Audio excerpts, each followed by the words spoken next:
me out with your smile. Now the sunshine brings the light. Fill me out with a flame. I will let you in this game. Take me out when I'm down. 'Cause with you I'm safe and sound. I'm safe and sound.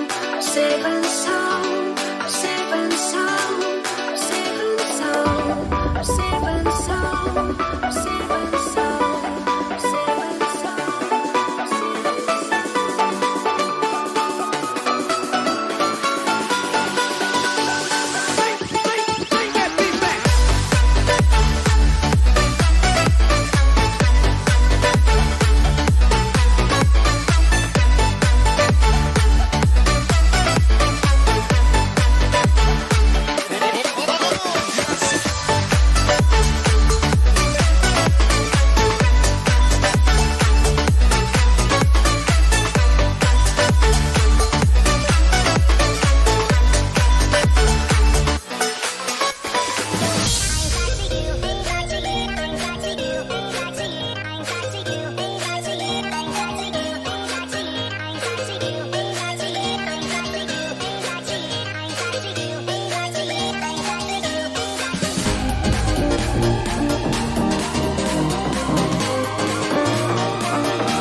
our sound in the spirit of things.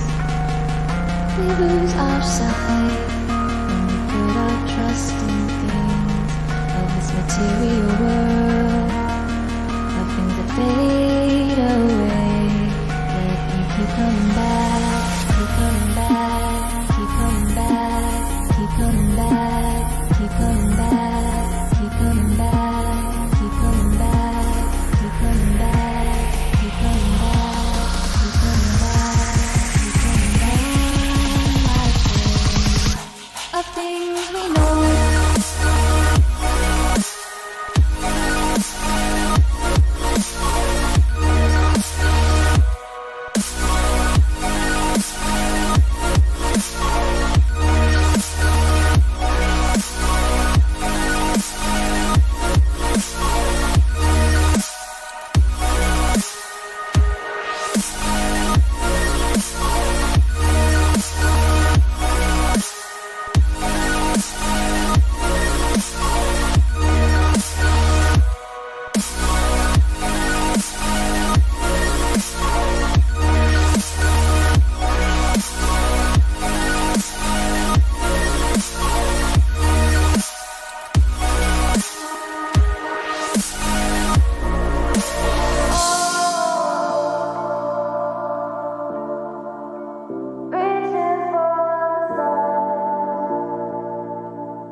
love goes, there is also misery. It's no mystery. And you and I, we got history, yeah. Wherever love flows, there is also tragedy. When we're in too deep. And you and I, we got history, yeah. Go look in the mirror, say, hey, I'm sorry for all the pain. I'm sorry for all the pain. Go look in the mirror, say, hey, I'm sorry for all the pain. I'm sorry for all the pain. Go look in the mirror, say, hey, I'm sorry for all the pain. I'm sorry for all the pain.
Find the right words, and there's no way this is real life.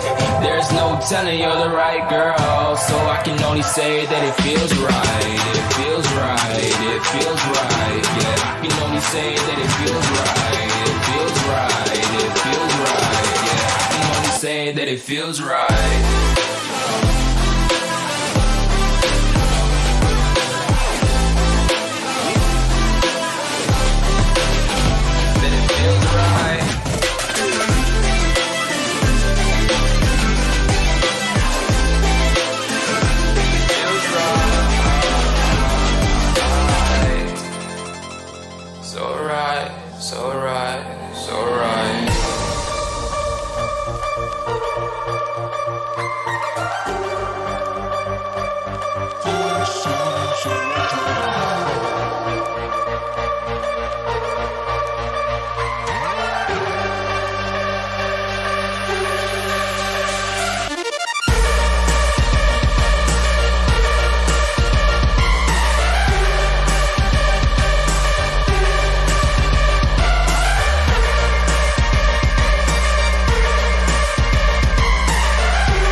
To get off that darkest ground, but gravity pulls you straight down. Earth from a bird's eye view. You should grow feathers and see this too. When you want to get off the darkest ground, but gravity pulls you straight down.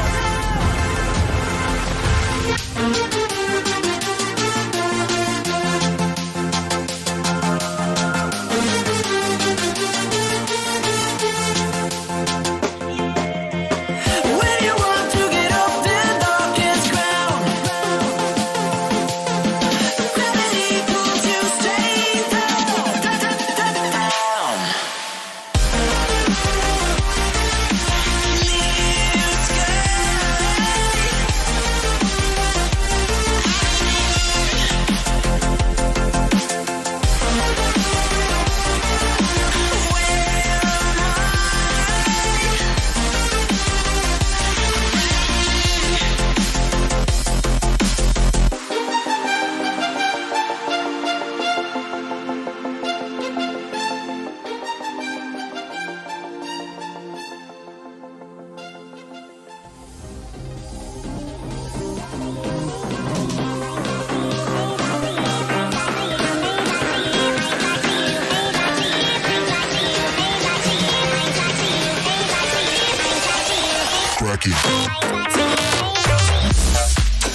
Pushing a ping onto Jar. The jig is up. It's time to move or it's time to die.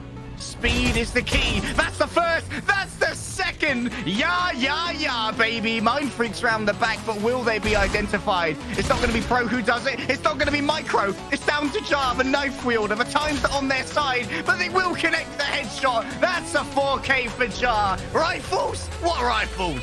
They'll be easy as a flank from the other side. Oh my goodness. However, they are going to be covered as ease. Can they get away? No chance. Forsaken is just going to charge that on down. Jin claims so much space, but still an issue. Will be Jar 2 with the operator now. Surely you can't get more than this. But wait, you can. Wait. Oh, Jar!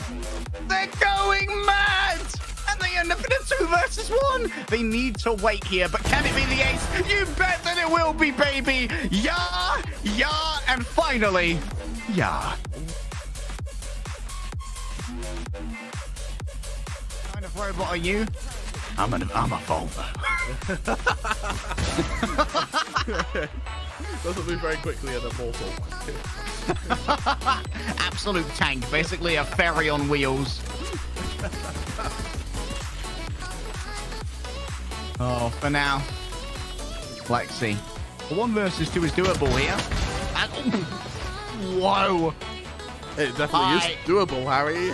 It's very much doable. Crikey, that's some... Wow.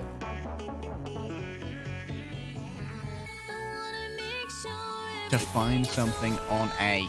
Poison Orb comes up, and now that op is basically useless as Seven King once more controls any crossing through mid. They are so accurate with that rifle. Oh, no, what? No. Seven King was blinded. It was through a smoke. They killed the op. Seven King, is it the ace? Yes, it is. That was beautiful, but you're also banned. Banned for life. Seven King's actually going to leave here. Mode never expects this to be walked. Is it going to be a knife? Is it going to be a knife? Is it going to be a knife? Oh my god, that turn as well. Wait until I see the smoke drop. Wait, Pina might see. Pina didn't see! Oh my goodness, Seven King. The patience there, the nerve to hold that. First duel taking down Mika. The entry's just got significantly weakened. Jar just dips down into the goo. But Einekes, oh, the new player. Do you recognize this aim style? I certainly do. I call it sus. So the guy got banned 3 weeks ago. Really? Einekes re-enters. Surely this is impossible. That's one. Oh, no. No. Einekes does not ace right here. I refuse to believe it. Dorf is up next. 31 HP. The reload is good. Oh But so are the shots. God. Einekes is the ace. Okay, I'm doubling down that. I know that aim style all too well. Bravo, get in here. What is this?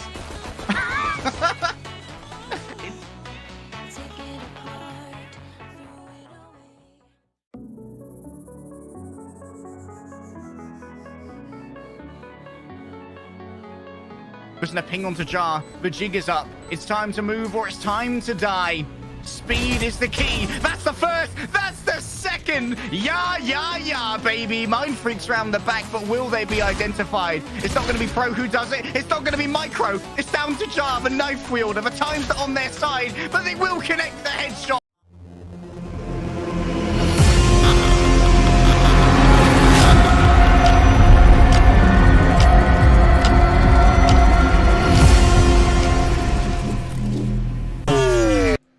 Welcome to day 8.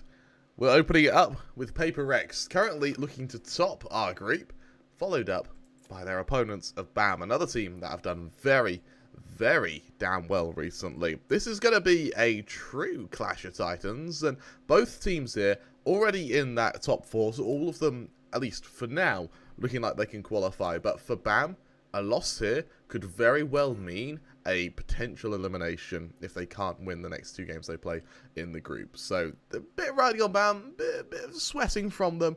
For Paper Rex, 1 win, 1 draw. You're comfortable for now. For now, you are, Kremer, but second place in this group might not do as we get further down the line, because third place in Group A is Boom Esports. And sure, they dropped the ball a couple of times, but that's a team that we are counting on getting better as the tournament goes on. We're going to be starting off on BAM's map pick, and I've got an interesting tidbit for you. They have a 91% win rate on Bind. Wow. Since June. But it sounds impressive when you have a look at it. It's 11 games, so it's not too bad, but only one of them has been in the last 3 months, and that was against Beast yesterday, where they won pretty handily, 13-6. So historically, oh, hello, that's the lobby.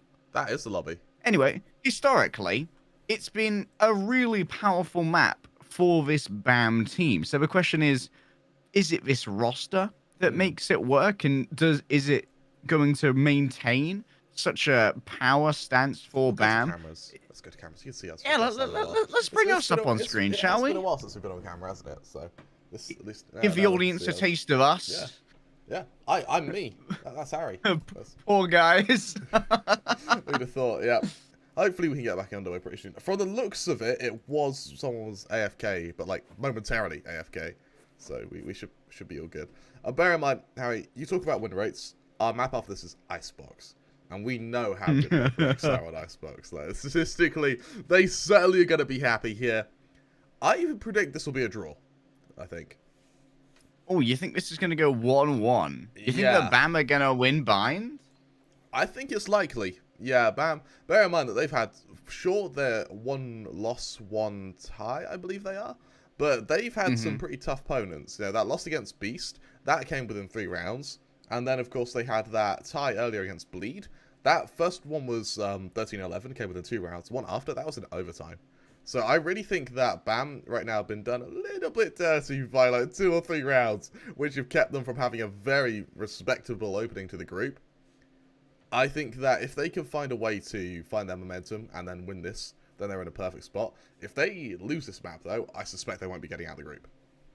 Well, you talk momentum, Kremer, and I think that's one of the key things we've got to think about when it comes to BAM, because the biggest difference between day 1 and day 2 for me was that BAM's attacks became a lot more anemic. In day 1, it felt like they did not care at all who they were playing against when they were up against Bleed. They were like, okay, this is a lobby of Silvers, mate. We're just going to charge on in. Yeah, and they just kept punching Bleed in the face and never giving them a chance to get up and try and fight back. But yesterday, they paid a lot more heed to Bren, and I think they paid for that quite dearly, in fact. And it made things a lot more difficult for them. Their attacks, while their defenses were better than they were against Bleed, admittedly, where neither team could seem to defend anything, their attacks were very slow, occasionally badly executed, and it was a real slog before they could actually get anything done. Yeah, absolutely right. And I think that for BAM, their strength comes in giving no respect to their opponents. I think if they constantly sort of harass them, they're constantly going for bigs, you'll put so much pressure, eventually your opponents are going to break. Eventually, they're going to lose that man advantage. And that's where BAM excel. I mean, NTK, we've seen how bloody effective he is. The duel between NTK and Seven King yesterday was incredible. Yeah. Where did Seven King come from, by the way? Yeah. Who's been hiding this guy? Yeah, how come he isn't one of the world's best? Because that was seriously impressive. It's the thing, yesterday we saw a lot of talented Jets. I mean, Yar as well. He played out of his mind, to say the least. So this really is going to be interesting to see as to what Jet really tops this group.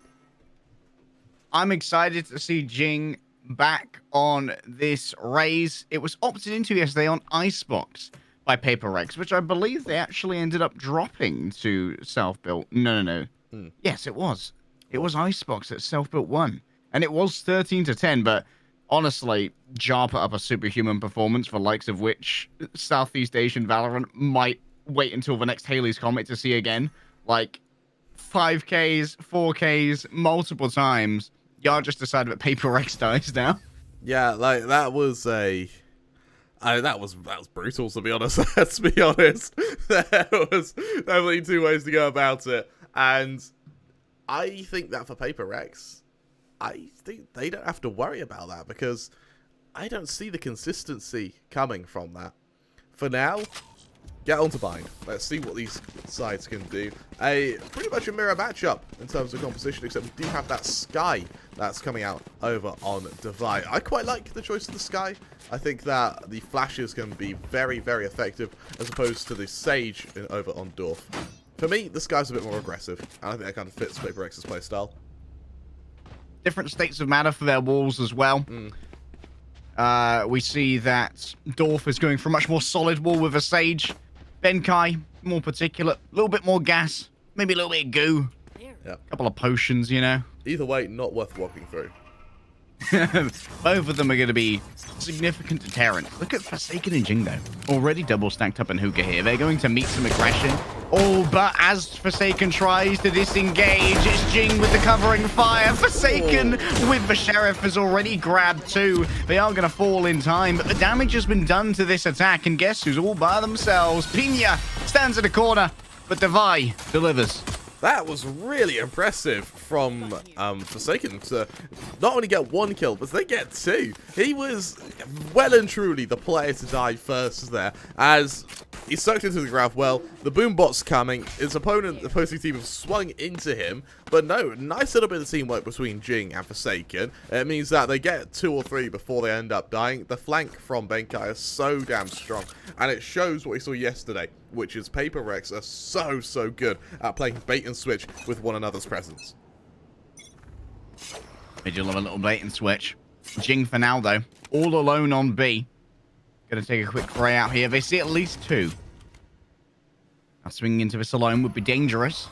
And so up comes the defensive star to try and allow for anything extra. However, all of the attackers, they've rolled over onto A main at the moment.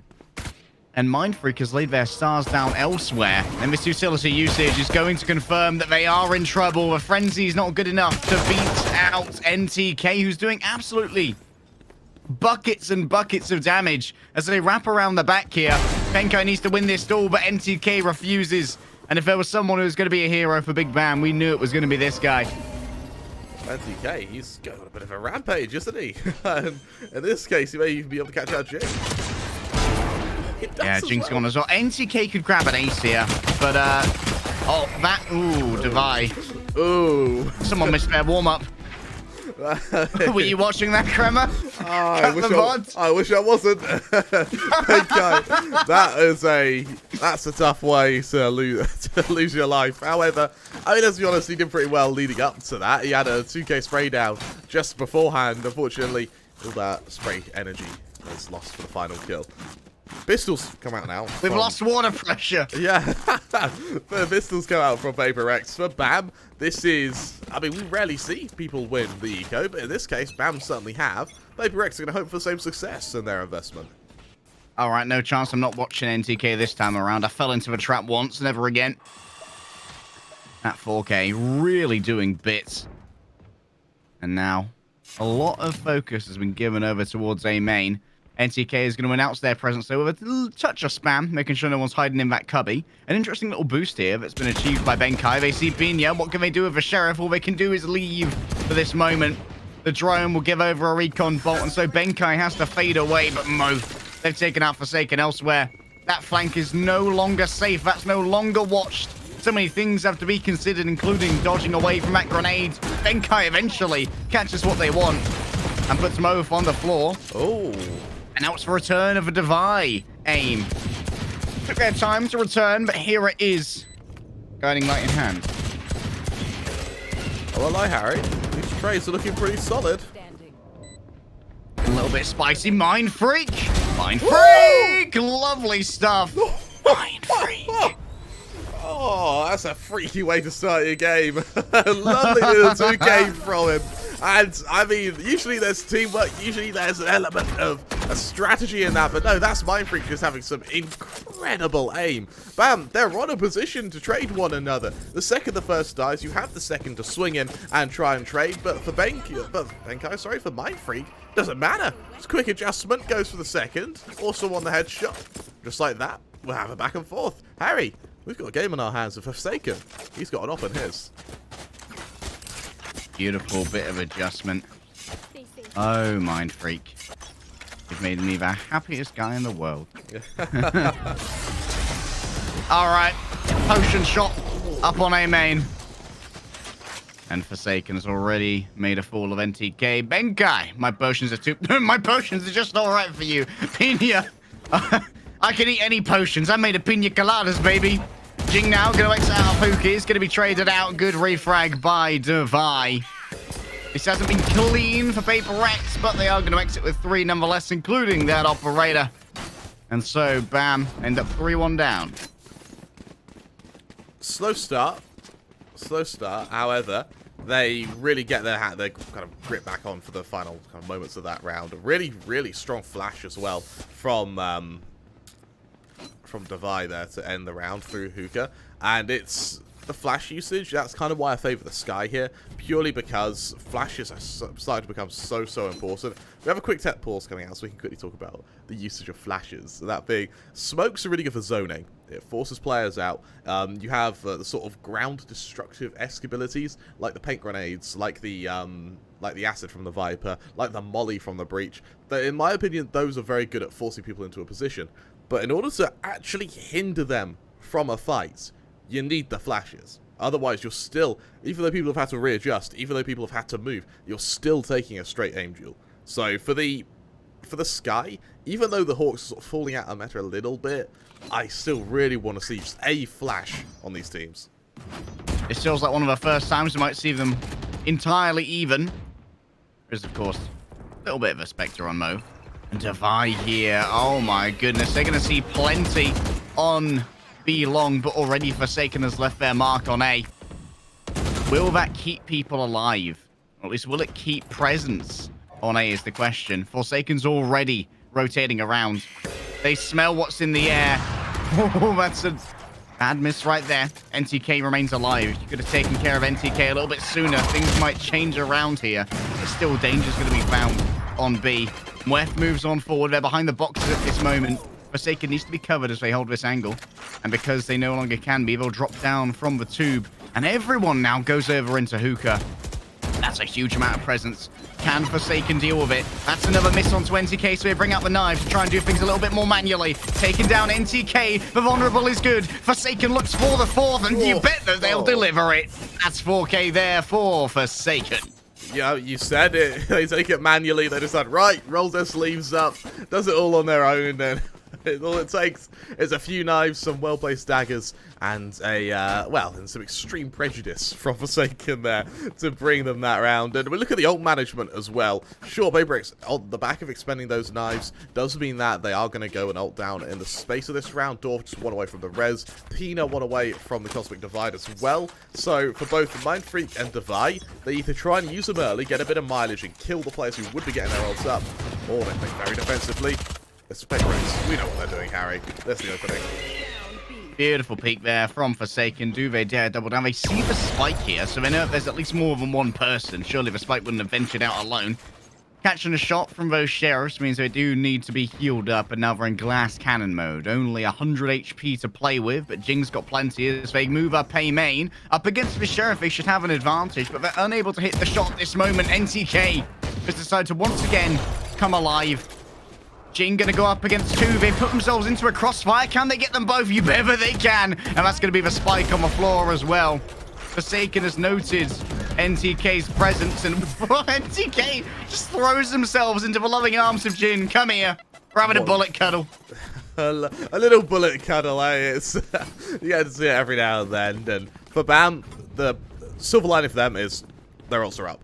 That's an ult advantage going in their favor. However, the Sage res, it isn't the sort of ult that kills Vapor Rex, is it? So, in fact, vice versa. So, in terms of actually influencing the round, it's still 3-on-3, strictly speaking. I would love to see how BAM plan on using the Showstopper, whether they use it as an entry or more a clutch piece of utility, because we have seen variation in that over the course of this tournament. Well, for now. Oh, they're going to be nervous. I think they might be caught in the gravity well, and that's indeed what happens. Look at all that utility. I can't see a thing, Kremer. It's all pixels to me. But two will fall and become corpses. 4-4. And there's a resurrection. They know that Muef is going to be safe behind that cosmic divide, but will you remain safe as Jing moves forward with the Showstopper? The obfuscation is good. They didn't know that the box was going to be there. And when NTK takes that corner again, Jing pays the price for their aggression. Another divide comes down now. Mindfreak has got so much pressure on him. He's essentially holding the solo, Harry. He's got to go huge. Benkai might get there in time for a crossfire. Yeah, there's Benkai coming on through. Mindfreak gets the first. Can Benkai get anything off a swing? They'll get one for themselves. But Forsaken here, surely. They don't go for 1 versus 3. Actually, they're going to swap up to the Phantom. Oh, Kremer, they believe. Allow me to tell you the legend of one Jetty boy. It's called NTK. Yep, that is Yep, that is indeed. It was unreliable narrator on the protagonist. Thank you, GCSE English. You've prepared me well for this moment. NTK. I mean, solid round on his part. He didn't have to do much. All he did was trading on players who were swinging into him. For Paper Rex, I don't really like their ult usage that round. I think that for Jing particularly, the Showstopper could have been saved for kind of a confirmation of presence rather than to try and probe for a man advantage. As for the other expenditures, it's kind of needed. It makes sense behind them. For now, though, look at this push from Benkai. Oh, Benkai. Lovely stuff. And they were backed up by Jing as well. I love how when they take a risk, it's a little bit more calculated. Out comes the Showstopper. Once again, they are lost in the source, Kremer. The second they move on forward, it's smokes everywhere. Both had no idea where they were going, and Mindfreak. Oh, duelists, guests! I've prepared a lovely feast for you. I hope you're not allergic to lead. Wait, you are? Everyone's allergic to lead. Who isn't allergic to lead, Harry? It's in the water. It's in the bullets. It's everywhere. Yeah. There needs to be some serious health inspections here on Bind. Maybe that's what they're trying to eradicate. Maybe the data from the health inspections is there. That's what they're trying to destroy with the spike. Bam! Another expenditure of one of their ults. They now only have 2 left. Benkai's about to get the pit up again for its 2nd cycle. I actually quite like how Paper X mitigated that there. I'm not sure if you saw from both. Rocket launcher in hand, takes the jump, falls into both the grav well and the Viper's smoke the one way, which means that he just can't see anything. All right, NTK, a little bit of elevation to play with. When Benkai walks this, it could be dangerous, but they got themselves into this corner. Will it be checked by the drone? They're on 2 sides. NTK did not look to the right, but Benkai is making it all come up well. 2 for 2 trades. Mindfreak. What a day he's having. What a day he's having, Kremer. 2 are down, and now look at this. Forsaken lies in wait. And Pinya, I'm afraid you cooked, mate. Oh my god, that spray control from Mindfreak is quick. That is crazy quick. And, I mean, 7-2. Usually what we've seen quite commonly, actually, especially yesterday, is in scorelines that are this one-sided, it doesn't feel that one-sided because it's always coming down to 1v1s or 1v2s, and one team is just particularly good at clutching. In this case, Paper Rex are making this look dominant, and that's off the back of this aggression. Something else, another bit of aggression we saw was from Benkai. He was accompanied by Davai, and what happened is Davai used the dog to hit the Sova, pulling him off the cam, allowing Benkai to aggressively get the kill. There's little bits of teamwork like that, and making them look so damn effective here. All right, last time this Viper's pick game up, Pinya entered the potion shop and showed Benkai that they're not afraid of this. Down to 1 HP now. There's the danger. And Davai takes a swing out on B long. There's no time to think about goo when I'm thinking about blood. And it's being given freely. Out goes the bird.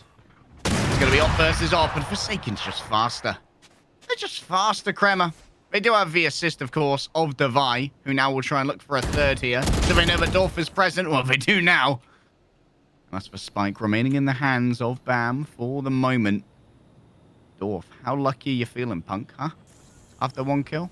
It's going to be a back away because they can rely on Muef here who's made their way into this zone. They need to be cognizant that they can be checked by Jing, but at the moment they've got a good pinch on Forsaken.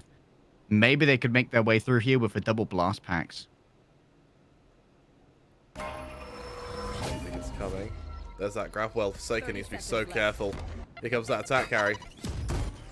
Wef trying to make their way towards Forsaken, but Dwarf's already killed them. They were looking for a crossfire, but it was not needed. And in the midst of all of this, Jing is not giving up anything. 3 kills for the Rays. They just coiled up like a viper, ready to strike, and they found their moment. I love how Jing is playing right now. They're using their abilities just for the sake of zoning, just for pushing than forcing BAM to take 1v1s with them there. We saw him lob a nade at the stage. It forces them out of the smoke to take the fight with him. And, well, that aim, let's be honest, is pretty damn good. All he had to do was just take a straight aim duel, and just like that, he's able to train together 3 1v1s. Easy as anything for him. Looking at this round, though, full bite Judge on Mo. More importantly, that ult ready for the Hunter's Fury. Here comes the boy. He's going to avoid that gravity well. Oh, and Mind Freak just has really good spacing here to make sure they're not going to be bullied by that Judge. What about Judge 2, though? NTK has got the heirloom shotgun now, trying to keep U-Haul control, but that's fine for the moment. We don't need it at this particular juncture. We'll put up the Cosmic Divide instead and try and clear other things. Moving on in now. Jing goes high. Will he lay them low? No. Dwarf just goes into the cubby. This is my home. This is a killing house and a killing bungalow. And so far away at the moment is Mouth with their ultimate, of course, so they're not too worried. But Divide could hunt them down early. Oh, and you know what? Sometimes you go in with the confidence of an aim dueler, and sometimes they're just both looking at you, Kremer.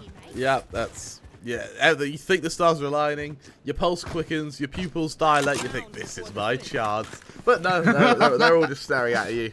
So, I guess back to throwing smokes they go. Back to info gathering it is. Back to the analyst desk. Now prepare take it away. So, prepare their defense, or their attack even. It's a couple of rifles, it's fragmented. Spectres have to come out. There's that Bulldog on Peter. Sure, they have an ult advantage, which may help them here, but as they're on 0, if Apex win this, they end the half with a very, very good position here. Icebox already back. Oh, Forsaken. They do not get Mweth there. There is no way. NTK trying their best to duck out of this smoke, and they do well off the back of it. Now Device isolated all by themselves. They're going to be checked as they move out by Moth. Lovely stuff. But still, Jing, what could you do with a showstopper? Nothing at all. That's a gut shot from NTK. Guarding the site, even though there's no plant here yet. They are going to walk through the snake bite, be afflicted with a vulnerable, down to 60 HP, and they have to try and guard Dorf while this plant comes on through. A secondary here when it comes to the snake bite and Benkai. How do you try and leverage a position? Oh, that Mind Freak has had. Doesn't matter. 1 versus 3 now. Benkai's done good things here, but they're definitely going to get wallbanged. Just shoot them in the knees till they die. Hey, leave them with stumps, Kramer. Leave them with stumps. A literal way to take knee replacement. Really, really very strong stuff from both Paper X there and BAM. They sort of show that glimmer of hope towards the end of the half. That was a really strong after plan. That was very strong after plan. But that was purely because they expended a lot to get there, per se. And from a pistol round, bear in mind you're already 9-3 down, you lose this, you don't get that chance to build up your ults, you don't get that chance to build an economy. You need to be good from the get-go, when the Paper X, I think they're also acutely aware that if they just take this pistol round, they've won. Any Sheriff buys Forsaken and NTK. Both believers in the old Jet Sheriff meta. Jing's going to send out the boombots, try and clear through Hookah here, but Mweth's gone for a little bit of a cheekier hold here on Hookah, playing around the outside. Actually, they reveal themselves by shooting that boombot, trying to drag people in maybe to get caught by that. What? They got a glimpse of Forsaken and then decided to move away. You know what? That'd be a tactic I'd take as well. But I'm not that great at Valorant. Brave decision making, isn't it? To retreat and then attack from another direction. Forsaken making some noise, show some presence, and look at the commitment that has come from Bam to try and stop him here. Forsaken here is going to make a scene. Hoping to try and keep people on this area. Bam! They put NTK up to the task, and NTK does not fumble those. Unfortunately, Dorf has arrived a touch late. They are going to be able to loot their ally's corpse to get a ghost. And it comes down to a 4 versus 4. But remember, that Sheriff that Forsaken bought, that is unlootable. That's over on B. That means that NTK definitely has an advantage here moving on in. Will they deal with Benkai currently? Q-Hall going to be easily checked. Damage done to Benkai. They're going to be forced to reload. But that's a full blind given over. Device done plenty, but they've fallen down. And now NTK, can they pick up the 4th? They've swapped out the Sheriff for a fresh clip, baby. But no one knows where Mind Freak is. And Mind Freak's going to grab the diffuser. Now they've been noted. They pull someone off that plant, off the defuse. They have the vulnerable on NTK. They have it on Dorf as well. But Dorf holds their nerve. Unfortunately, they can't hold the defuse. What a round there. What a round from Mind Freak. How's one of the Sentinels doing this well, Harry? We spoke about how we need to watch out for these jets to see who really is the best one. Mind Freak, he wants to enter that competition on an Astra. A really, really strong game from him so far. And I mean, NTK, struggling to keep up with him is how good Mind Freak is right now. And yeah, it's beautiful way to start. Bam, because they're just so far down, their hands are forced. They've got to go for the force buy here. And in this case, once again, it's the same circumstance where if they don't win this round, it's over. Forsaken pinged him, so suppressing fire comes from the Marshal. Remember that controlling B-Long is a touch spottier when you don't have that Sky. It means you're much less likely to try and swing out. Ostentatious in their presence are Paper Rex here. Definitely announcing that they have at least 1 or 2 personnel over in Hookah. And Pina's going to be ready to meet them with the Sheriff in hand. They catch a body shot right here. That makes things more difficult, but Bang! Oh, that's just delivered by Jing. That's unfortunate for Pina. Still. Damage taken on so many fronts right now. Paper Rex are leveraging the weapons advantage that they had, and that's going to be a flawless. Lovely stuff. And anything and everything all of the time, Harry. Right now, apathy certainly is a crime from Paper Rex, because this is looking really damn strong. I mean, for Bam, a couple of pistols is all they can really work with here. They need to have rifles. They just need to. And it means that you give your opponents you give them match points in exchange for being able to bring out your own rifles. This is a dominant way to start the day. And for me, at least, this puts a sentiment as to how good Yar is in order to force Paper Rex to a draw yesterday. Dorf gonna try and peel for themselves there with the wall. They have to put down a slow orb. Still vulnerable right now. Any bullets will do. Mind Freak and Jing, they're able to deliver them. And on all fronts, the gunfights go the way of Paper Rex, even when both Benkai and Mind Freak were busy elsewhere. No assists needed. They simply had the better weaponry at this point. A force in the last round means that still buying down to 0. And still people somewhat only can get Spectres. Wef needs to go big, but Jing refuses to allow for this.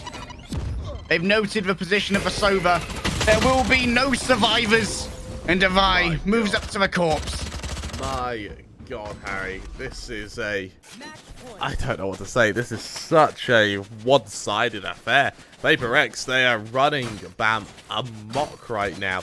And as we said earlier, for me at least, being able to see Paper Rex do this well really is a testament to how good South built were to force a draw out of Paper Rex. Bear in mind, I think mine was in that map pool as well. I think it was mine and Icebox. So the fact Paper Rex making this look dominant also acts as a warning to the other teams in this group. For now, though, Bam, unfortunately, they're living their hell. They're living their reality. In this case, it's not a pretty one. Let that be a warning. Dorf, they're going to have to be the one to catch all of this. Oh, a distraction move from Jing. No chance, mate. I know Forsaken's coming after. I'll just wait for that second pass. Unfortunately, Dorf gets a little bit too big for their britches, and they're punished with this audacity. Benkai wants to go toe-to-toe with the Marshal. And the flank might well come through as Devi moves to go through. What? They Mouth was caught with the drone in hand. And now it's just NTK. Can they do it all by themselves? Huge amounts of utility thrown their way. A pair of snake bites, an Astra Smoke as well. But the Nebula is no drama. However, Benkai just out-aims on the day. 13-3. This is dominance for Paper Rex on Bam's map pick. I am really, really impressed with Paper Rex here, and I really like actually how they play the double duelist. We saw in that round particularly, Jing goes for this kind of blast pack to try and get U-Haul control, and in the same breath, the Jet, rather than extending behind them and going for a double push into U-Haul, instead, they allow the Jets to come out from Bathroom. The idea being that you end up with a crossfire, kind of being inertially bought with the push to heaven and then with the U-Haul control. So really, really strong round from both Jing and Forsaken. And I suspect that if they can keep this momentum over on Icebox, our second map here, it's going to be very, very scary for Bam. You'd have to assume so, Kramer. But you know what? We've got some Poggers Icebox highlights that feature Paper Rex, but don't feature Paper Rex winning. So let's give some hopium over to the big Bam fans. Here's that dosage. Putting in gas masks. We'll be right back.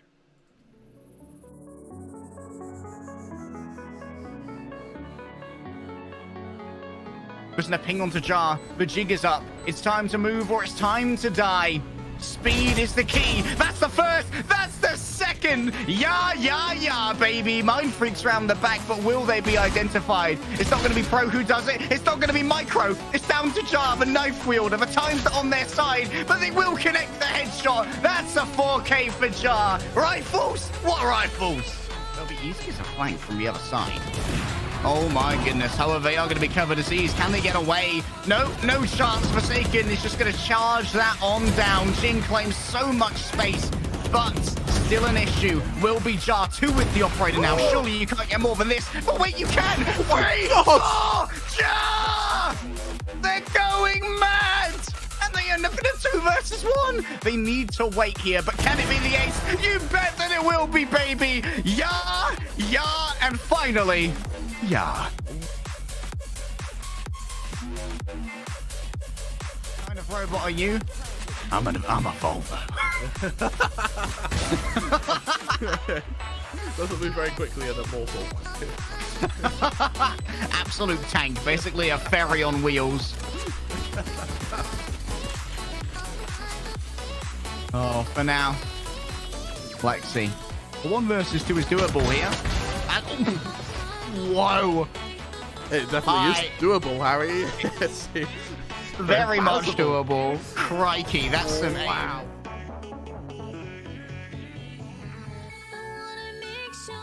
To find something on A. Voice knob comes up, and now that op is basically useless as Seven King once more controls any crossing through mid. They are so accurate with that rifle. Oh, no, what? No. Seven King was blinded. It was through a smoke. They killed the op. Seven King, is it the ace? Yes, it is. That was beautiful, but you're also banned. Banned for life. Seven King's actually going to leave here. Move never expects this to be walked. Is it going to be a knife? Is it going to be a knife? Is it going to be a knife? Oh my god, that turn as well. Wait until I see the smoke drop. Wait, Pina might see. Pina didn't see! Oh my goodness, Seven King. The patience there, the nerve to hold that. First duel, taking down Mika. The entry's just got significantly weakened. Jar just dips down into the goo. But Einekes, oh, the new player. Do you recognize this aim style? I certainly do. I call it sus. So the guy got banned 3 weeks ago.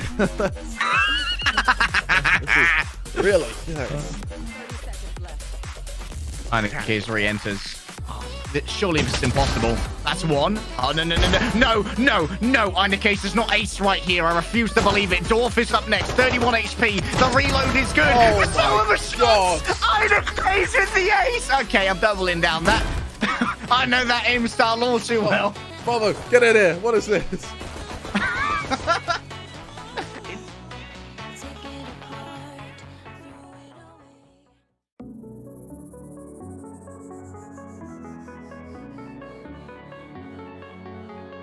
Pressing a ping onto Jar. The jig is up. It's time to move or it's time to die. Speed is the key. That's the first. That's the second. again. Yeah, baby. Mind freaks round the back, but will they be identified? It's not going to be Pro who does it. It's not going to be Micro. It's down to Jar, the knife wielder. The times are on their side, but they will connect the headshot. That's a 4K for Jar. Rifles? What rifles? They'll be easy as a flank from the other side.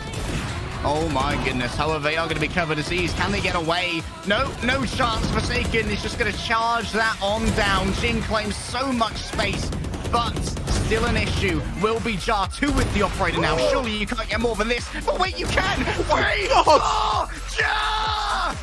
They're going mad. And they end up in a 2 versus 1. They need to wait here, but can it be the ace? You bet that it will be, baby. Yeah, and finally, yeah.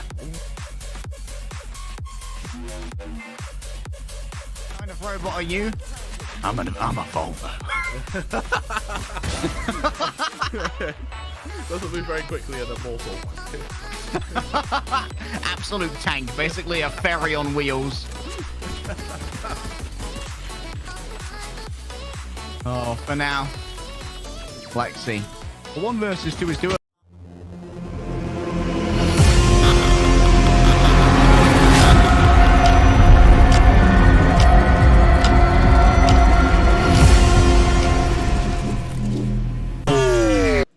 After a dominant performance on map 1, Paper Rex now move to their home ground. This is their playground almost, and unfortunately for BAM, this isn't where you want to be. On Icebox, face to face with Paper Rex. Icebox, it's about to get a little bit chilly. And so we crack open a cold, nondescript, legally differentiated caffeinated beverage. With Paper Rex. They've got some bruised pride to recover here on Icebox, Kremer. They've decided to go back here again, and they're looking to avoid the shellacking that was thrown their way by self-built Esports. Can NTK recreate a touch of Jar magic is the question. Or have BAM given up the goose after what was a humiliation on a map pick of their own? We're going to have to see. And honestly, for Paper Rex, I think the next time they go into a map with Jar, they're actually going to suffer from PTSD. Because it's been insane how well Jar played last time he was here. And bearing in mind, even against Jar giving an immortal performance, Paper Rex still took it pretty much level pace. So for BAM, this is a tall order, isn't it, Harry? This is a big ask. And sure, I suspect they're good enough. I certainly suspect they are good enough to do it. The question is, are they showing that form now? Some of the good news, well, the one piece of good news I have, is that it feels like NTK and Dorf are on form. I think in day 1, probably the unsung hero of BAM was Dorf playing the Sentinels. They've actually given up the Sage here and decided to go for the Killjoy, which will give them a little bit more AFK control of mid. And it also means that while you don't have the way to cut them off from going down the mid tube with the lateral wall, it does mean that so long as they're within range of a turret, Dorf can give some backup to Pina and try and generate some crossfires on B. I don't know how I feel about the Sageless Icebox. I think they just pretty much makes B viable as a site. However, we have seen some unorthodox stuff work out this tournament, so I'm not gonna rule it out before we try it. Nonetheless, though, BAM, I think it's quite brave of them to go for a ambitious play, kind of this late in the series. Dorf is getting a touch physical here. Benkai gonna swing on in. They've caught the ire of Timothy. And Timothy will be slain. However, that's some good damage done by the shock dart. Can they double down on it? Jing falls low. And those clusters from the paint shell are going to cause some trouble. NTK falling is complicated matters. Forsaken dinked at range. Oh, Dorf. This is what I wanted to see. Some real responses here from BAM. That wall's going to complicate a retake, and it's going to allow for a pretty easy plant up top from Devi.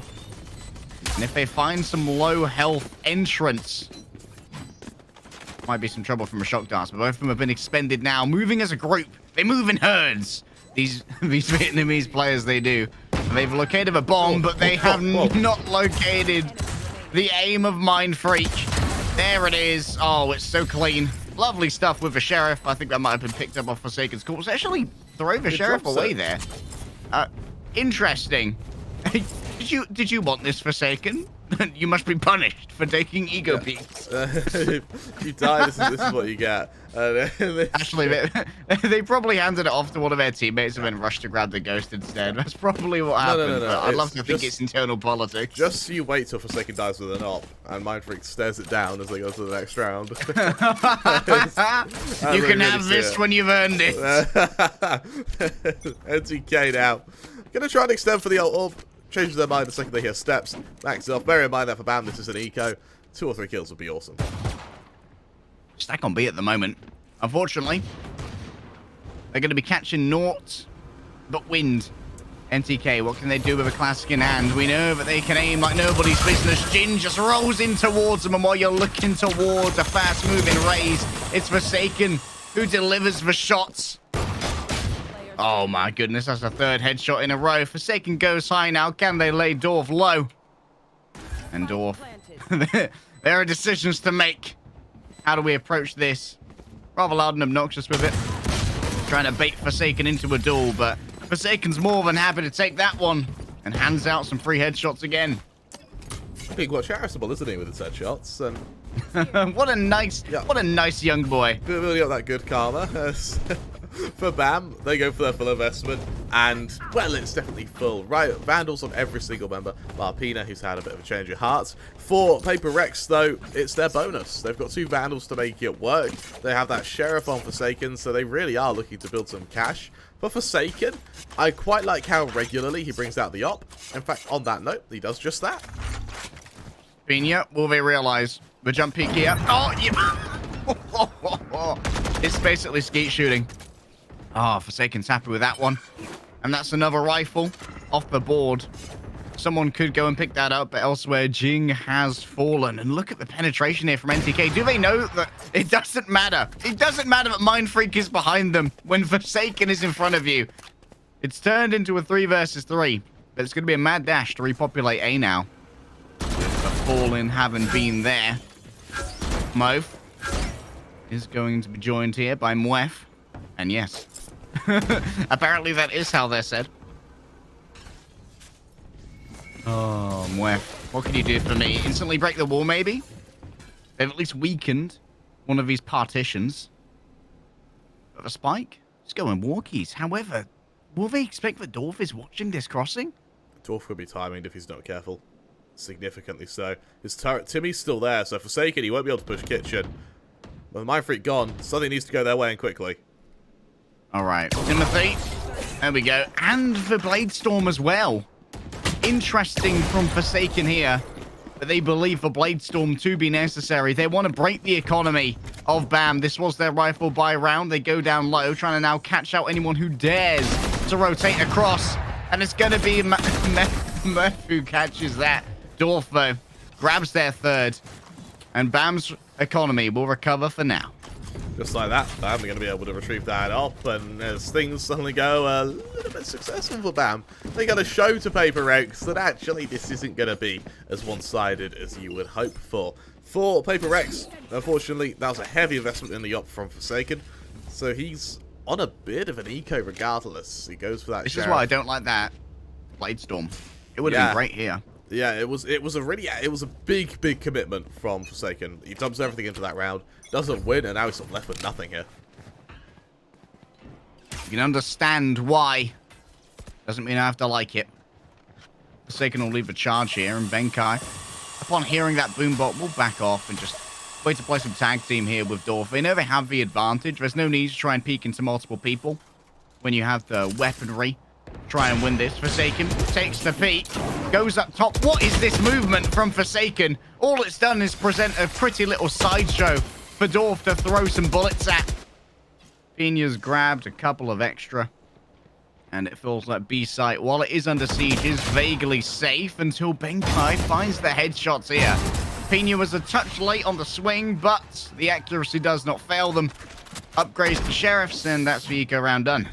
And it is a really strong round from BAM. They keep them under control. They keep them at arm's length. And more importantly, it gives them a wonderful little equaliser. At 2-2, things may be looking up for them as they go forward into this. Bear in mind, they do still have that up available on NTK. He hasn't really revealed it just yet. So for now, Paper Rex only assume he's playing dynamically. And with rifles alone from Paper Rex, moving into that op is going to be very bloody frightening, especially when NTK is going to be going for what looks like a fairly fast pick on the low ground. Already BAM have got 66% of the rounds that they managed to achieve on their own map pick of Bind. I'd say this is going pretty well at the moment, Kremer. Mauve, they still want to control mid here. They're dueling with Forsaken for that. And Forsaken has also forced out quite a bit of utility. Oh my goodness, NTK. This is such an aggressive position from both NTK and Moef behind them. The wall could come up, but will they put it ahead of the curve? Will they know that NTK is getting this aggressive? Pina just got ruined pushing B, by the way. I'm not sure if you saw that. That was revolting. Anyways, over in mid, Dorothy's now going to have the next attempt at aggression. Benkai in danger of being caught out here. They do see one another, they react, but no one dies just yet. NTK reveals their position and has to run away. They hear multiple people now. And they'll hear the drone as well. Wef's going to try and make something happen in mid. They pushed on down, but Jing is simply better in this case. And NTK is up against the tide. And all they've got to try and pierce it is a high caliber rifle. For now, avoidance might be the best policy. How did that recon bot get the final little ping right there? Jing tries their luck. They bet on black, it came up red. NTK slowed down by the damage taken. An operator can be claimed for Forsaken if they want it. And Mindfreak's going to be able to grab that. Oh, no. Oh, a little bit of subterfuge. I like it. Make it look like we claimed the operator, but instead, it's all Vandals, baby. I quite like the lack of that operator there. What works really well there from Paper Rex is they have someone outside A who gets that initial trade on Pina. They then punish the aggression of the Killjoy in mid, and with 5 rifles, what it means is that anyone can push anywhere. With a op, you kind of need a babysitter, just because if you're swinging you from a close angle, it's a free kill for them, unless you get some insane flick, but there isn't an op in the world who's able to make that flicks like that consistent. Forsaken has just been deleted.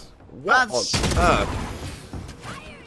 I learned that one from Seven King. Out comes the showstopper. It's delivered directly to NTK. Take down my jet, will ya? Not a chance, mate. Now it's down to the Mo twins. Wef and Mo. Only Mof will remain for now. 2 versus 2. They've managed to... Jing just swaps over to a classic. I'll get it done the old-fashioned way, baby. No spike plant here for the bonus ping. I guess they were... I don't know. No extra roll point. Yeah. They didn't have the time. What a round that was from Jing there, actually. A really nice little 3k. Oh, actually, it was 4. It was 3 after the rocket launch against that kill. Yeah, so the rocket opening, bazooka time, baby. Good luck catching that. And in this case, NTK, I mean, it must feel a bit hard done to have an opening like that, only for it to be sort of thwarted. In this case, it's another eco coming from BAM. They have a lot of ults to work with. We'll see both get the Hunter Fury in just a moment as well, kind of giving them that this one ult advantage. For Paper Rex, though, we'll see how they use their ults. In this case, NTK, having already opened it, that's a no to the Viper Spits. NTK, though, will they continue to try and claim this space? Because if so, they could provide Mwef with a rifle. I think they're going to give that one away if they want to try and capture the aggression instead. NTK is so critical here with this Blade Storm to giving some real fragging power over. And they're just going to wait behind the drone, behind the curve, at range. A couple of these have already gone. A headshot is demanded. NTK needs to hit it, but it won't happen. Now it's only a classic. And the plant never happened. You're all over here on B. We're going for a run, mate. Runners Club. Oh, that turret is such a well-placed turret. I love that so much. That's their warning system as to any rotation. They hear that, and just like that, they get the hell out of there. Rotation does come back to A. It looks like they might just beat their opposition to this site. They forget the rest of the process.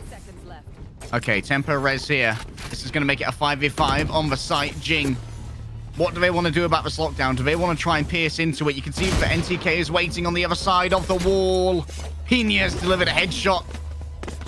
And it seems unlikely that they'll be able to destroy the lockdown, so instead, they have to flee. And if you want to come back to this site, which you have to now with the timing, you've got to deal with this Viper's Pit. Pina's inside it, and there are the shots! A trio of them for Pina to take out multiple enemies. Everyone gets an upgrade. You get a rifle, you get a rifle, and you get a rifle. And bam, get it done, economy style.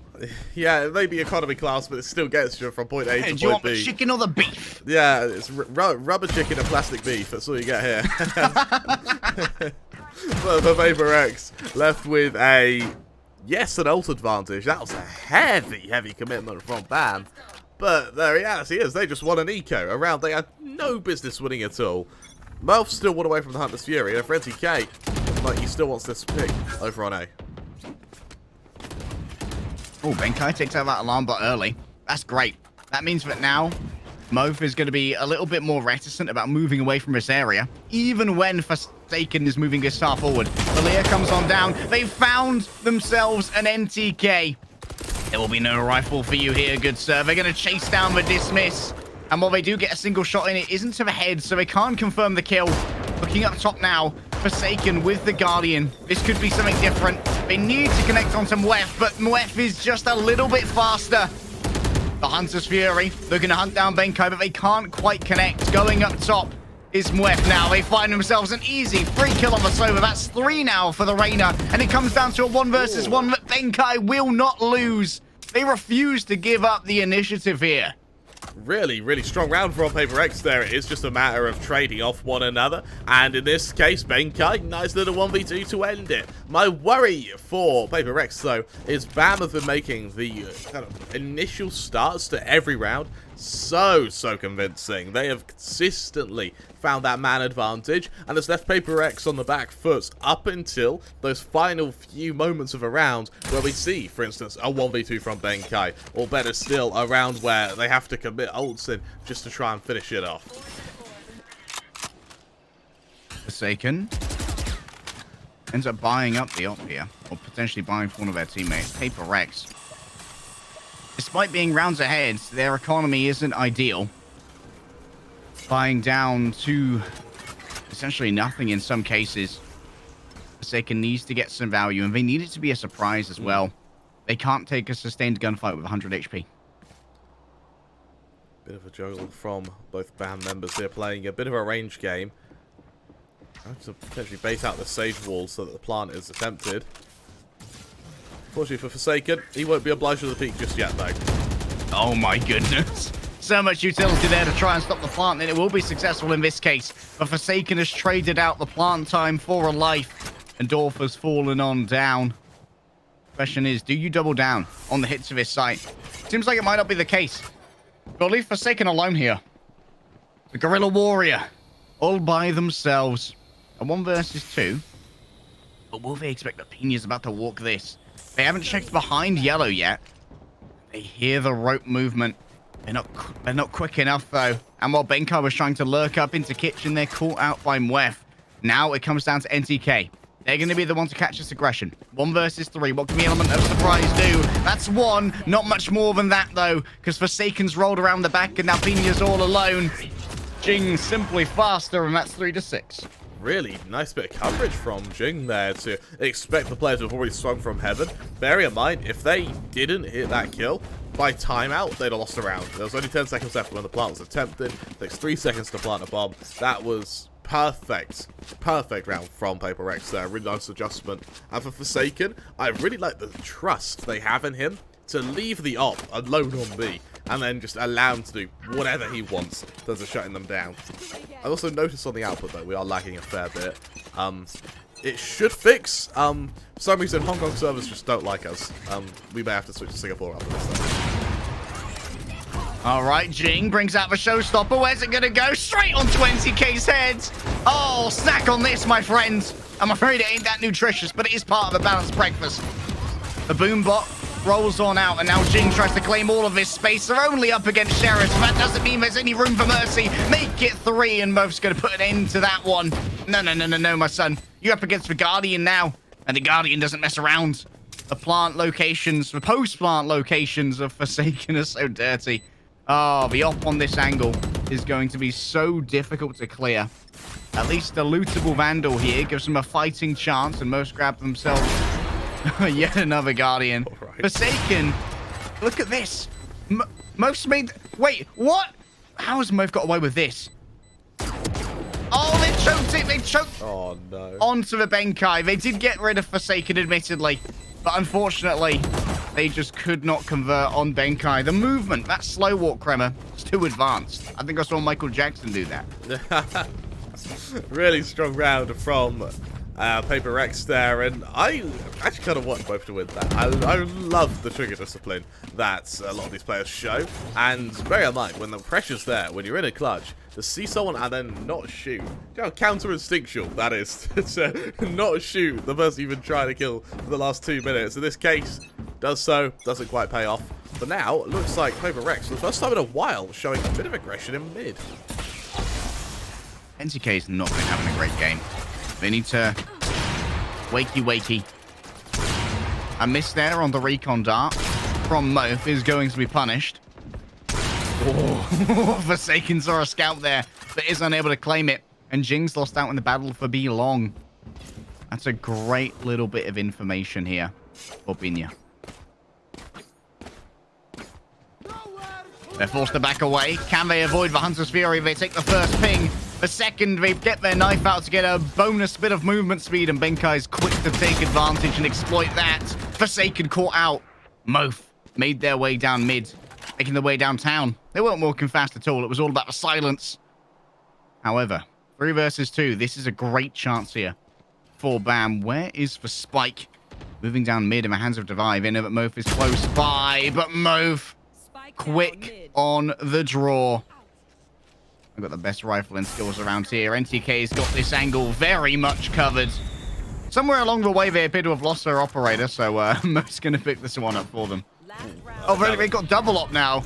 The administrative throughput has been interesting.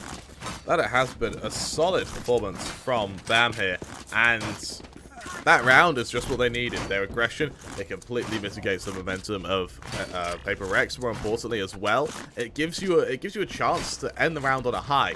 Now, the Paper Rex economy, it hasn't been thriving. Yeah, it goes to this round. Martian has to come out. There's a Bulldog on Benkai. Sure, they have an ult advantage. NTK and Moth both one away from theirs, but will it be enough to stop the oncoming slaughter? Knives in my hands of Forsaken here, and a Marshal in the back pocket. It's a ramshackle by, kind of dirty on the side of Paper X. They just jumped off of the rope, but the rope that you have to worry about is the noose that's closing around the neck of BAM. Moving up, look at Jing's movement, simply different. NTK never expected this. At the range, Forsaken, you might not be good at axe throwing, but you are bloody good at knife throwing. Lovely stuff, Paper X. They finish the fight 8-4. My God, Harry, that was duelists. I mean, you've got Jing and Forsaken. They just got it to the other side of the site. They do so with some lovely rope movement from Forsaken there. Picks up 2 kills. More importantly, though, they cover the distance between the op. Jing is the one who does that, knowing full well that if we see NTK back off, he can then use that op from a kind of pivot position for a retake from heaven. In this case, in pushing him, you completely take that option out of circulation. The last 2 players, they're still on B.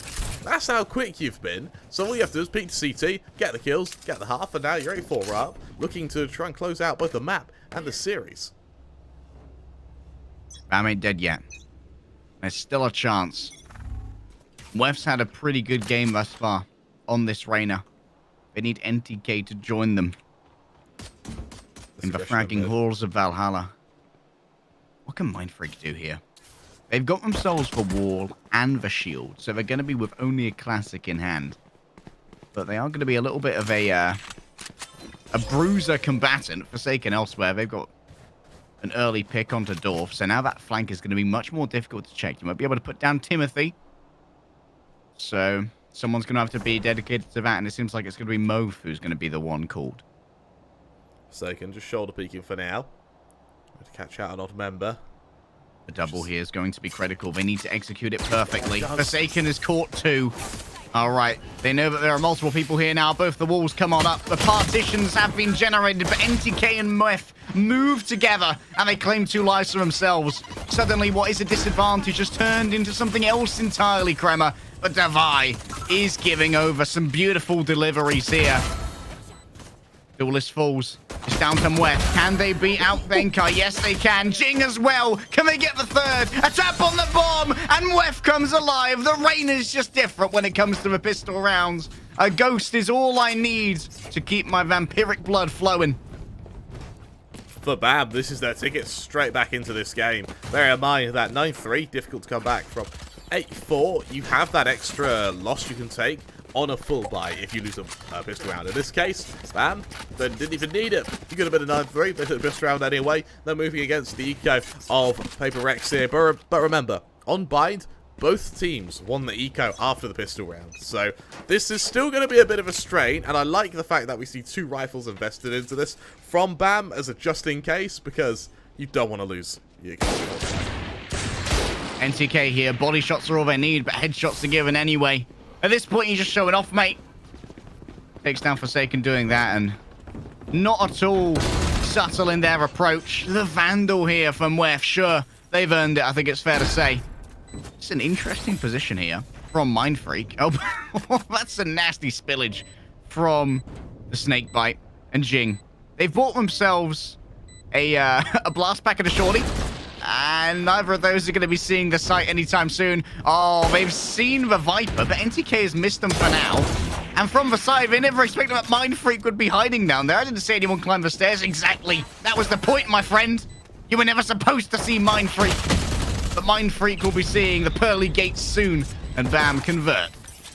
8-6. Wonderful little split now. And I'll tell you what, Harry, I think we got a map in our hands. Bam. Looking like a whole new team on their attack for Paper Rex. They move to their full buy. It's unfortunately unable to bring out an op, so it's rifle versus rifle. In this case, BAM, it's bonus for them. They've already got the Empress ready on Mof, who's having a very strong game at the moment. And, well, with the Spectres to accompany it, with the utility, which is mainly what you want from your teammates, I reckon we could see a fairly effective Empress that just gets popped instantly. I wouldn't mind it at all. What can Wef do? They have the hero Vandal here. Oh, okay. Oh my god! Okay. Turn away, children. That ain't safe for any kind of stream. Alright, Forsaken, can you do it again? Finya's on the same angle, but they will give it up. No more peeking that angle, they say. That's against the rules. We refuse to allow it. Forsaken. They feel that NTK is near. They feel the disturbance in the force. That's a good jump right there. Forsaken, quick to respond, and even quicker to find a third. Pina catches headshots too, and the spike actually ends up on the high ground. That's going to be an ace from Forsaken. You thought that you had a chance? Forsaken's here to tell you no. It's one of those rounds, isn't it, Harry, where utility doesn't matter. Your positioning doesn't matter. If you move Forsaken, he will kill you. He will find a way. And in this case, in this regard, he has the knives available. He sits atop a 23 frag throne. And in this case, for BAM, the force spike, it's going to be fairly restrained. 9-6. It's still anybody's game. As we move into rifles versus rifles, NTK has had to buy down to a Marshal here. But when has that ever stopped them before? Forsaken's position here could be punished, or it could be leveraged. The huge amounts of pressure. Look at that early kill there on the drone. Forsaken is going to be unnoted. Wef's feet have been seen by Forsaken.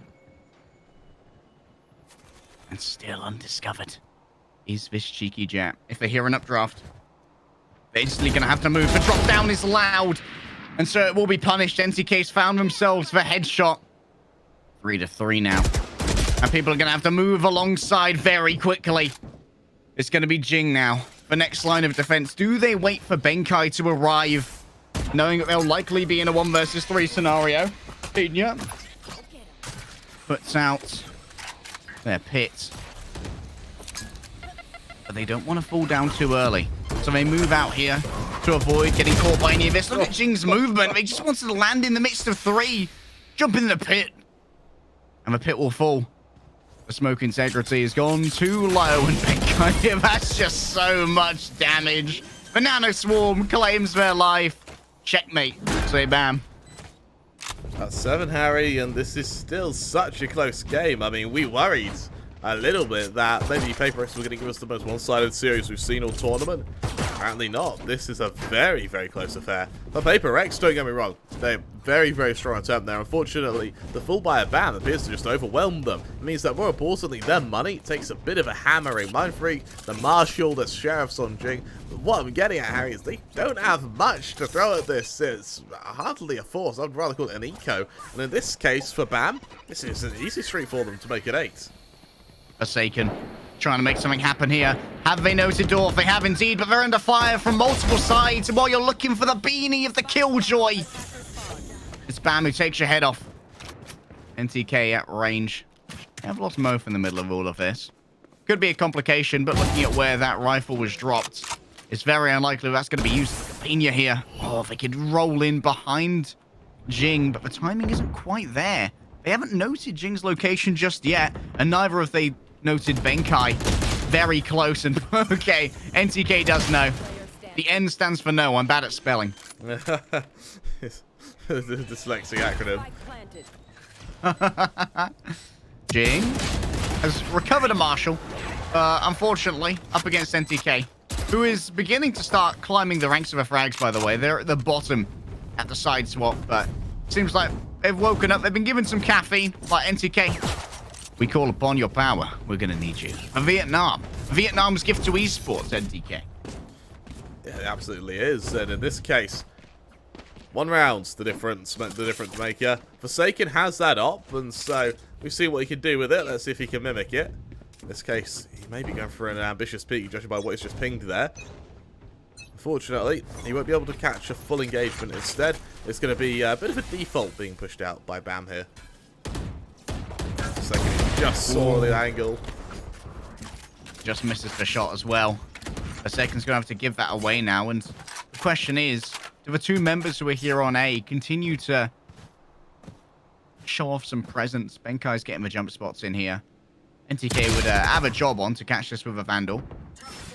And it is going to be a miss, so Benkai stops with these shenanigans and just backs off for now.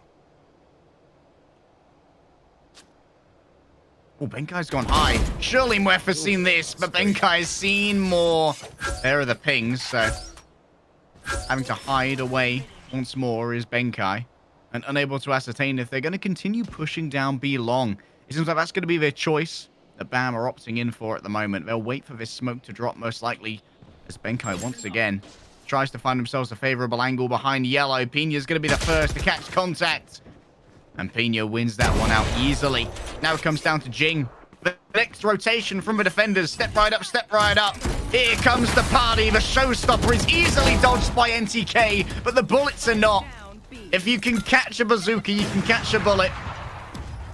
And now Mo put down low. They're all by themselves. This was looking so good at the beginning for BAM. A 1 versus 3, though, with time on their side. Devi sends out the killing blow, and that's 10-2. 10-8 even. I wish I could read numbers. It's a 2-round difference, Grandma. 10-2. That would have been very dominant. It'll be over by now, but but for Forsaken, solid round. I love how he actually posts on 8 on the low ground, knowing full well that he's no longer looking for the attack. He's looking for the lurk.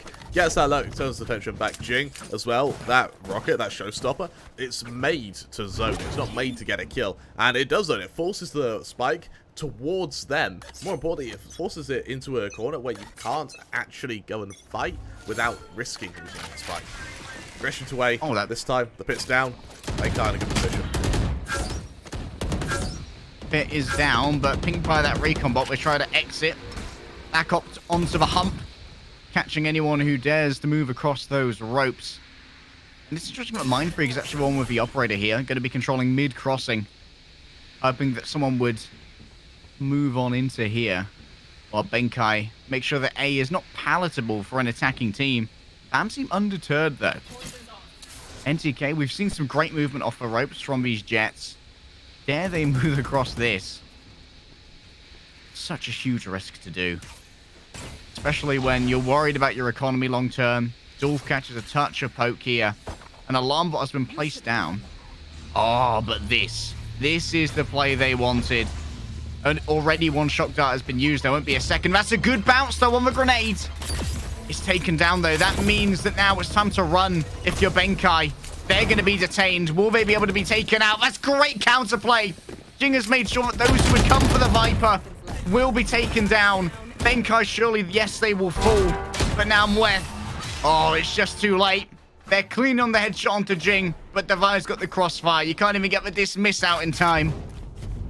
Really well played from Jing there, actually, to almost bait the Viper. To anyone who swings into his teammate just dies. And sure, Benkai, I think Benkai sort of accepted that he's dead regardless, because he's been detained inside a pit. And while the pit is great, if they know you're there, they're just going to keep clearing it. In this case, Jing just picks them off every time they emerge out the pit to try and find Benkai. Just gets kill after kill after kill, and he consistently looks strong while doing so.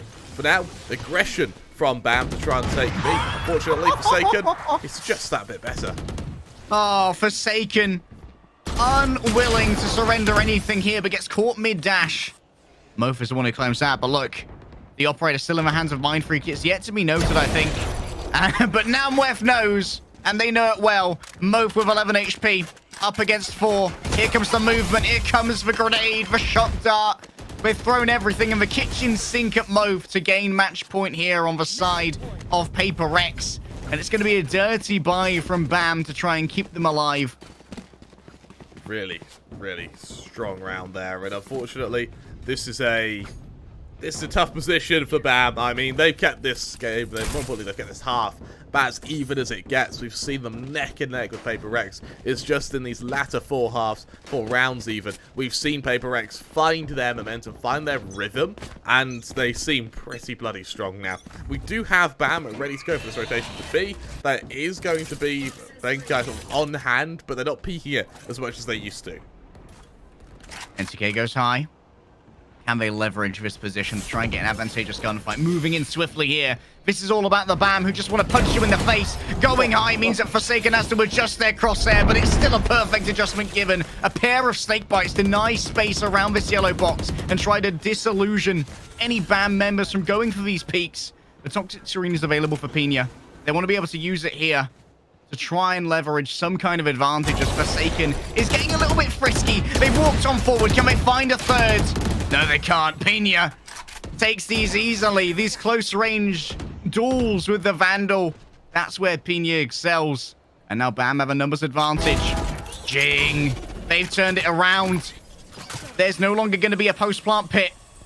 They've got to win on the gunfights, and Dorf's trying to make that a reality. Jing, can you do it by yourself? Apparently, that might be the case. The showstopper comes out. This could be what ends our show, and you better believe that it is. A blast back out, a bazooka in, and goodbye to Bam. That's a win for Paper X. Jing's having some fun with that. You can tell that little 360 there just before launching gear. That little insult to injury. What a game from both the duelists of Paper X there. A really, really strong performance on both maps particularly. And that aggression, unfortunately, 10 first bloods for Forsaken. Incredible round, incredible game for Paper X there. They're going to be our first victors of the day, going 2-0 up on maps. We still have 2 more matches to go, though, Kremer. Bren versus Beast and Bleed versus South-Built Esports. Yesterday, when we saw Beast, we discovered that 7 King, we don't know where they've been hiding, but they're definitely out there now as one of the premier duelists we have in this group. I can't wait to see it, and we're going to try and grab everyone into lobby as quickly as possible.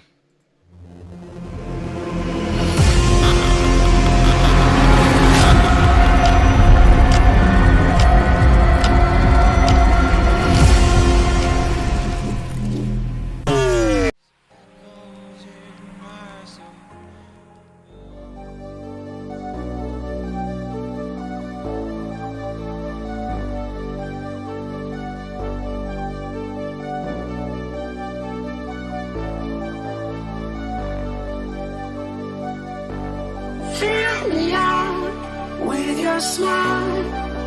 Now the sunshine brings the light. Fill me out with a flame. I will let you in this game.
lose ourselves in the spirit of things.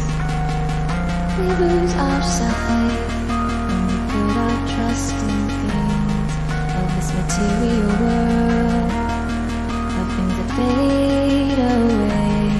Let them keep coming back, keep coming back, keep coming back, keep coming back, keep coming back, keep coming back, keep coming back, keep coming back, keep coming back, keep coming back, keep coming back. Of things we know.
We are dreaming in the dark. We are nothing more than dust. Search but you stay lost. We are reaching for the stars, but we're making this too hard. And I wonder where you are. Mysterious, that's the part you always show.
love goes, there is also misery. It's no mystery.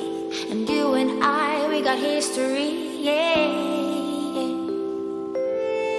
Wherever love flows, there is also tragedy.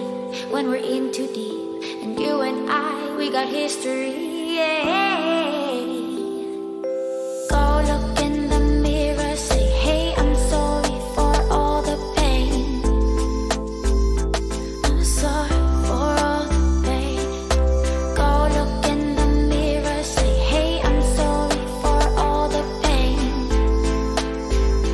I'm sorry for all the pain. Go look in the mirror, say, hey, I'm sorry for all the pain. I'm sorry for all the pain.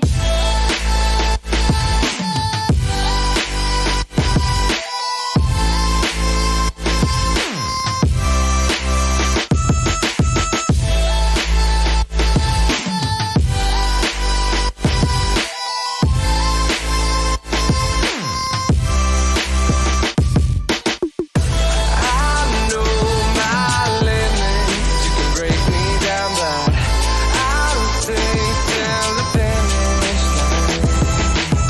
And I've been counting minutes for quite some time now, just to see you again. And I've been counting days to get away, to see you again, see you again. Been finding ways to get away, to see you again, see you again. See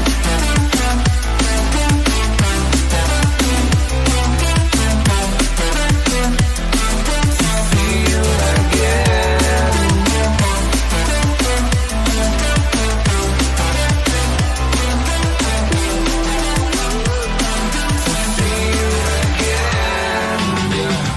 I can never ever find the right words, and there's no way this is real life. There's no telling you're the right girl, so I can only say that it feels right. It feels right. It feels right. Yeah, I can only say that it feels right. It feels right. It feels right. Yeah, I can only say that it feels right.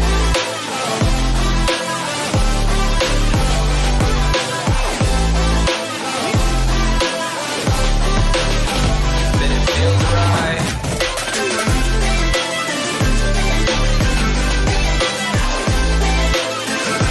Feels right. So right, so right, so right.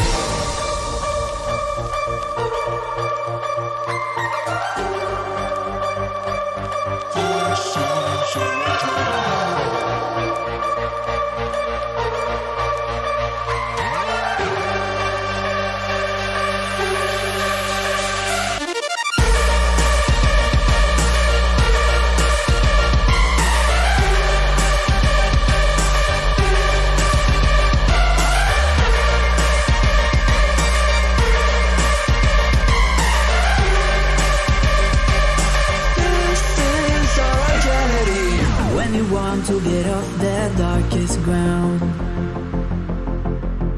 but gravity pulls you straight down. Earth from a bird's eye view. You should grow feathers and see this too. When you want to get off the darkest ground, but gravity pulls you straight down.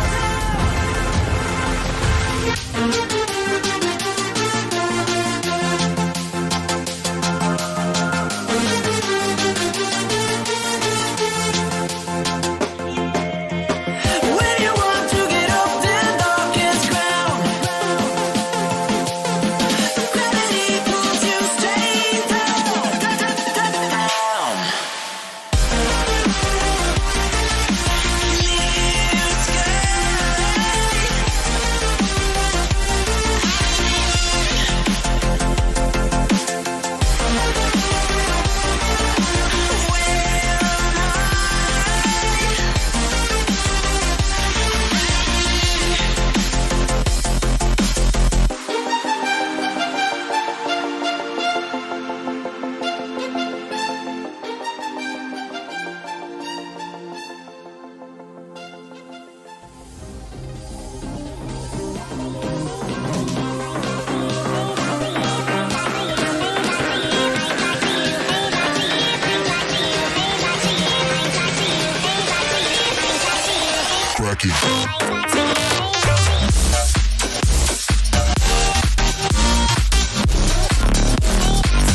regularities, living all the dreams, playing all the games, and getting high in love. They can chase us down, but we will always win. Leading every dance, feeling every touch, and getting high in love. We're invincible. Trust in me. We're invincible. Don't you see? We're invincible.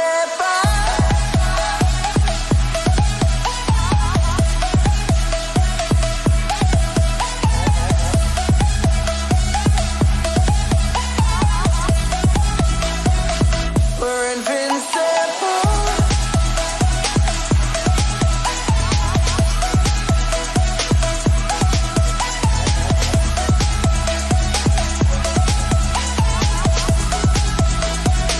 We're invincible.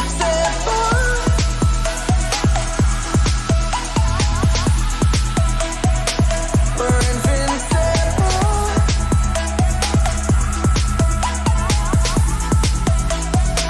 We're invincible.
I just assumed I'd play the part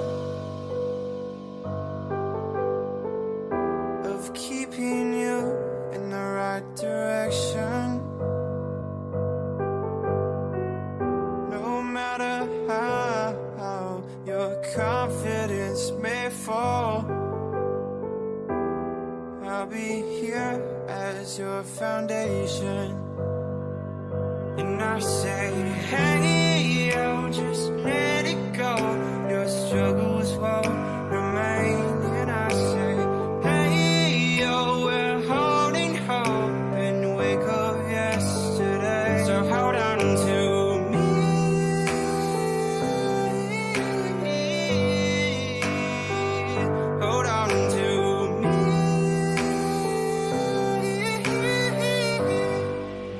Hold on to me.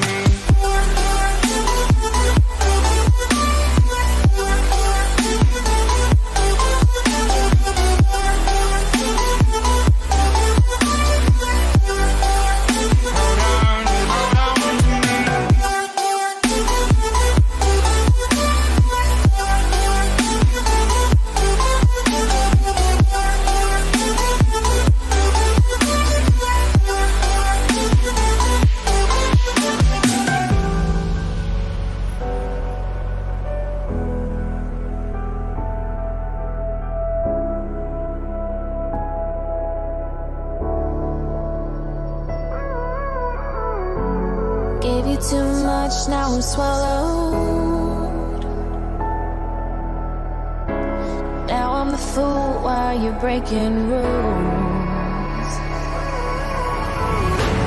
Dangerous path that I follow. Oh, go on, just do what you do. And it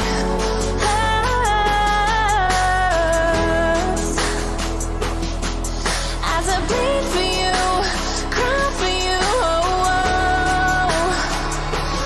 Let me bleed.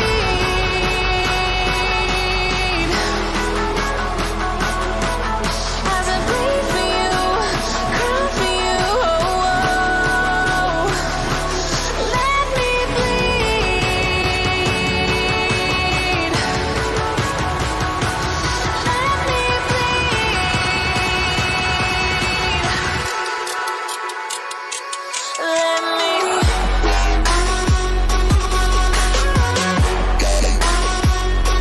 Let me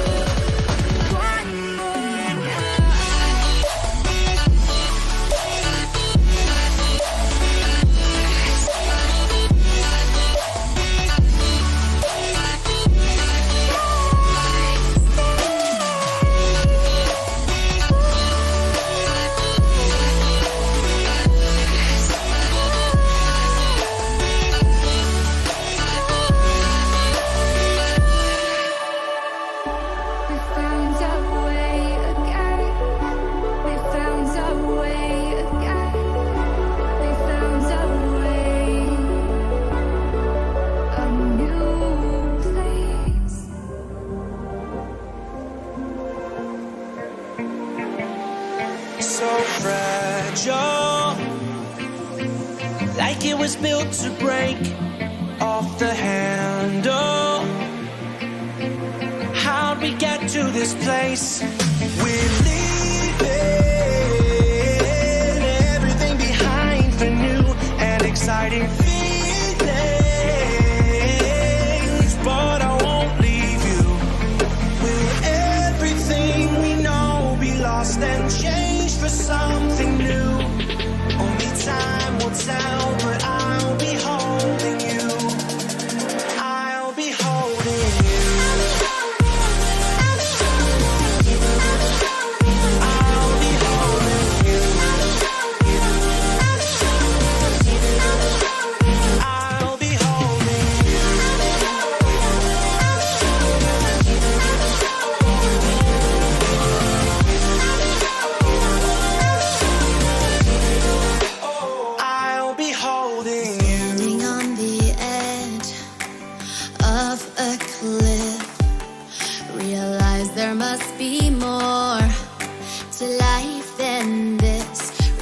the stars, traveling so far, like a dragonfly. Just grab my hand from heaven sent with me tonight. Trying to find our place in this world, reaching for the stars, traveling so far, like a dragonfly. Keep the secrets there, hide them everywhere. Just you and I.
like a broken soul in a wonderland without angels.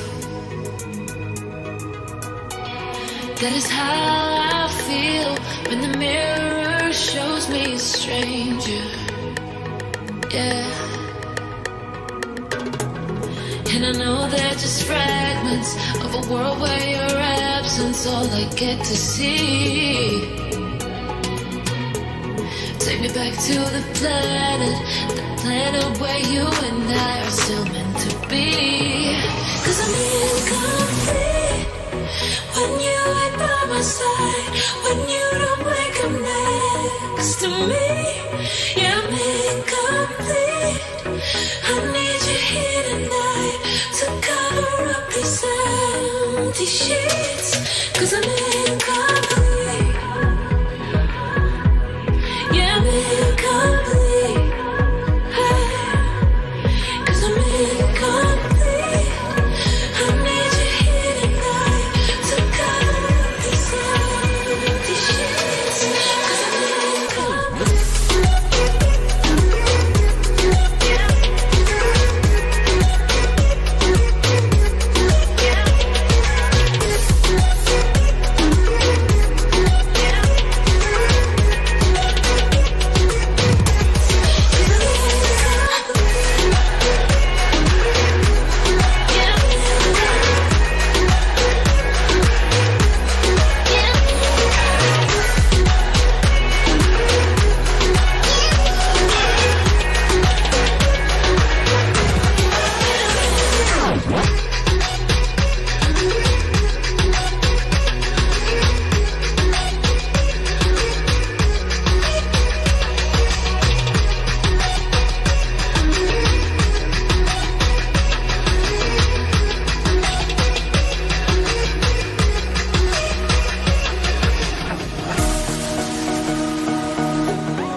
These roads intersect, on each one I reflect.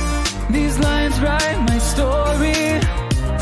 These places change me, each one replacing, like night into morning. I miss the open air, the going anywhere, riding with you like we used to. Guess I'm better off alone, never know when I'll get home, but I know that home's where the heart is.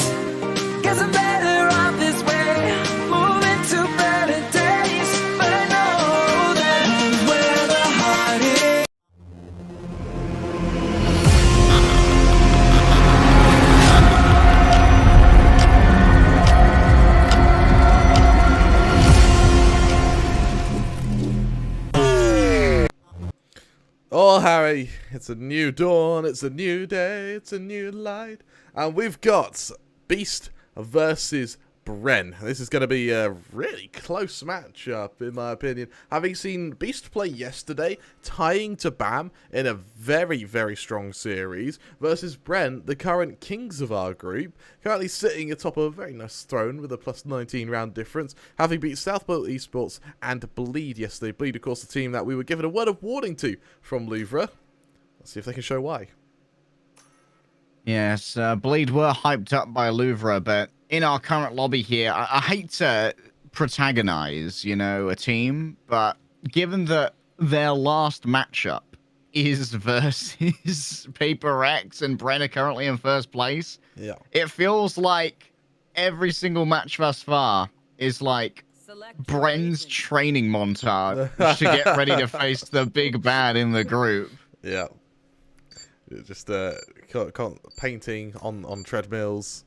This case swinging. It's going to be an interesting one. Moving into Ascent, though. Bren, that was nuts. Did you see them all lock in the same character at once? The sync, boys. That was insane. A team that locks together stays together. I love that. Anyway, it could have just been a glitch. In fact, it probably was a glitch. But nonetheless, I think that was cool. We go on to Ascent. Of course, the Killjoys are going to be really important here. I like the pickup of the Breach on Brain Freeze. The KO... I think KO, his placement in a lot of these games has been, how do I describe it, unique. A lot of them have been sort of picking him up just to see what happens. I know that Louvre have favoured the KO, but that's purely because they went into Breeze. They said in an interview, we don't have strats for Breeze, we just put Juicy on KO because he's really good at aiming.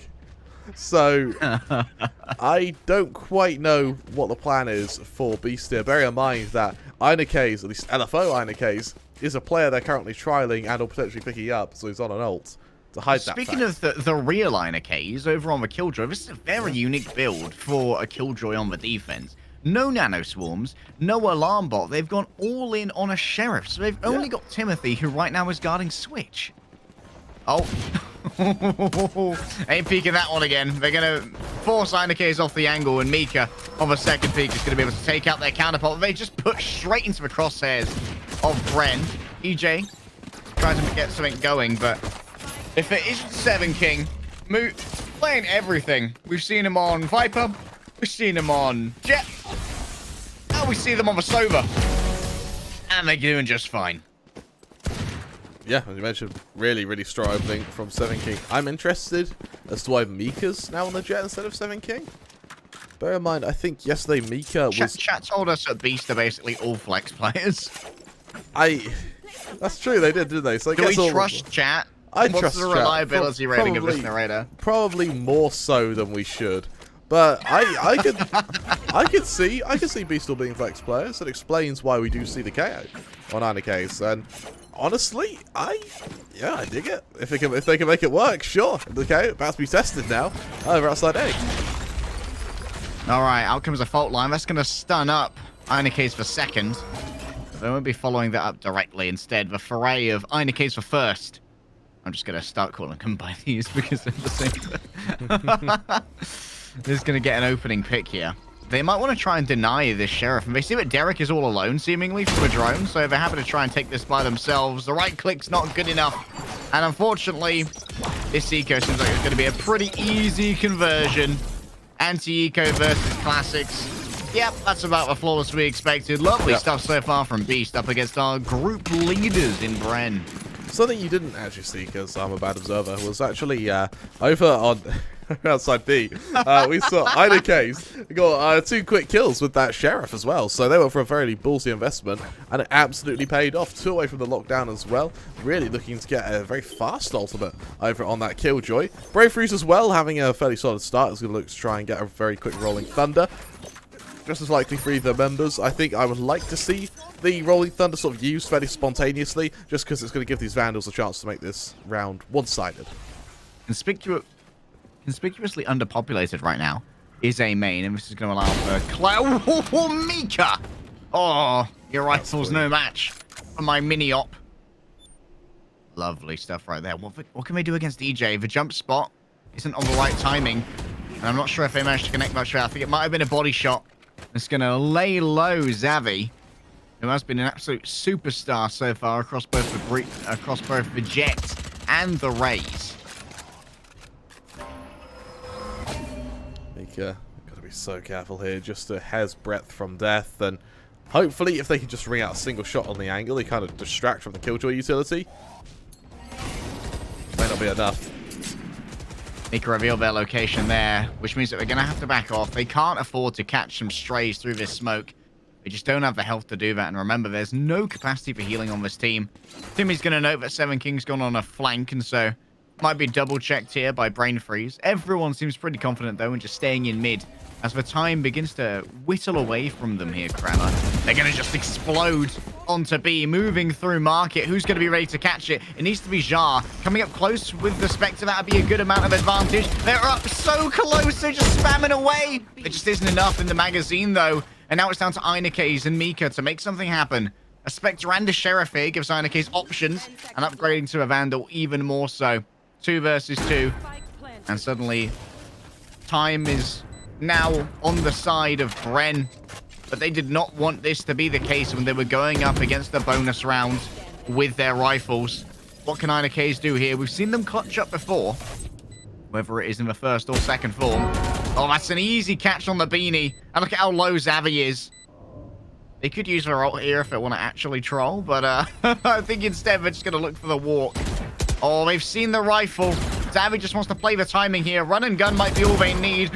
Look at that dodge away with the dash. Having to swap over now to the Sheriff. Can they connect themselves a shot? It's excellent evasion from Xavi. And then finally the gunplay that they need.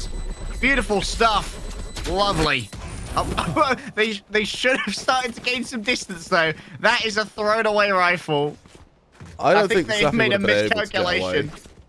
I think they'd have got away regardless. But for Xavi, he has no business surviving that, frankly, Harry. No business. I can't believe they made the dash work. Yeah, exactly. Is the stream having some... Oh, the stream is really laggy. We may need to call for a pause. Not this round, but next, if it doesn't sort itself out. I see you in chat. I do see the output. We'll try and fix it, hopefully. Yeah, okay. That's actually really bad. Okay. Anyway, we're moving into this, and well, for the most part, Einekes needs to be fairly careful of it. Just go for old shoulder peek, just trying to catch out an odd member. The real thing you should be careful of, though, is that op over on Mika. So long sight line to try and use off the back of it too. Mid control is going to be difficult to challenge. Look at this, Bren. They've had to buy down to almost 0 here because of everything that they lost in converting that buy round. Seven King sends the drone down B main. They'll see 1, but not much more than that, which is a bit of a blessing considering that 3 people were huddled up in the link from attacker spawn. And now Seven King. They're going to allow for Einekes to move away from this. But if they got pings there, in comes the Rolling Thunder. Seven King is going to be stunned. Will they be taken advantage of for the moment, though? It's going to be down to the engagement that comes through from this jet. They land on the site. The Nova Pulse will miss, but easily identified as Seven King, and Xavi is going to be able to pick that one up for free. They see the rifle of Einekes, and now Mika with the operator is going to be public enemy number 1. I'm not sure if the op shot has rung out yet and alerted Bren to the fact that there is one on the board with 24 HP. Catching strays here will end Mika's life. And it might just be all about patience and looking for exits. But an advantageous swing here from Josh could be coming in.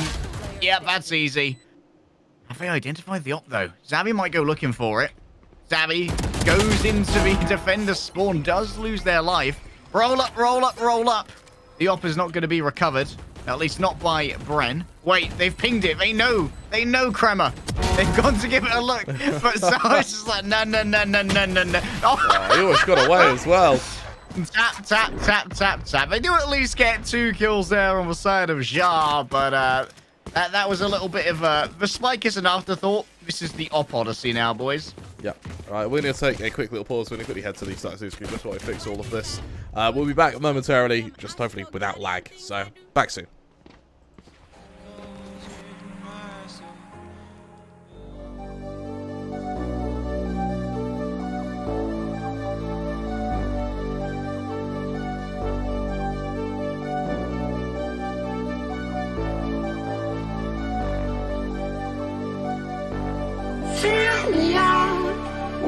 smile. Now the sunshine brings the light. Fill me out with a flame.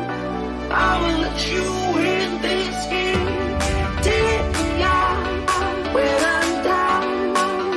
'Cause with you I'm safe and sound. I'm safe and sound. I'm safe and sound. I'm safe and sound.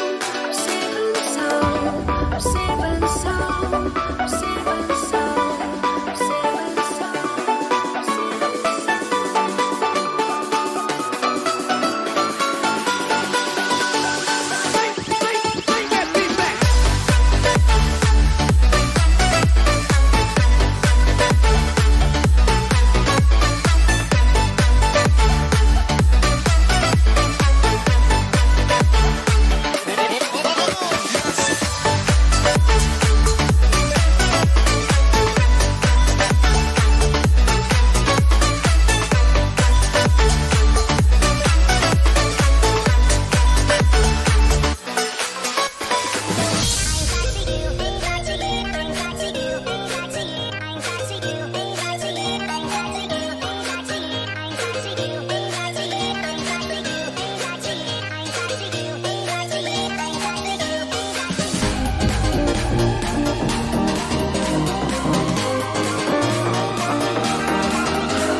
Transition can wait. We just got into a very fast round for a moment there with the jet knives. We actually probably could sat it out on hindsight.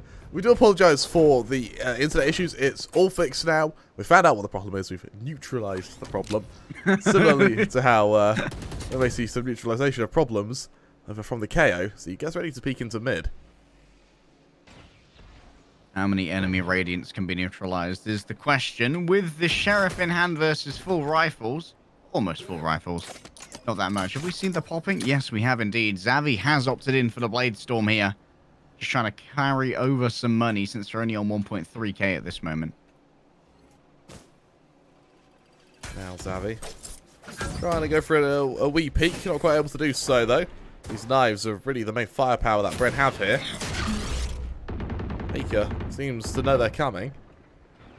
Red have been pretty slow on their attacks, it seems. They don't want to give away anything for free, knowing that they're up against most likely Sheriffs. Speaking of which, Mika's going to be able to meet multiple people soon with the Arcane Sheriff in hand. They can't turn away. That's going to be some misses from Xavi, but it does not matter because their Sheriff play is simply better. Jar's going to fall down for the audacity they had in defending A. How dare you? We wanted that, sir. And now Einekes. Both of them, in fact, on the flank. What can the Einekes twins do? They can meet a door is the first thing that they have to worry about. Oh, sure, Seven that King door. comes in from the other side. Exactly. There will be no doors in my way. Einekes sends out the knife. 2 hostile agents will be suppressed. And a little bit of clearance will be given here by the Nano Swarm. Einekes. Duo's up now. One of them has fallen. But will the second do it? Will you avenge my brother / myself? It seems like Einekes for now is going to be concussed. And there's no point in hunting this down, really. Unless you're desperate for an extra ult point. So what? They just flee. And Einekes turns the corner to give EJ their 4th in this. As quietly Pogger's performance from a Killjoy. What have we said about using banned words on Twitch? Hey, this isn't Counter-Strike anymore. Are we allowed to say poggers? Is that I can say poggers if I want to. Hey, here's when I first met you. I remember when we first met you. And we wanted to. But when we first met you, hello. When we first met you, yeah. Sorry, my multiple personalities going out there.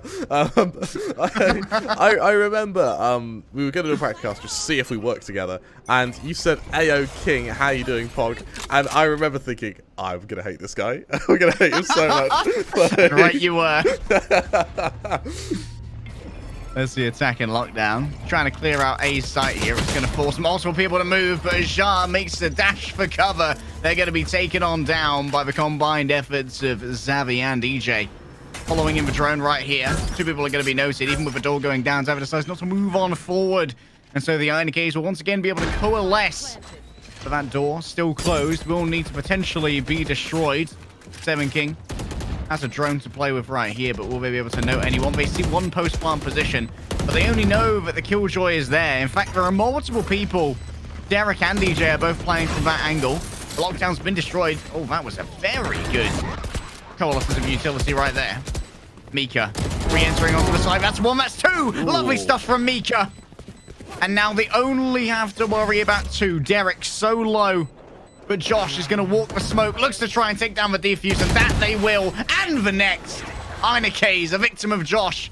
And Bren, despite a shaky start on the pistol and anti-eco, they've been able to string together these rifle rounds without an issue, baby. You've said it perfectly. They've recovered really damn well. There was a bit of a commitment from Beast there as well to try and get back into the round from that null from Einekes. And that null command and the dagger as well actually shows exactly why they've picked the KO.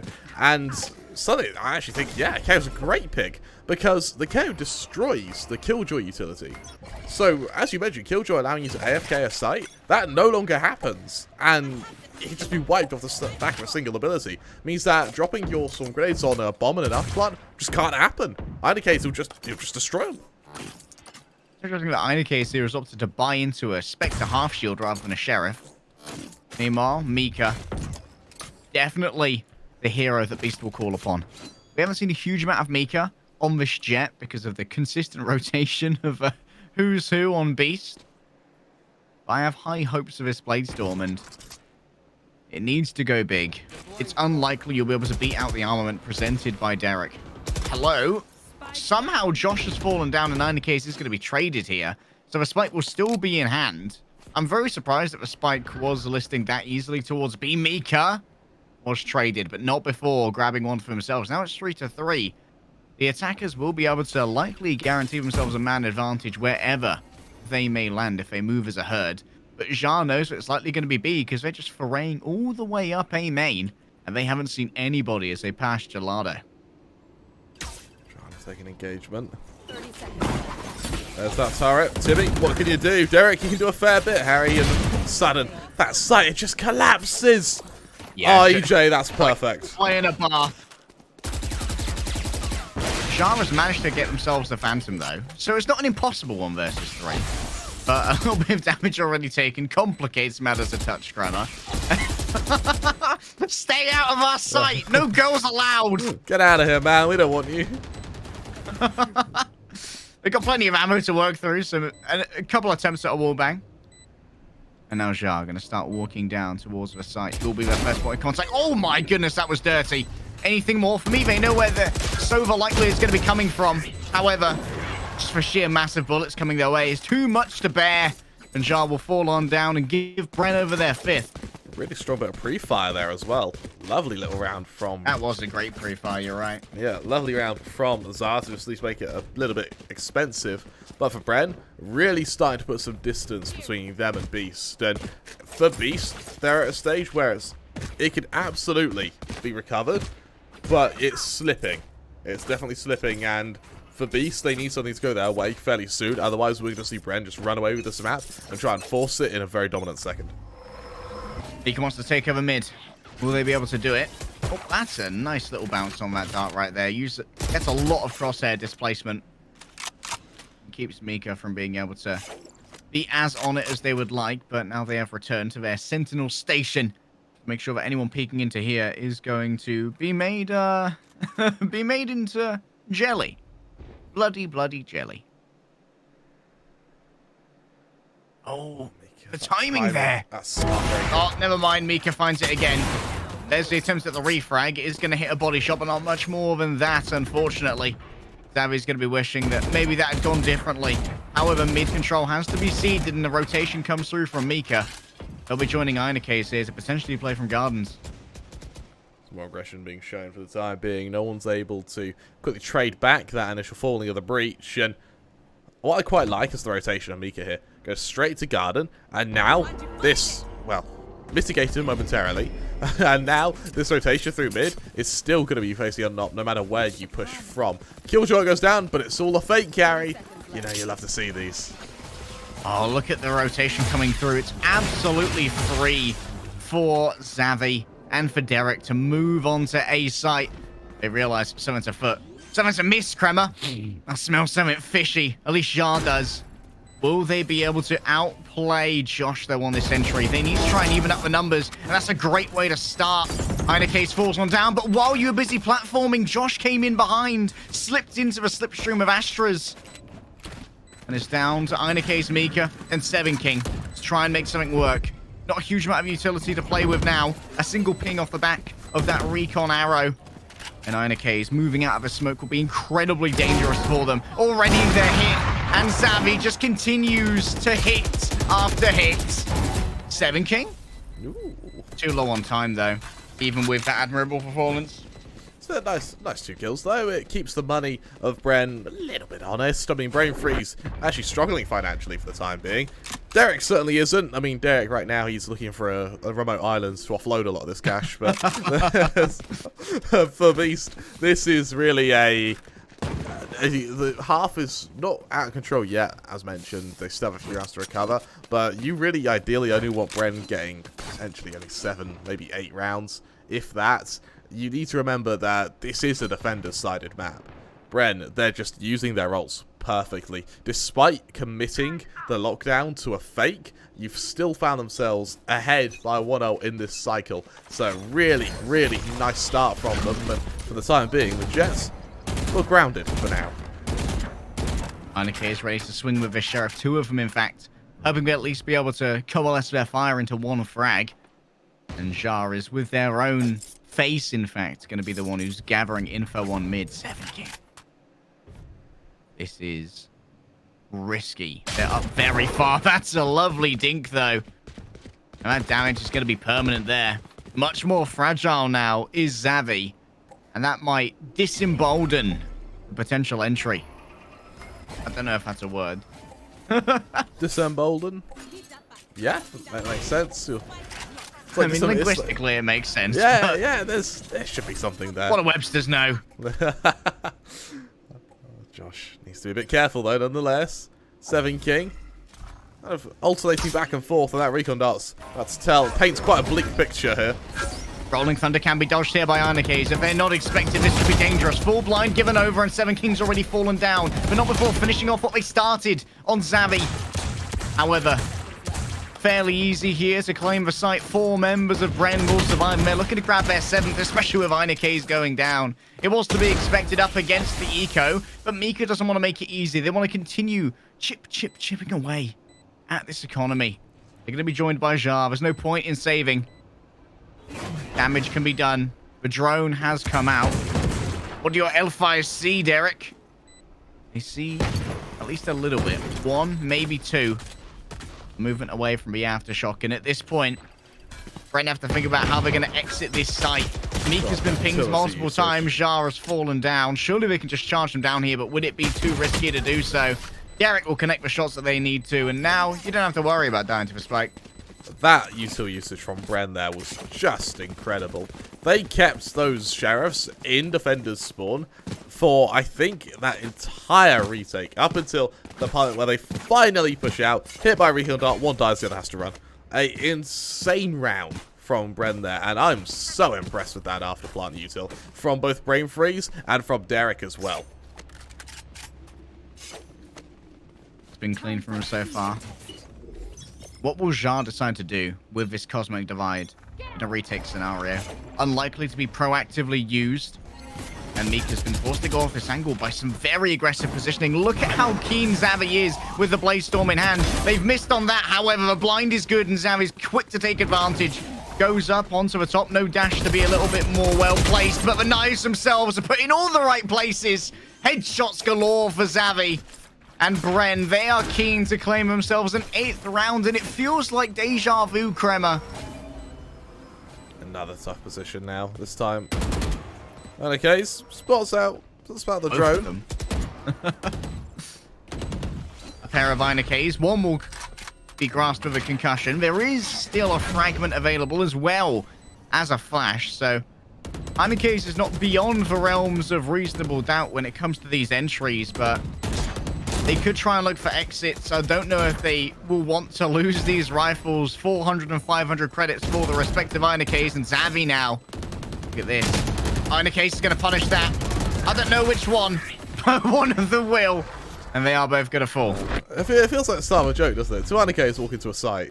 And in this case, it turns out very badly.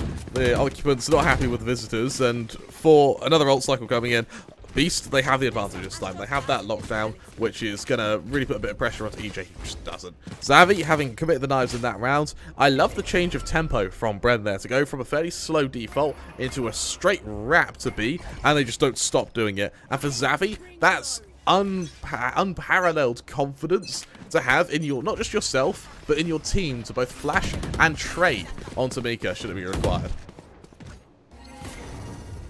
They don't like Mika. they don't want Mika having any space. Maybe Brain Freeze is a little bit salty about that op in mid a while back. Out comes the drone. Who will be the one to destroy it? Oh, it's already seen 1. Now they know that there's likely 2 here from the multitude of Vandals that come on out. Brain Freeze is going to try and embolden an attack here. Using the flash, Xavi is forced to move nonetheless into their own smoke, of course, to give themselves a little bit more safety. Einike's manages to stay alive for about a moment longer until the jig is up, the game is finished. And in a 2 versus 3, should be an easy post plant here, but it's not going to be equal armaments. Mika's managed to pass undetected into here, though. That alarm bot was, of course, deactivated. And Xavi could be a free kill. Never mind, Xavi's never a free kill, Crammer. Why would I say those words? What, am I bad at casting? Go on, Harry. Let's use our brains here. Try to kill Xavi. that happened. We both know that. In this case, Xavi looking so strong. And I mean, credit where credit is due to him. He is looking immovable right now. When for that round in particular, I'm not sure if you saw, he goes through the nano swarm, he runs through the vulnerability, and he just dives onto the site, gets his health back, and then just goes for a straight hit. And I love the fact that he's being this confident. Red have 3 ops. What's happening? That's a lot of ops, Kramer. That's a lot of ops. Who do we watch? Congratulations, you've got yourself an amateur observer watching 4 ops at once. Do you guys hate Kramer or something? Who's responsible for this? Oh, we missed Xavi one. grabs the first. Ina Case may feel like doubling down. We still have a flash to work with here. Or we decide to use it. Oh my goodness, Xavi, the movement is just so clean. So beautiful, so gorgeous. But Mika, maybe they can even this up. A recall on the star, I believe, because only a 2-second smoke. So Mika might be keen to try and double down. Can they outlast the drone? The answer is no. Just by the skin of their teeth, here comes the Hunter's Fury. Run for your life, Mika. Dodge away from the bolts that would rack through. They get caught by the final pulse, but it won't be a killing blow. And now a lot is on the back of Ina K's, the Killjoy variant, to try and make this work. Coming in from the top, Mika. They're just outpaced here by Xavi. There was such an economic boon on Bren. They could all swap over to rifles. Yeah, we bought 3 operators. Ain't no thang. We got Elon Musk money, baby. I'm dead happy, Harry. There was 3 op kills and we got 2 of them. Good job, bud. Thanks, man. I'm proud of you. I'm leaving you to become an observer. No! What was Not the the help keybinds? Iconic. What was the button that allowed us to view different points of the map? It was default I believe or it's something. equals. Is it default to equals? Oh, it is. Oh, my observing has just got so much better. Look at this. How do I turn it off again? Oh, Mastery of just go Valorant. on. We'll just cycle through these. Make it look like we've really we've set make it look like we've set up camera angles. It's over for the competition now. Move over, Mel. It actually has. This fist around Beast, if they lose this, let's be honest, Harry, they're in a lot of trouble.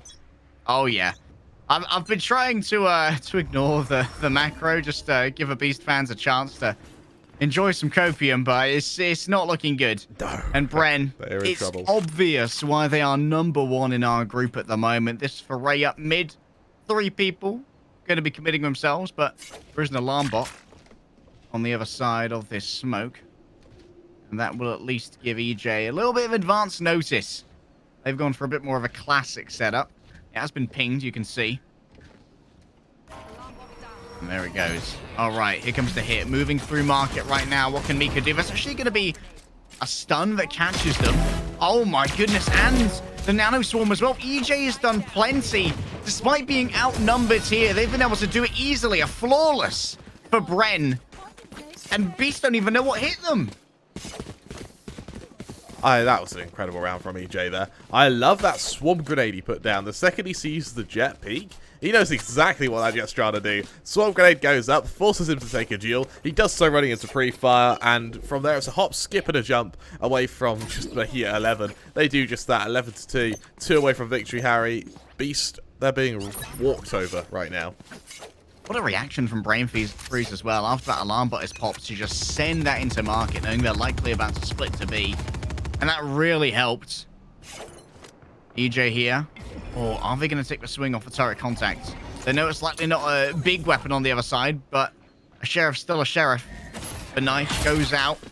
EJ's going to destroy it. Now they know someone's close, and so Ina Case is going to back off for the moment. Elsewhere, Jar lurking up top, and he's going to take a swing here onto Xavi. That's beautiful play there from Jar, master of the pistol.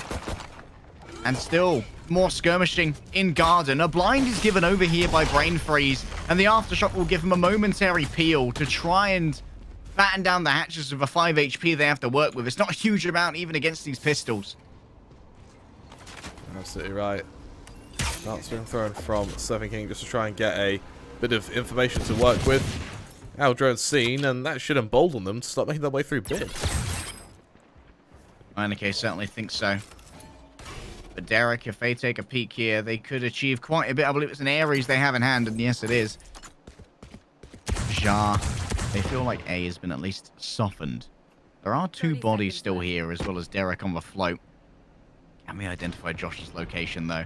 Oh, there's the gravity well, and that makes it easy for Josh. They'll just follow up on their own magic, baby. Oh, Josh perfect. grabs themselves 3 on site. They swap over from the Spectre onto the Ghost.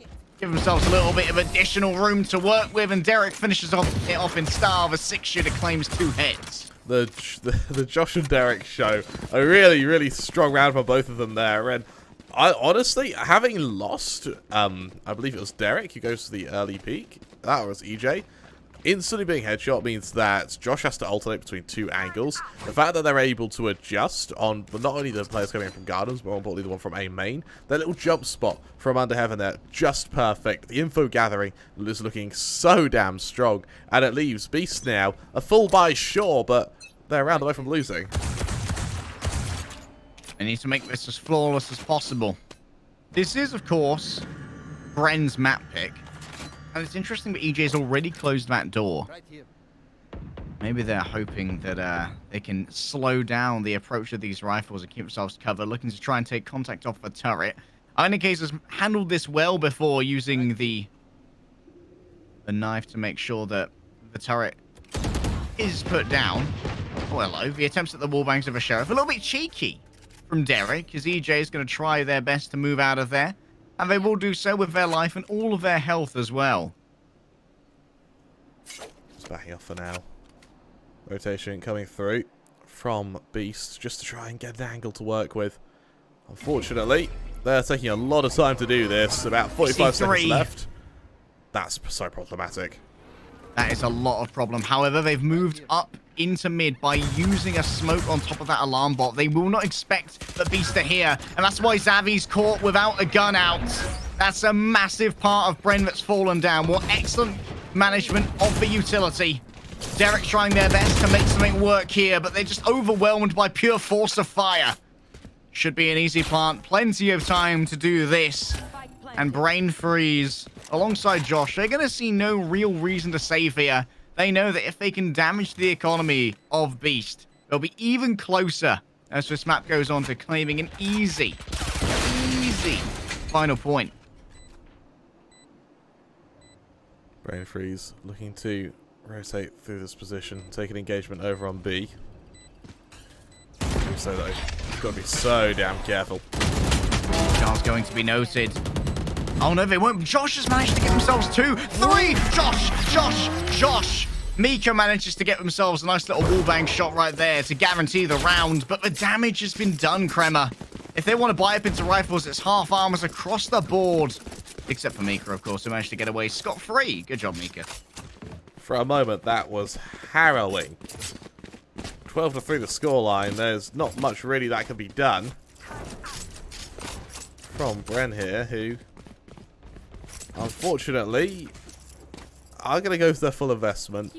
Xavi only with a Sheriff, though. I think they bought a Vandal in the last round. Yeah, my main worry for Bren is that are they going to get into a stage where they start overextending, they start doing kind of ruthless plays just to try and get that map closed out. Xavi's ruthless in their own right. The Aftershock here is going to claim a tiny bit of space, but Icebox continues to double on down. Josh stuck behind the generator at the moment. A movement would not be in their interest, but they still managed to win that. Spamming through the smoke is good enough to remove what little HP is left on Josh. And now it definitely feels like A is going to be the recipient of most of this pressure, especially with Icebox opening up Garden. This is still workable for Beast. Perfection is demanded, though. They can't allow for Xavi to go mad. They can't allow for a clutch scenario. Xavi's going to try and maybe slip themselves in beside this box right here. They're wondering if they dare penetrate through this. They catch someone with the bow out. 7 King has fallen. Down to a 2 versus 2. And soon, this wall will fall. Mr. Gorbachev, tear down this wall and bring up the Nova Pulse. 1 versus 1 now. And Jar has very little HP to work with. 16, in fact. A single star. And the gravity well. 30 seconds left. There's nothing left in the tank, Kremer. What is there for EJ? An alarm bot, a nano swarm, and the turret's already active. There they peek. There's the jump. They've spotted out Jar. They hit the shot that they need to. And Bren finished it out clean. 13-3. My God, that's dominant, Harry. A really, really strong opening from these teams then. Well, I say mainly from Bren. That really shows why they're the top of this group, and for good reason. A dominant game, and you know, my worry is that for Einarcase, having that KO, there is a lot of reasoning behind that, and I'm all for it. I would love to see KO used more, and we actually see here the KO outperformed the Breach. So I'm just saying there's a chance. I feel like the Breach brought more to the table overall, though. Like EJ's pistol round clutch was definitely entirely enabled, in my opinion, by Brain Freeze. Otherwise, Escape from Outlander Swarm would have been much easier. That's true. That's true. We are. There are pros and cons for each character. I would love to see a KO Breach matchup more often. Nonetheless, though, that's only our first map of the series. We're going to Haven after this, where Beast are going to try and use it as their map pick as a chance to at least end things on a tie. We'll be back soon.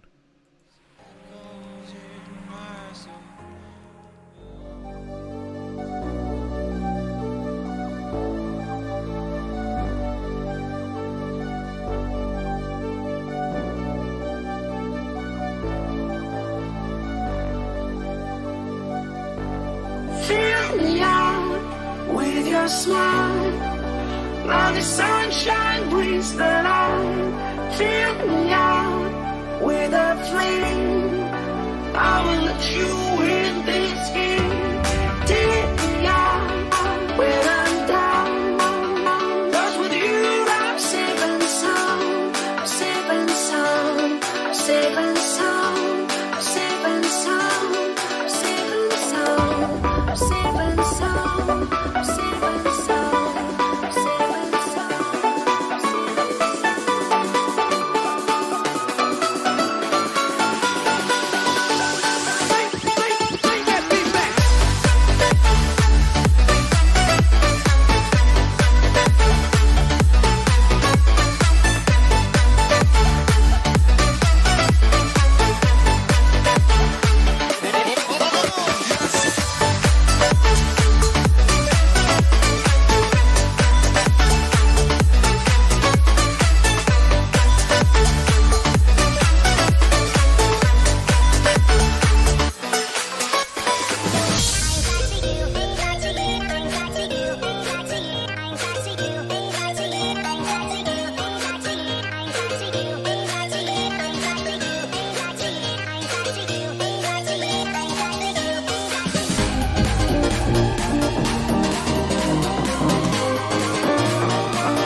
Oh, and we missed that one badly.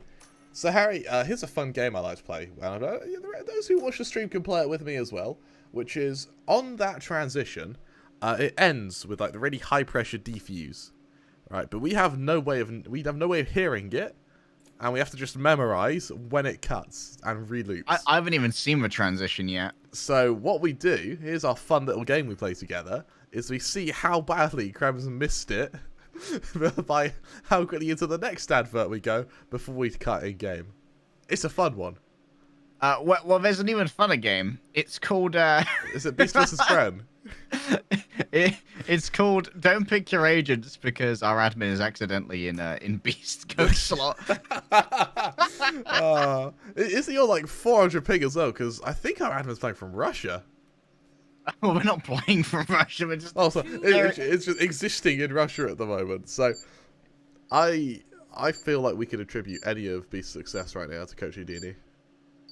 I think we're just gonna head back to lobby, move Houdini over, and then do this again. But you never know, Kremer. You never know. We're hovering over the button to send us to highlights, so that way you don't have to see me miss the transition again. Oh yeah, it's going into map. Send us to the highlights. Yeah, okay, alright, we'll go to the highlights. We'll be back soon.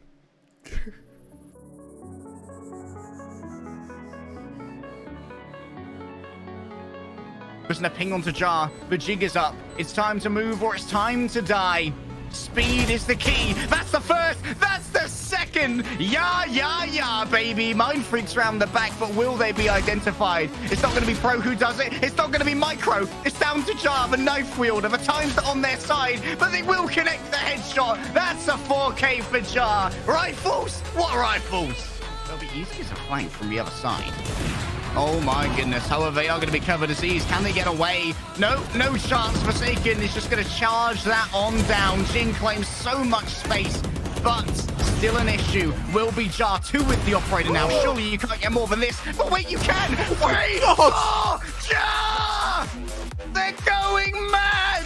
And they end up in a 2 versus 1. They need to wait here, but can it be the ace? You bet that it will be, baby. Yeah, and finally... Yeah. What kind of robot are you? I'm a Volvo. Doesn't move very quickly and immortal. Absolute tank, basically a ferry on wheels. Oh, for now. Lexi. 1 versus 2 is doable here. And, whoa! It definitely is doable, Harry. It's very much doable. Crikey, that's some wow.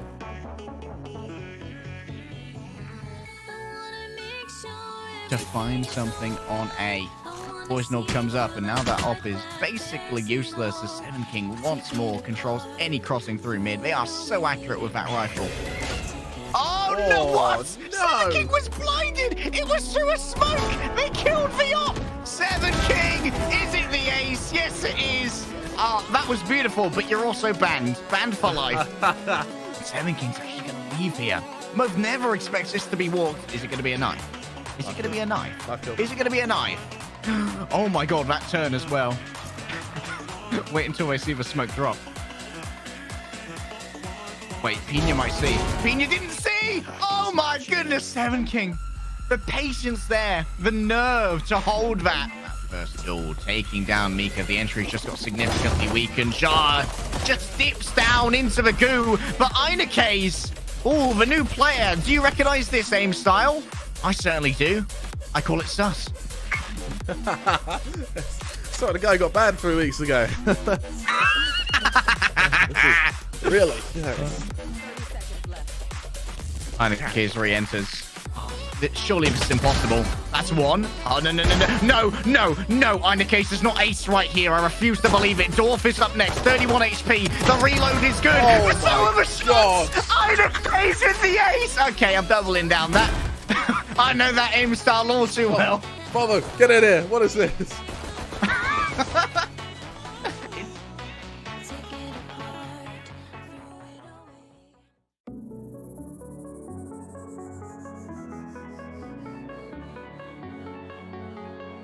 Pushing a ping onto Jar. The jig is up. It's time to move or it's time to die. Speed is the key. That's the first. That's the second. Yeah, baby. Mind freaks round the back, but will they be identified? It's not going to be Pro who does it. It's not going to be Micro. It's down to Jar, the knife wielder. The times are on their side, but they will connect the headshot. That's a 4K for Jar. Rifles? What rifles? They'll be easy as a flank.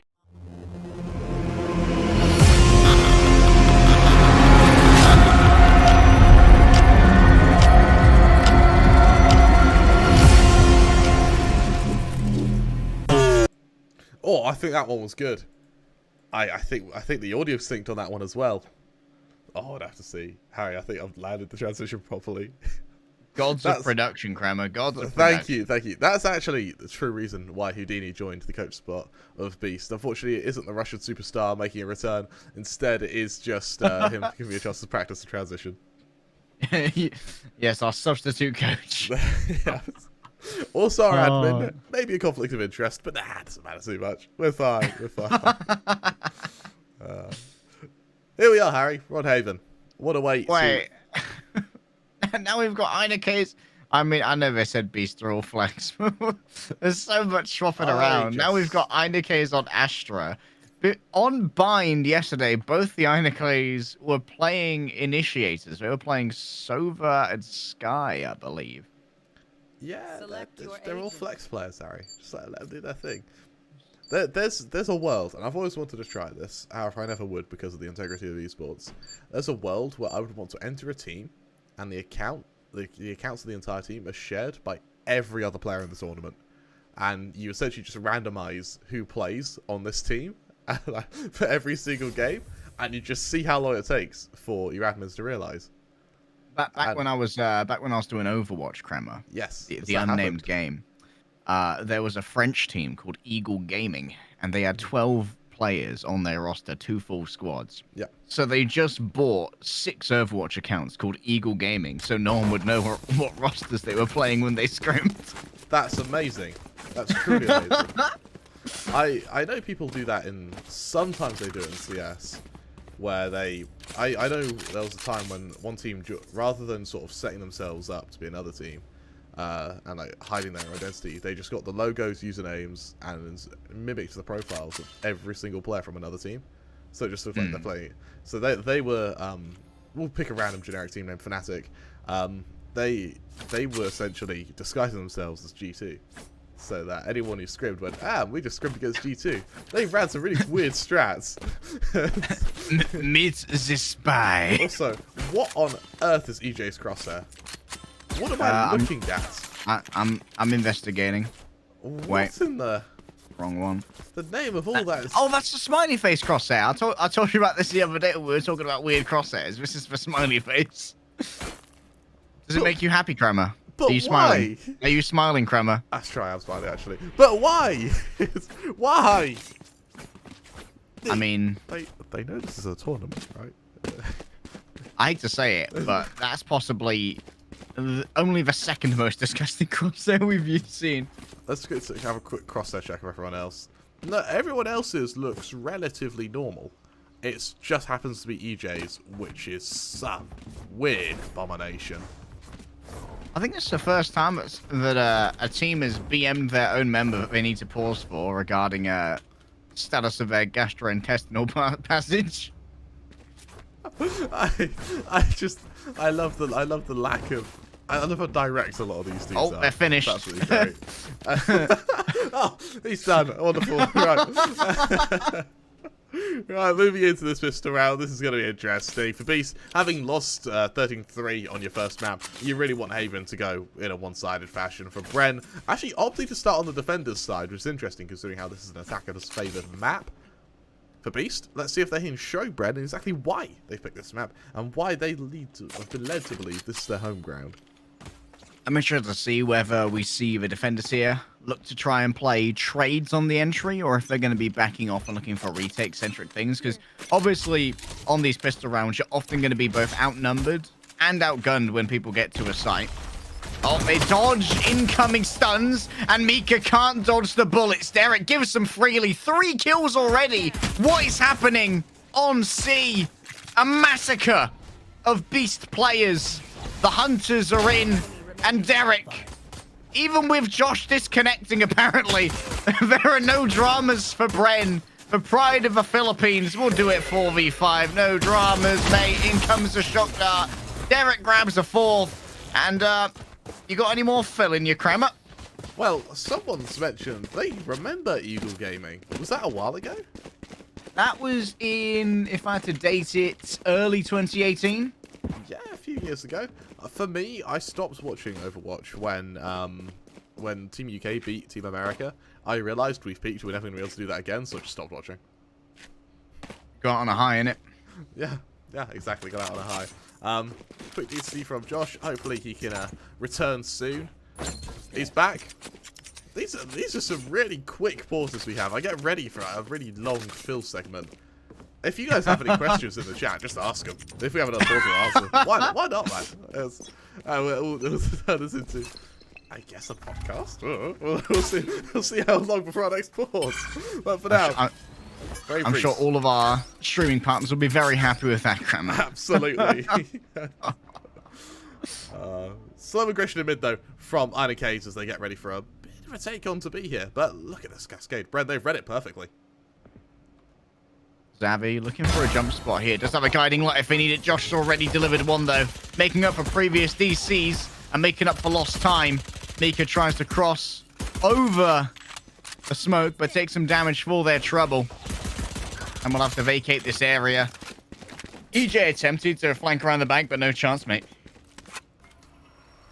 Some aggression from Beast. It looks like they're sort of just figuring where to go next. I mean, getting a kill was great, but what you do off the back of it? Mika looks to slowly go down A long. So that's where the attack will be. Brain Freeze. He'll be the man calls who actually does have Josh there to assist him. This time fully connected to the server. So a 2-on-4. They do have superior firepower. They do have the defender's advantage. This should be all good for Brain Freeze. Might decide to use the gravity well as well. Brain Freeze trying to decide where to go for at the moment. Is going to be surrounded on so many sides, but Josh has got it done by themselves. That's 3 for Josh before falling down to Jar. Xavi's just going to back out for a moment. They've been left in a 1 versus 2, and they know that Derek's arriving with a heavy artillery. Phantom in hand against these small arms is going to make it easy, possibly. Derek's on good form, but Xavi's not going to allow them to show it off. Moving straight in, cut to the quick. The bonus isn't going to be ideal for Bren, but the round is going to be claimed. We speak about form. You need to remember, Xavi's also showing great form after that last round. It was both, I believe it was both Xavi and I want to say Derek, who were joint top fragging, but a lot of that was off the back of some very, very well-placed kind of spouts of aggression. In this case, for EJ, maybe a fight due in mid here, but for the most part, Brain Freeze is going to be tested, and to only have a Spectre for very long, I doubt he's going to want to fight this at all. Concussion, pings. Will this be a dash forward? No. Mika does not want to risk that. Does not want to risk giving over the Phantom, but even though this is a buy for Beast, this is an important break ground for both teams because Bren, they lost so much, they've been forced to buy up into rifles of their own. Only Brain Freeze has been able to carry over a Spectre from a previous round. Right here. Dog going for a bit of info. The Hellhounds are out. In this case, Harry, this should really affirm to both Josh and Brain Freeze that one of them are going to be due a fight fairly soon. Brain Freeze is happy to take first contact and allow him his own death to be swung off of here because they are in possession of the smallest of the weapons. However, what an engagement here from Mika. Josh quick to punish that, though. Not going to get away with that if I have anything to say about it. EJ turns away at just the wrong moment, but is able to adjust in time. They are going to be blinded, and so Seven King claims that one easily. 3 versus 2 now, and this is very doable. However, with smokes, going up to heaven might not be ideal here for the defenders of Bren. Can they execute on this 3 versus 2? Now it's a 2 versus 2. I'm not sure how Xavi managed to isolate that one alone. They've done it perfectly. Nothing off the back of a guiding light. Oh. Case grabs both of them. Excellent control there from Case for second. Really strong round from Case there, but you need to remember that Bren, they don't play bonus, having taken such an economic beating in round 2. Round 3 was a full buy for them. For Beast, that's perfect round to win. This should be their way to set up a 2-2 equalizer, especially against the fragments of pistols. There's the odd Vandal being considered by Bren, but you want to have the beefier buy next round when you can do it in sync with the rest of your team. In terms of ult management, Josh does have the Cosmic Divide, but I doubt we'll see it used this round. Bear in mind that we're going to see the Hunter's Fury come online as well, so it'll just go through it anyway. Skirmish up mid, an exploratory mission right now by Mika and Jar, and their reward for such efforts is a very much damaged Josh. Most people haven't even bought armor on the side of Bren here. Mostly just pistols, as cheap as possible for them to at least present a threat. EJ is put low before backing off, and everyone seems to have responded to aggression in B, but it's Garage where the hit might eventually come through. Derek tries to relocate. Oh, the concussion there. Messes with Derek. Everyone spills over onto C site. Some good post-plant positioning here. Might make it impossible for Bren to retake. But look at where Mika has placed themselves. Should easily be able to catch Derek. And an attempt at a wallbang. That's a lovely ping. I have to assume that Seven King was responsible for that. And it's looking impossible. A few exits would be great, but that's all you can really hope to achieve here, because this is turning out to be a really, really EJ? It's a nice kill, but it's silver linings, Harry. Alright, in comes the charge. Move forth, my friends, onto the breach! And the breach gets the final kill. Oh, that's nicely serendipitous. Thank you very much, Jar. Beast are going to even us up. Now we move to the full buy. This is what matters the most. This actually, for me, is going to have a... For me, this is going to be a true test to see what's happening from for the tempo for the rest of this map.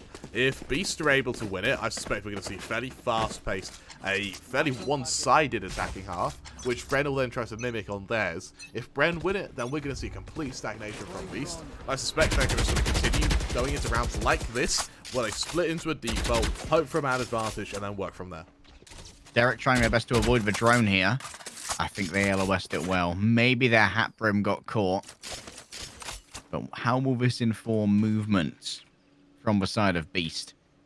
A-Long, even though they don't know it yet, is populated by old EJ. Bruce goes in for a look, but won't get too far down the sewers.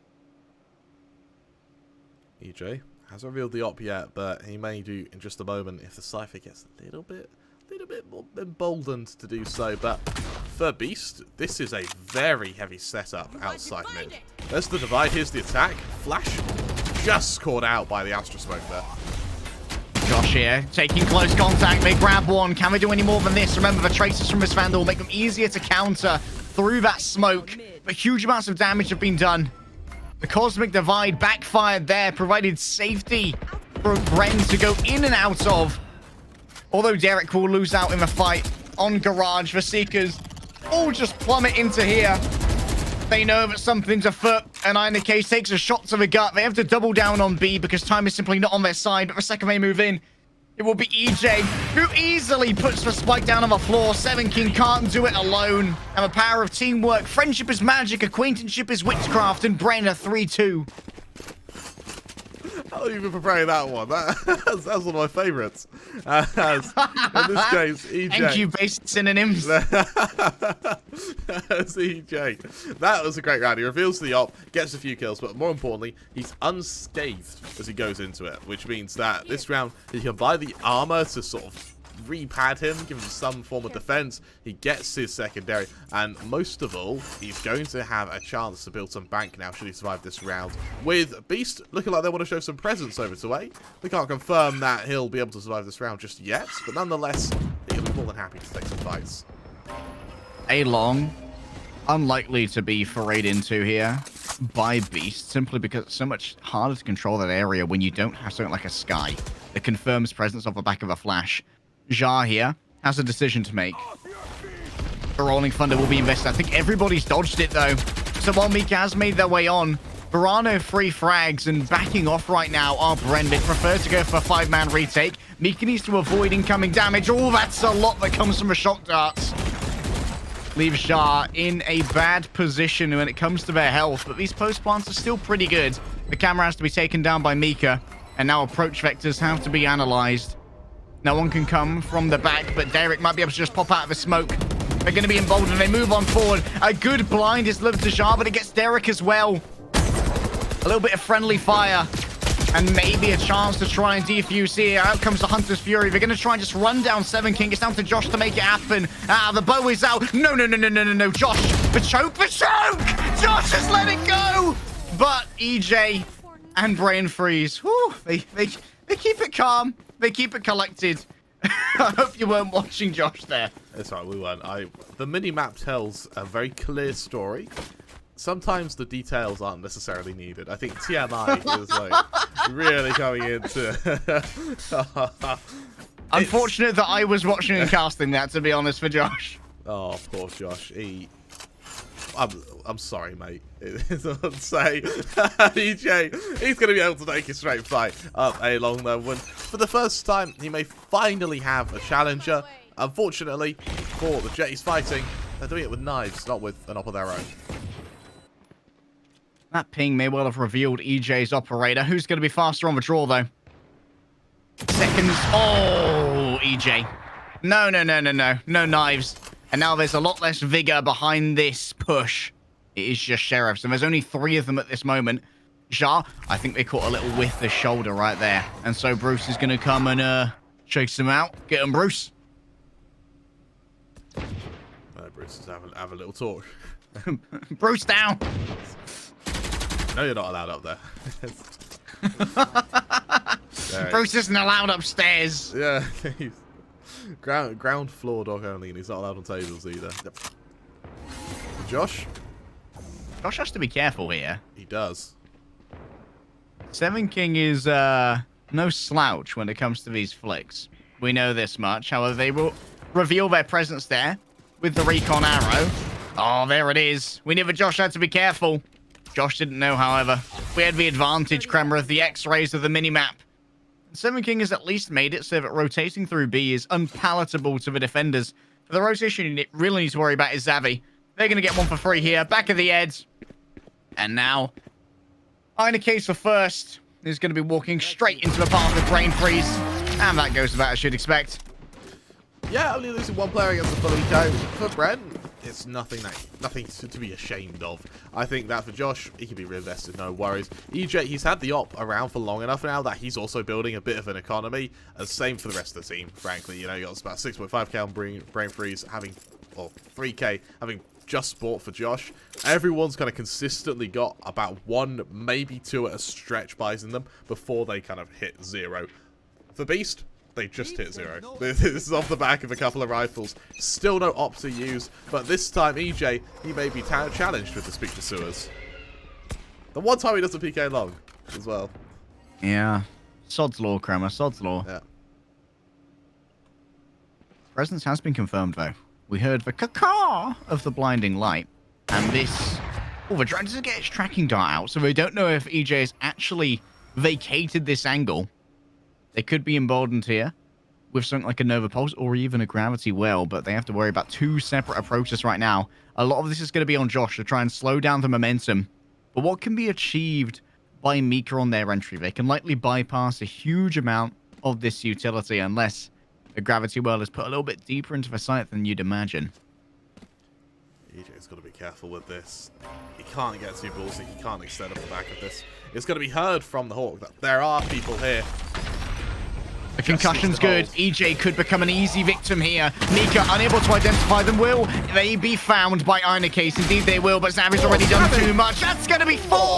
Xavi, before you could even blink, before you could realize what was going on, the A hit is decimated. And Xavi at least is halfway towards their namesake. what a round from Xavi there. And I mean, that's also off the back of Josh. He plays that so well with that grab well, makes Xavi get 2 of the easiest kills of his life off the back of just plowing into them. The follow-up, I mean, it's already been set up by EJ, hasn't it? He revealed that there. He legs one of them, instant headshot from Xavi. 1 player in a 1 versus 4. Even if they kill Xavi, they've lost that. 6-2 the scoreline. Bren looking to mimic the success they've just had. And honestly, Harry, it's starting to look very likely. This concussion is such a good counter to the operator, however. They know they're going to be playing pretty safe in these locations. Look at this. Mika, oh, they were thinking of getting frisky. But that neural theft easily just deters them. Now, slow push in mid from most of the Bs. They're taking their time with this. They don't want to, even though they are on Sheriffs, they don't want to just give the round away needlessly. And for Derek, he's actually been timing a little bit here as they go for very fast controlling garage. Derek cares little for your timing.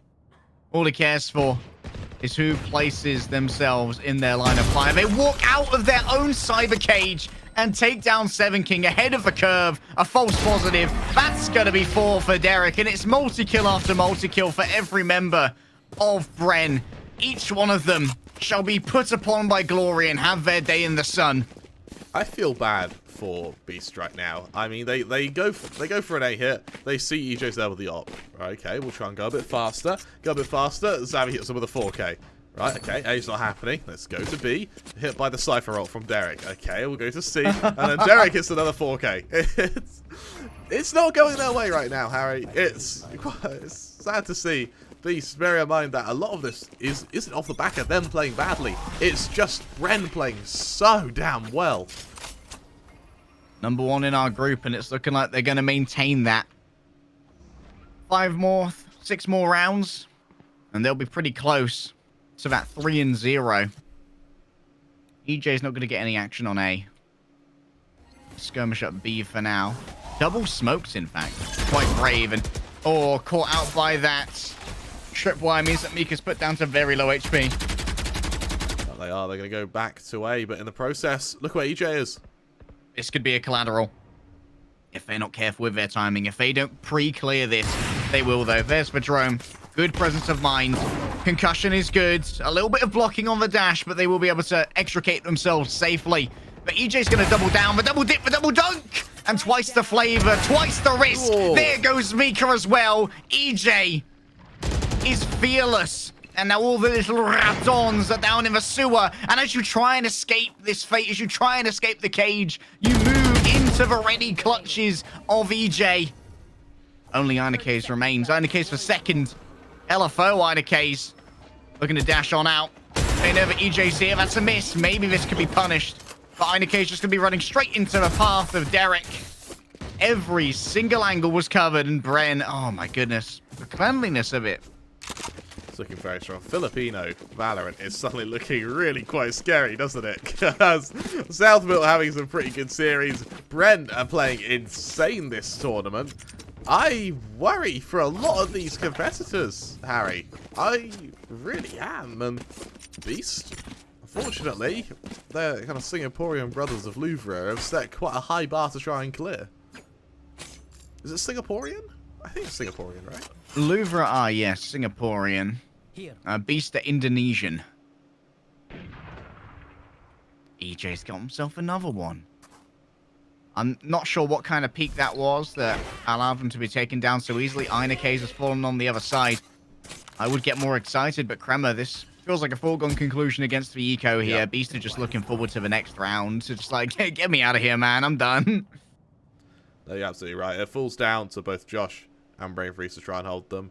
Brave Freeze, yeah, it's such a good crossfire as well.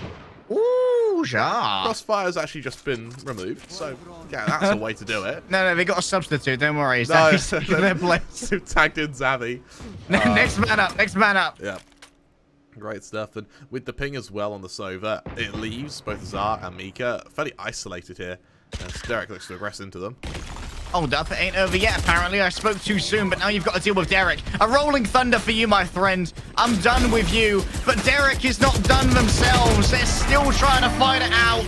And Brain Freeze is here for the rescue. Rolling thunder Never. No, I'm a meteorologist. I know all the tricks. Yeah, and Derek, that's going to be a 9-2. That has brought Bren here. And talk about 9-3 being scuffed. Imagine, and cursed. Imagine a 10-2. I fear for the Beast, I really do, Harry, because this is looking just as dominant as it did before. And when I said Singaporean, I mean, is it Singaporean? Singapore-ish? I think it's Singaporean. This is Singaporean. I feel like there's definitely some Singaporean people in the chat who will let us know. Singaporean sounds right, doesn't it? That does sound right. Sounds right to me. Yeah. The Odin's out, and the din of war shall fill the halls of Haven. Look at this cheeky position that's been gained here by Einekes there. They might be able to exploit EJ on this, but I don't know which angle they're on. Oh, they hear the run. EJ never had a chance to do anything with the knives. Oh my god. But Brain Freeze has had additional complications to try and deal with. They grabbed one there with the Hunter's Fury. And even when Einekes managed to take out the main threat in EJ, still, they're left alone. Don't want the Odin. Sad. Oh no, they're tagged here. And thus begins the run. The dogs have smelled blood. And it isn't Bruce coming this time. It's a far more technologically superior foe, and they happen to be carrying an operator. Well, they do. 10-2 the scoreline now. Things are starting to look pretty damn dire for Beast. Harry, we actually set a challenge to Josh, didn't we, before the game started, saying if you can keep us on schedule, you'll give him one of your sandwiches. And Josh went, okay, with such confidence. I feel like this is going to happen regardless. Damn, the ham and cheese tiger rolls are in danger. Oh, ham and cheese tiger rolls sound pretty good. No wonder he's playing so hard for it. I didn't realise what they were. But for Bren, this is a tough position to say the least.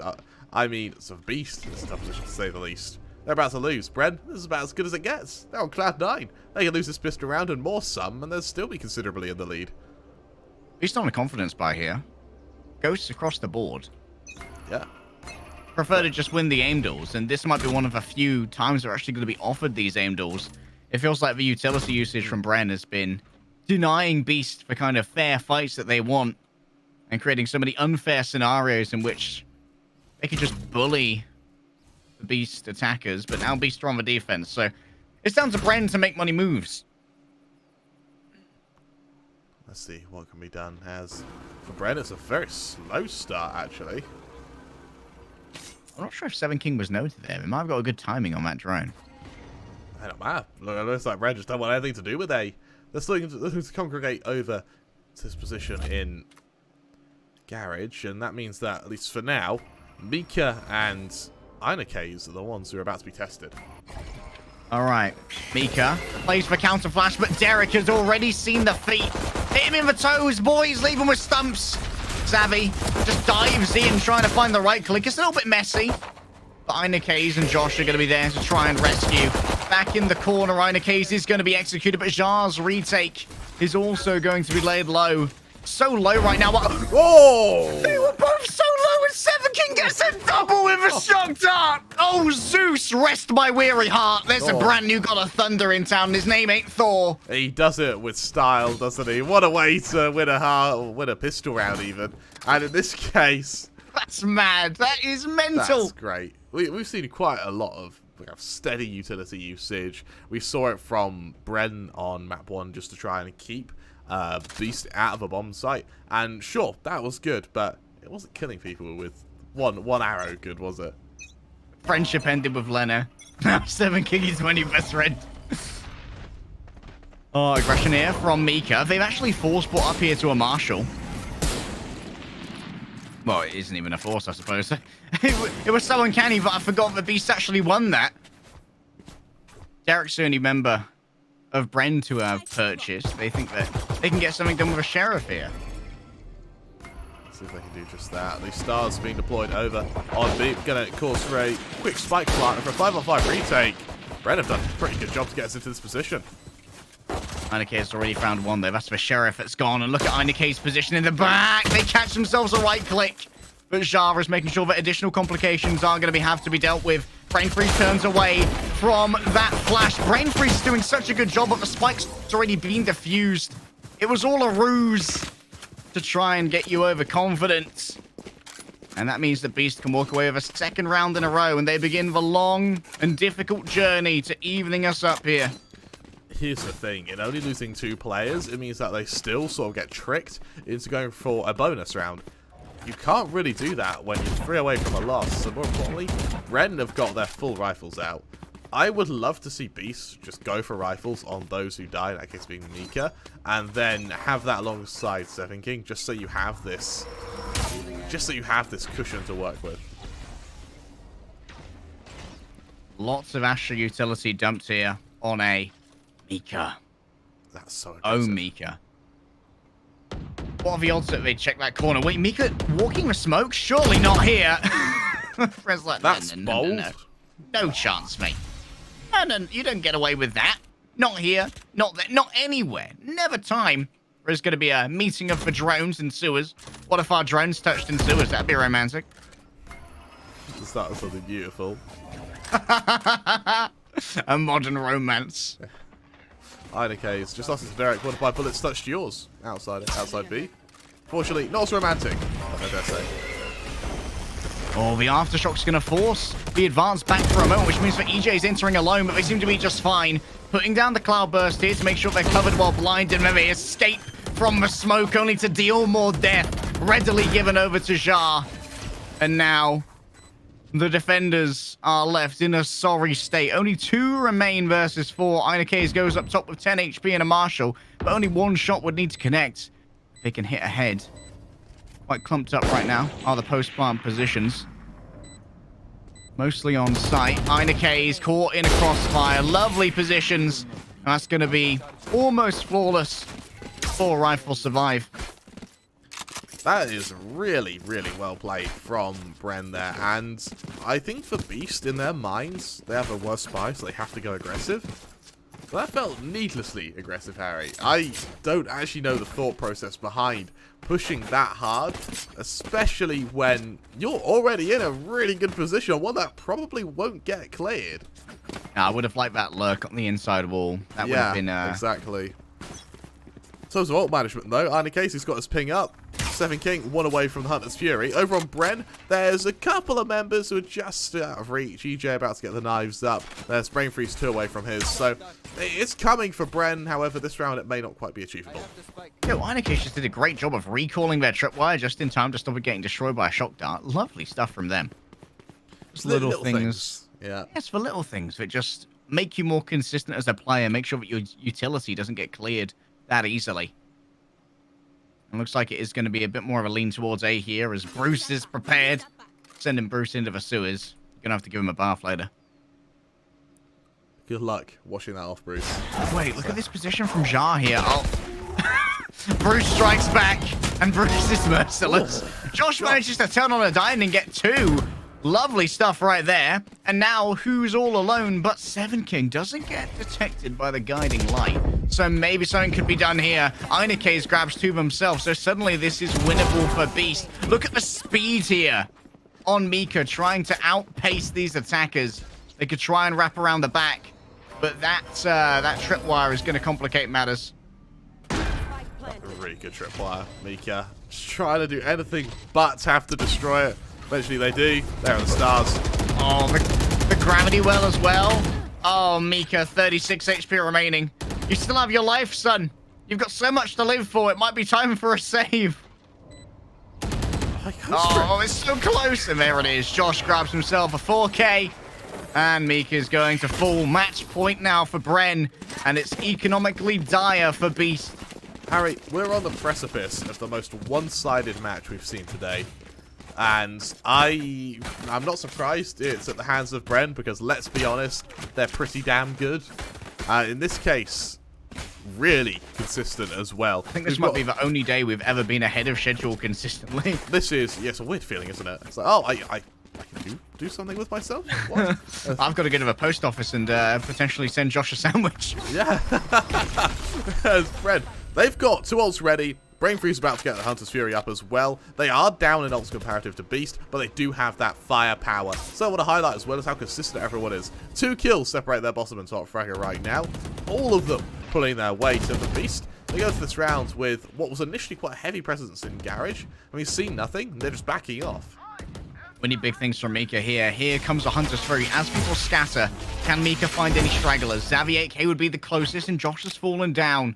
That's a huge opening here for Beast. With no smokes, the executes are going to become so much harder to work. Well, there's that flash. Here's the execution. A man down. Does that mean they've lost, though? Einecase play within this Cypher cage, potentially. And there will also be something for Einecase to try and play with. But EJ will not allow any mercy here. They're unable to connect for a final knife. And so Mika's going to be able to win that one out with the Bulldog. Brain Freeze takes damage from the Shock Dart. But unfortunately for Seven King, it's no freebie double today. The Rolling Thunder moves on through, and Sammy's able to avoid it. Diving onto the site now are the under-equipped members of Beast. It's now or it's never, and I'm afraid it's going to be never as Bren solidify their third win in the group and keep that first seed. Looking absolutely immortal right now are Bren. Who could possibly stop this team? They have been playing out of their minds all tournament, and they're not looking at slowing down anytime soon. Every single member of Brent performed better than every single member of Beast. You don't often see that, do you? A really, really solid match. And for Beast, unfortunately, that is going to leave a very sour taste.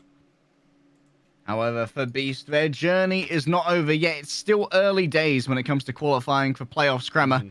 We're only halfway through Group B, and there's still time to both forgive and forget. For Bren Esports and Paper X, they're starting to feel very confident that they will have those seeds, providing no maladies occur to them, and they will be meeting each other on our final day. But we're not done yet for day number 3 of Group B. We still have Bleed and Southbill.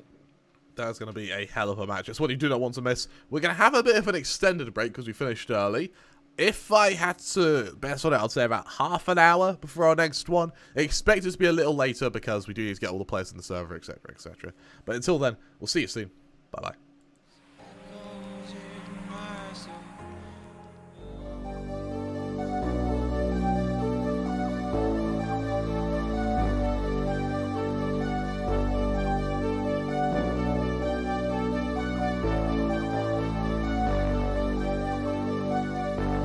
Fill me out with your smile. Now the sunshine brings the light. Fill me out with a flame. I will let you in this game. Take me out when I'm down. 'Cause with you I'm safe and sound. I'm safe and sound. I'm safe and sound. I'm safe and sound. I'm safe and sound. I'm safe and sound. I'm safe and sound. I'm safe and sound. I'm safe and sound.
lose ourselves in the spirit of things. We lose our sight when we put our trust in things of this material world, of things that fade away. Let them keep coming back, keep coming back, keep coming back, keep coming back, keep coming back, keep coming back, keep coming back, keep coming back, keep coming back, keep coming back, keep coming back. Of things we know.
history, yeah.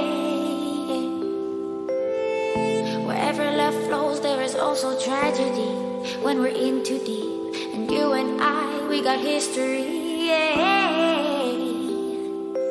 Go look in the mirror, say, hey, I'm sorry for all the pain. I'm sorry for all the pain. Go look in the mirror, say, hey, I'm sorry for all the pain. I'm sorry for all the pain. Go look in the mirror, say, hey, I'm sorry for all the pain. For all the pain.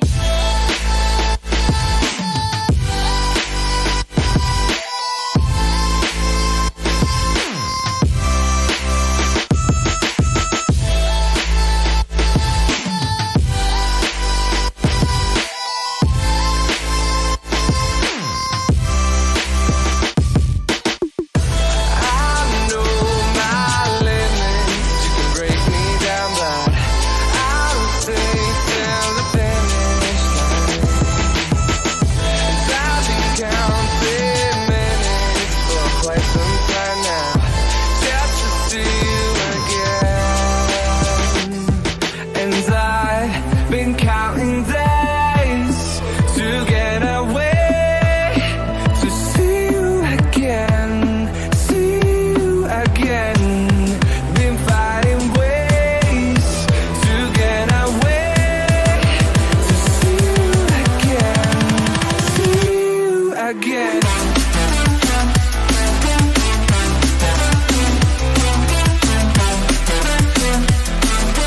See you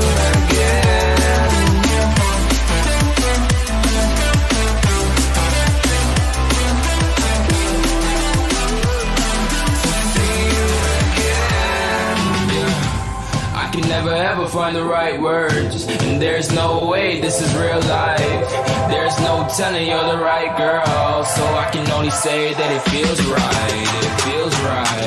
It feels right. Yeah, I can only say that it feels right. It feels right. It feels right. Yeah, I can only say that it feels right.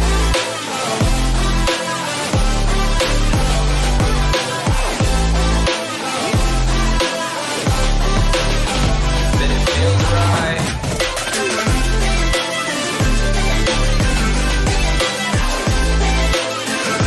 Feels right. So right, so right, so right.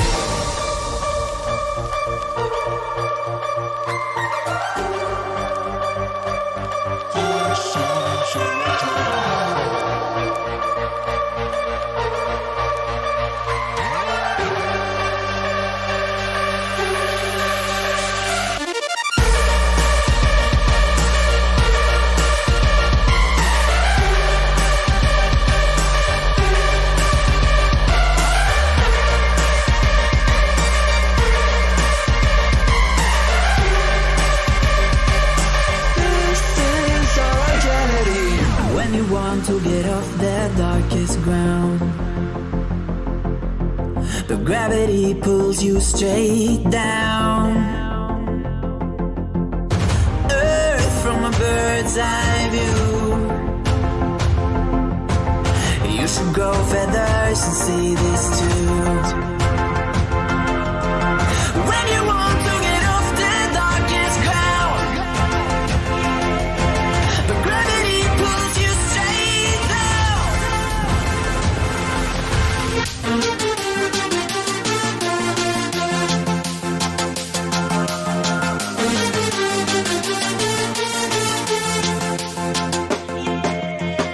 When you want to get off the darkest ground,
You and me are born of regularities, living all the dreams, playing all the games, and getting high on love. They can chase us down, but we will always win. Leading every dance, feeling every touch, and getting high on love. We're invincible. Trust in me. We're invincible. Don't you see? We're invincible.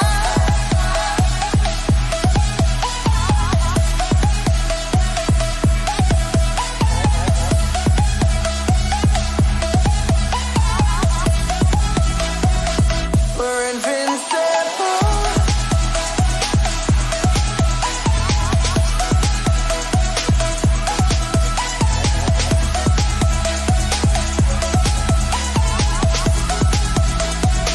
We're invincible. We're invincible.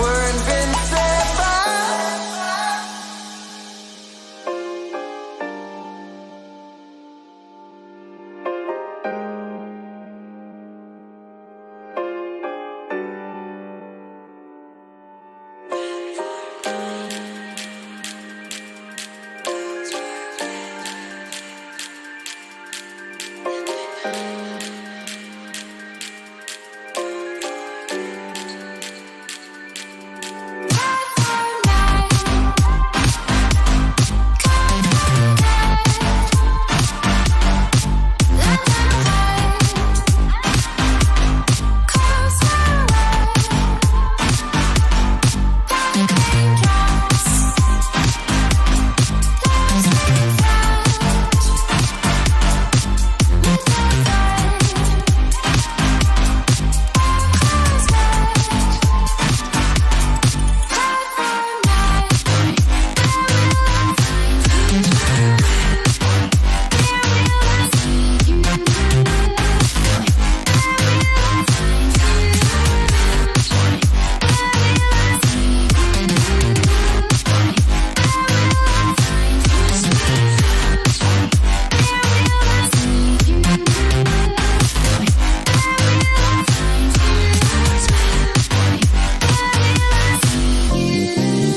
I just assumed I'd play the part of keeping you in the right direction. No matter how your confidence may fall, I'll be here as your foundation. And I say, hey, yo, just let it go. Your struggles won't remain. And I say, hey, yo, we're holding hope and wake up yesterday. So hold on to me.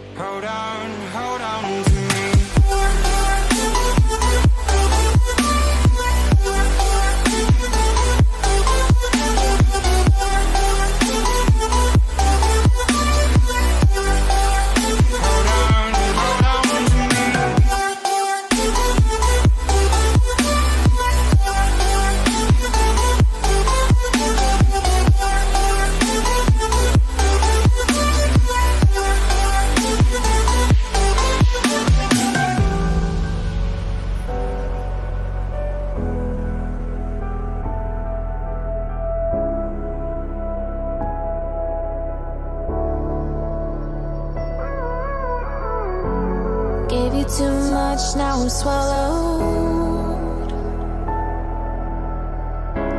Now I'm the fool while you're breaking rules. Dangerous path that I follow. Oh, go on, just do what you do. And it hurts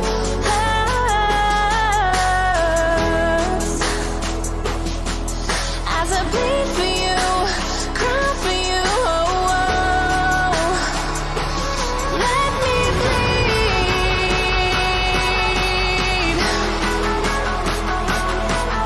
as I bleed for you, cry for you. Oh, let me bleed. Let me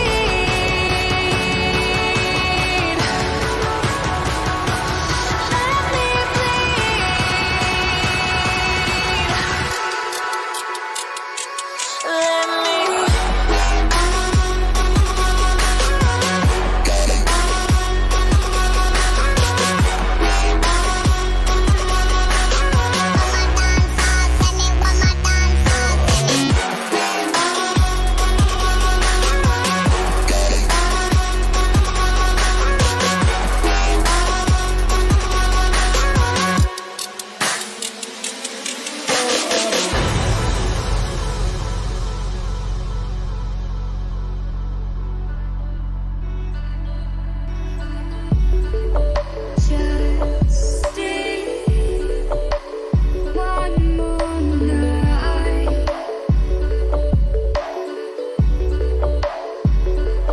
I'll be by your side.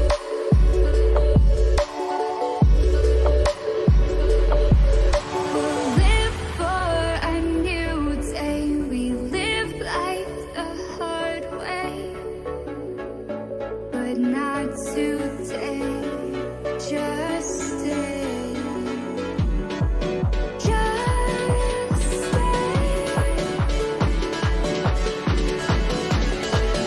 Just stay. One more night.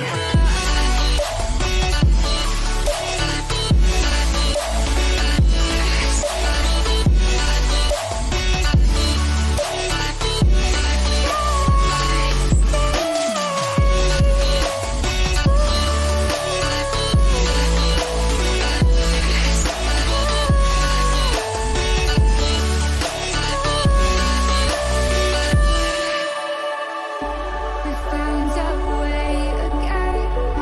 We found our way again. We found our way.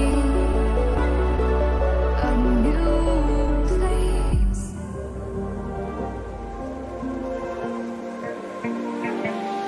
So fragile, like it was built to break off the handle. How'd we get to this place? We're leaving everything behind for new and exciting feelings, but I won't leave you.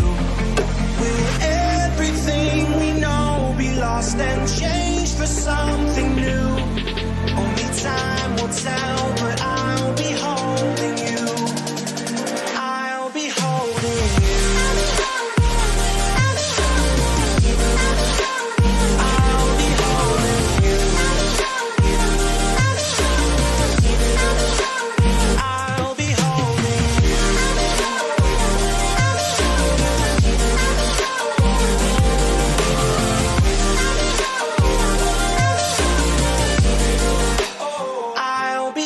Standing on the edge of a cliff, realize there must be more to life than this. Reaching for the stars, traveling so far, like a dragonfly. Just grab my hand from heaven's end with me tonight. Trying to find a place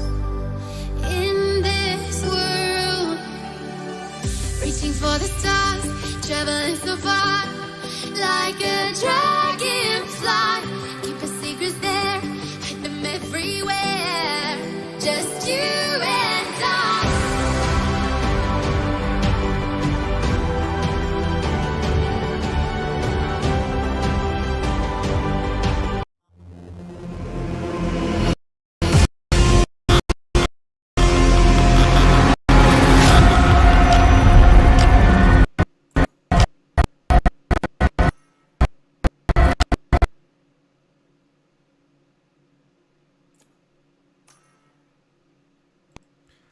Harry, I've done some maths.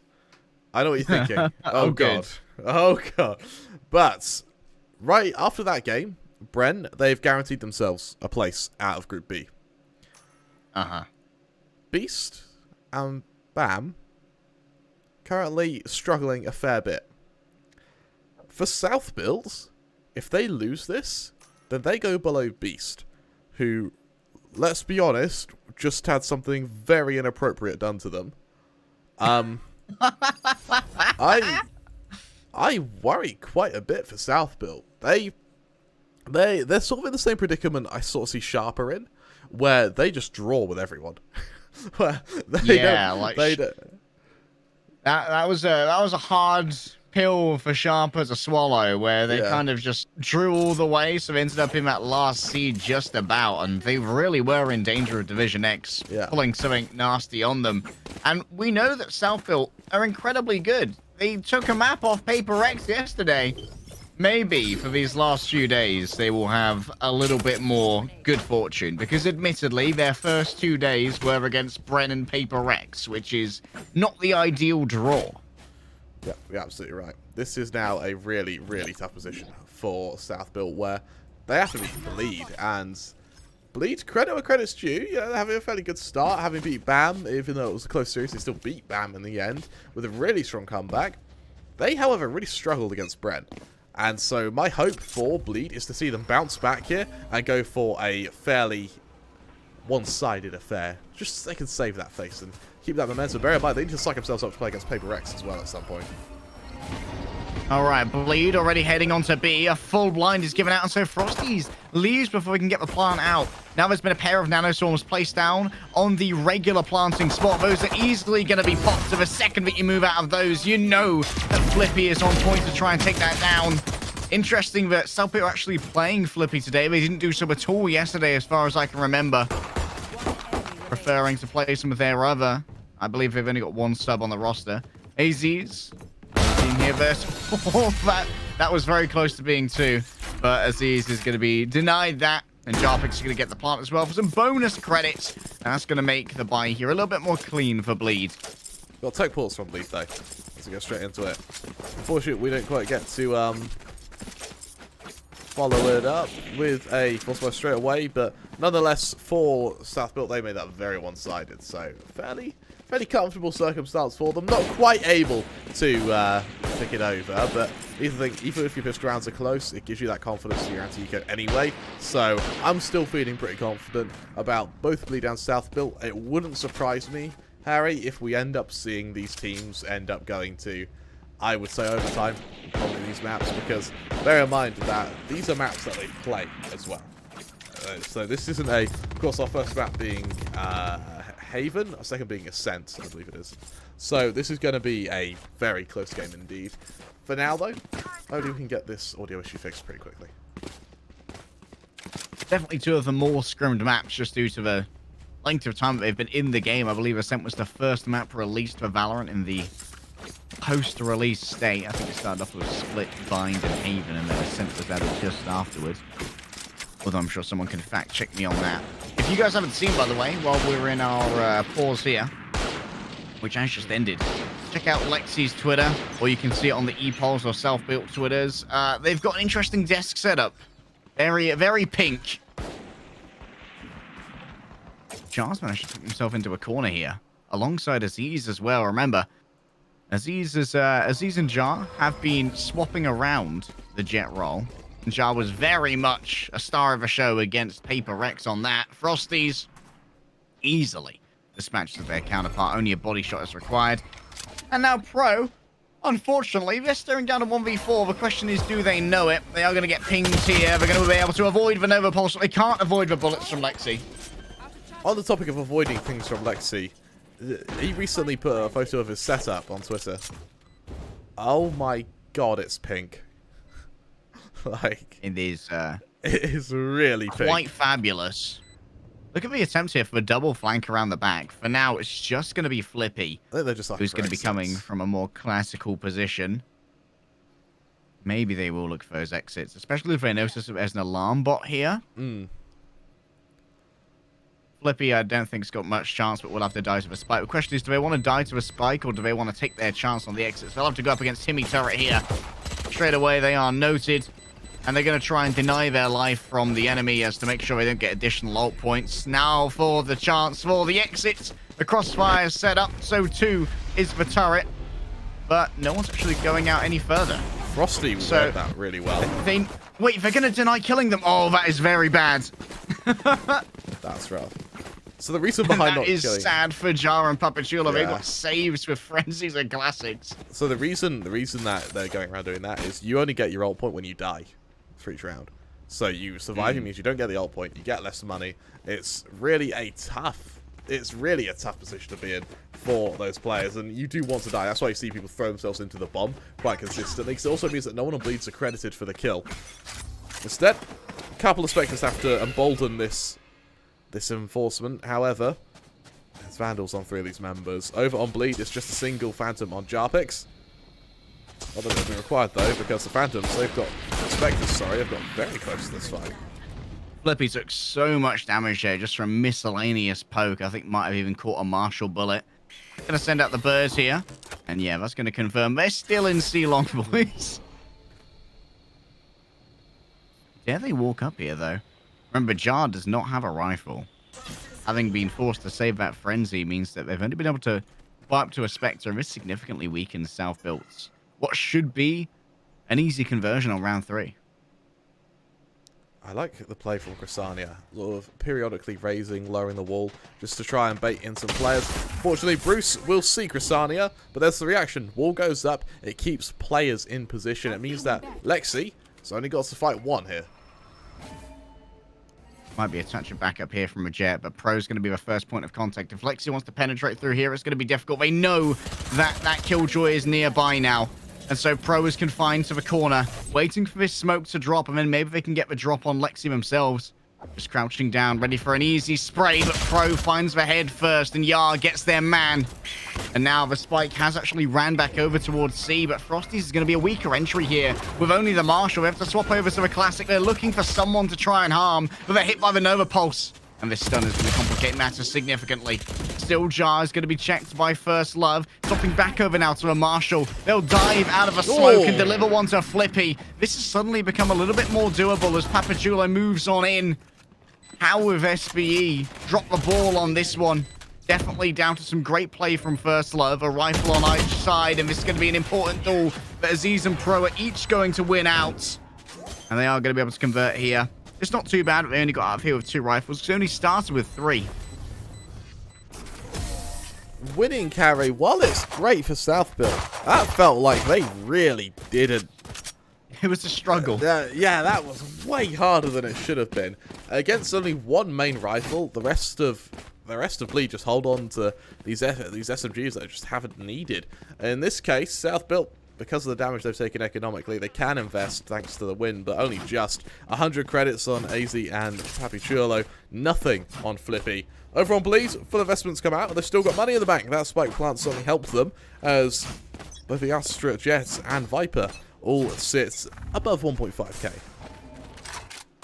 A reserved position from Jar at the moment. A nice crossfire, however, with Flippy here. Oh, but Flippy's going to be cut off. They're going to be pinged, potentially, by that arrow. But now, what can Jar do from their position? They've got 1. Can they swing onto more? Yes, they can. That's going to be 2 kills, and Papachulo has found Jarpix elsewhere. The plant has been complicated, and this was a bit of a buy for the side of Bleed. So it does hurt if they lose this round, and it hurts significantly. Backing away now. With First Love and Lexi still alive. This round isn't a foregone conclusion, but it's certainly not ideal. For now, Bleed just sits out by their spawn. They don't want anything to do with this. They're just taking their time. Hiding. And for South Built, as they back off, there could be a moment of timing for Bleed here. Never mind. It's changed mind on Flippy. He's teetering, isn't he? But for now, he still stays. Apachulo. Oh, they're so good. Choreographed. The ballet, Papachulo and Flippy check at the same time. They both find targets and they both deliver headshots. Lovely stuff there. Unfortunately, having only Lexi and First Love remaining really limited the options in terms of a utility-based attempt at a take. We do have a quick pause from Flippy, so hopefully we can get underway fairly soon. But looking at Bleed, having won the first two, they seem to have stagnated quite a bit after that. For that round in particular, South Built, they had Spectres as well. They too were in a bit of an uncomfortable position, but they're able to convert it nonetheless. And for South Built, that now means that another investment has to come in. And luckily for them, Bleed don't have much money. This is South Built's map pick. That means that Bleed decided that they would like to attack first. They certainly showed a lot more proficiency on the attack compared to the defense when going up against BAM in our first day. Although that was a very weird series. Both teams were excellent at attack, and neither team had any clue how to defend either of our maps. I think they also played Haven and Ascent, and it was basically all the way down attack grounds, and overtime was a curious beast, because like, someone's got to win a defense round for overtime to finish. Yes, it was a Counter-Strike scoreline, wasn't it? We rarely see it go to 15-15, but in this case, it did. And well, for Bleed, my worry for Bleed is they're really momentum-based. And for South Built, they seem to have a bit more, I don't want to say discipline, but they seem to have that constant energy behind them, where even if they lose a round, alright, reinvestment comes in, they don't seem too shaken by it. I think for Bleed, I suspect their players are quite young, so we're going to see some very fast plays, some very confidence-based plays, and because of that, when they win really convincingly. When they lose, it can be, if they can't find a way to get back on the ball, they are really in danger. On the side of South Built, Flippy is the newest member. I believe they've been with them for maybe 3 months now, and it seems like the change that often occurs is Flippy for Micro. And Micro is often the controller player, and now when Micro is subbed out, it's Jar who takes over that Astra role in their stead.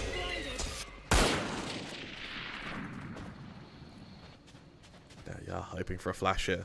Need to peek off the back of it. Oh my goodness. Just has the dogs. What can Frosties do? Nothing. Nothing. Jar picks here, having destroyed the drone, I believe.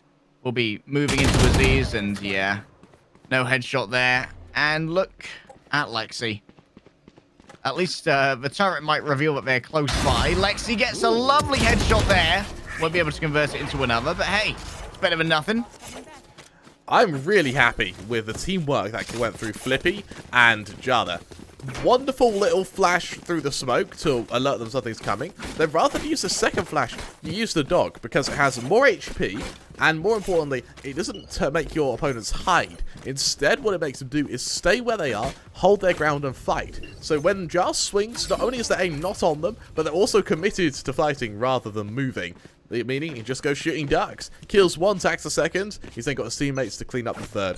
Really great round from South Built there, and a great spot teamwork. Very much on point here. For now, Jar and Co will abandon the garage. And they'll send Bruce in as reinforcements. Bruce will not survive long, unfortunately. But that does confirm at least that there is a significant weapon on the outside of this. Look at Aziz holding A long. I doubt that Lexi's going to move into this. It seems like it's all about the B action. Pro and Papachulo, what can they do in terms of trying to slow this down? The swarm grenade will be a great deterrent, and that's going to stop the plant where you'd usually see it for the moment. Oh my goodness. The op shots have begun to penetrate into the midst of this, and here's the Hunter's Fury. Difficult to take down anyone at this. Only a singular ping is given over. And Frosty's holds within now with a shorty in hand. It's a little bit dirty to try and deal with. And the question is, how does anyone try and stop this? The Cosmic Divide is a great start.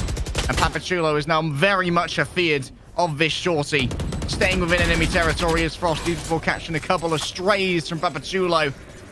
But how do you stop the defuse? It's got to be about the utility usage, the Nova Pulse. And then, of course, time after time, in come things like the Snake Bites, like the Nano Swarms. And they can just spam in here and get 3 kills. What a beautiful execute there from Bleed. Really, really strong round on their part, and Lexi does fall to the spike. Doesn't matter. It absolutely does not matter. But Bleed at the round there, that was all about winning it, regardless of the cost. They do so, more importantly, they do so off only expending 1 ult, that being the Viper's Pit. They still have 2 ready to use. Jarpix is about to get his up as well, and for South Built, unfortunately, both the Divide and, more importantly, the Hunter's Fury being used didn't do anything. AZ has knives, but that's not something you really want to use on a full buy. It's more your eco booster, if anything. And on the topic of eco, AZ with only 600 could be staring down the barrel of an aforementioned eco if Bleed can convert this round. Pro's going to get themselves a free orb. And Jar. Oh, they're hiding within the... Oh, Frosty's never expected it to be Jar playing there. Inside their own smoke. Down to 4 HP, though. An attempt to punish their audacity was given over. However, Flippy, good to go on the heels. And now, Aziz, will they double down? They're going to attempt to do so. They avoid a Nova Pulse. And so they will be able to escape. But they won't take anyone with them, Kramer. Strong opening now, AZ. He's revealed the AWP. He wasn't able to get a kill with it. But nonetheless, this entire side of Bleed are going to be a little bit more scared about peeking angles. They're not going to do it without utility. And instead, they're actually just going to back off. They don't want any part in it. They just sit back, they relax for a moment, catch their breath, and then look to find a way and find a plan as to how they plan on equalizing this round count. Let's play a lineup smoke was sent out from Chrysania, that I believe is on Heaven on A. And they won't be able to recover that. So Chrysania here might trigger the turret. They know exactly where it is and they quickly destroy it. Question is, yes, Flippy's for one who's going to go and check it out. They've moved in, they've looked for clues, and they've taken down Chrysania. And now that Heaven is going to be uncovered, you have to cover it with your Astra instead. The Gravity Well drags in Aziz. They're trying their best to escape from it, but instead they see what they can do while afflicted with the vulnerable. First Love refuses to give us up for free, but they need to hold down on the plant. Jar takes the corner, and Jar's a speed demon. Nothing's going to stop them. And South Built Esports convert another one. Really strong position. Really strong position from South Built to win that round. However, they committed a lot to it. Bleed, they now have 4 ults against the South Built nothing as they move in here. Frosty's, all he has to do is hold on to the Frenzy. He's got knives to work with. They've got the Killjoy ult as well, which they may even just hold for an afterplant because they have enough to get them onto the initial site. This is a really, really strong round from Bleed about to come for South Built. It is going to take a lot to fend them off.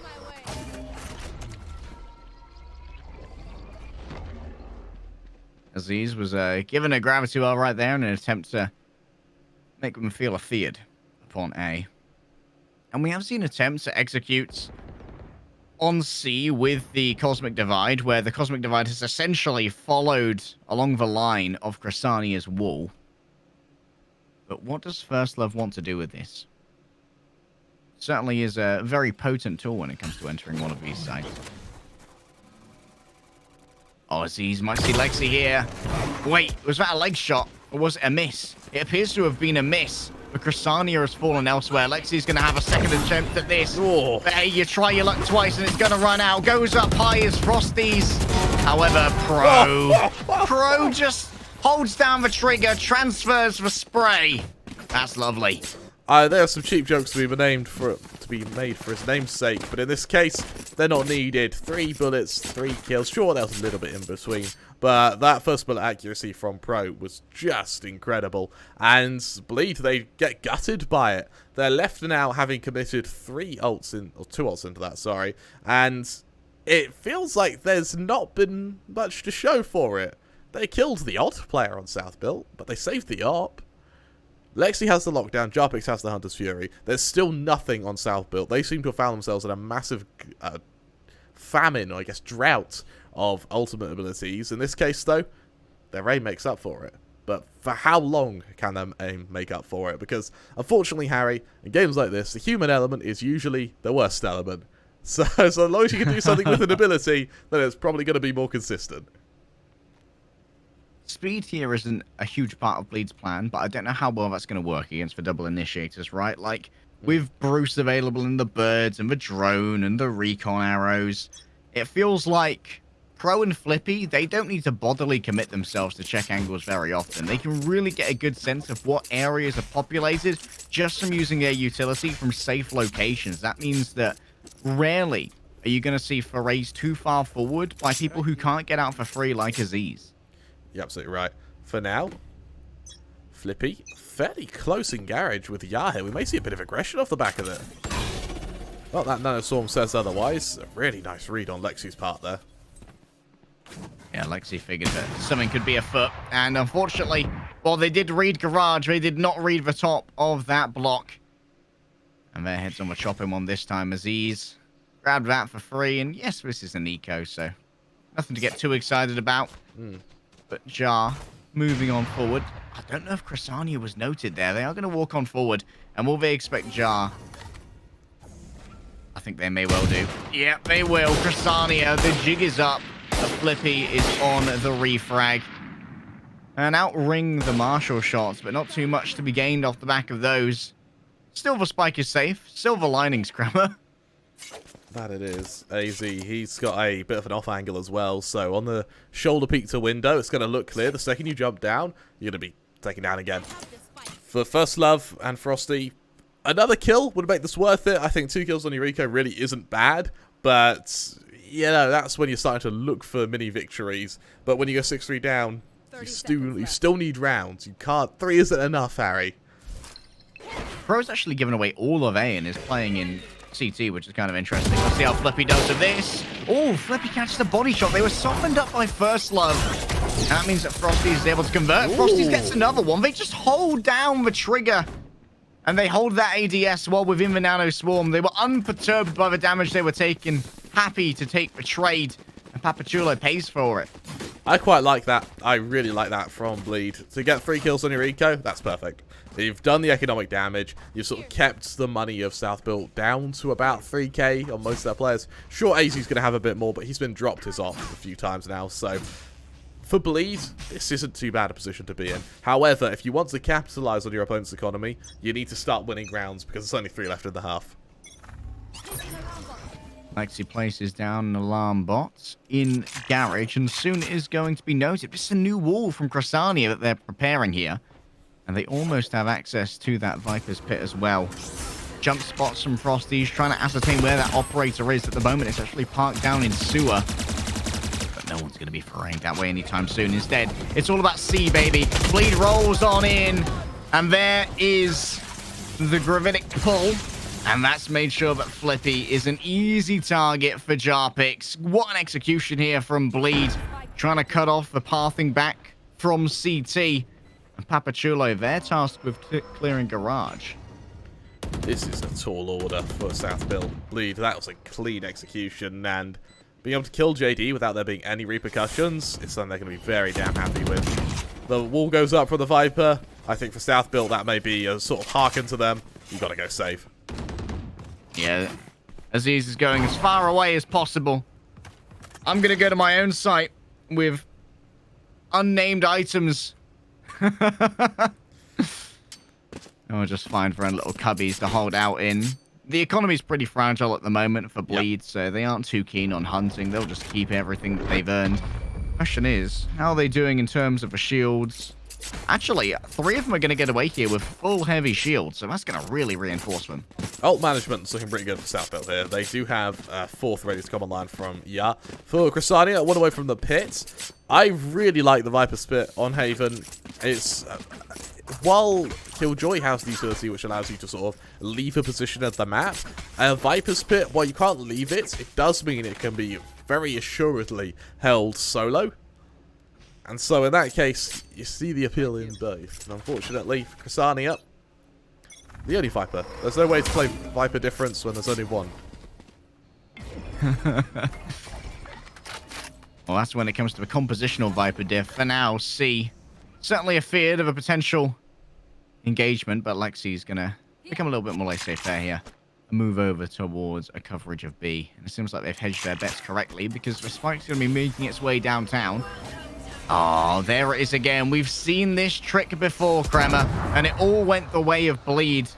Papachulo, they've already put down their swarm grenades here. They're going to pop both of them, seeing if they can stop Frosties from getting this plant, but I don't think anything's going to stop Frosties. An attempt to slow them down, to take them out now with this Hunter's Fury is going to deal some damage to Crysania.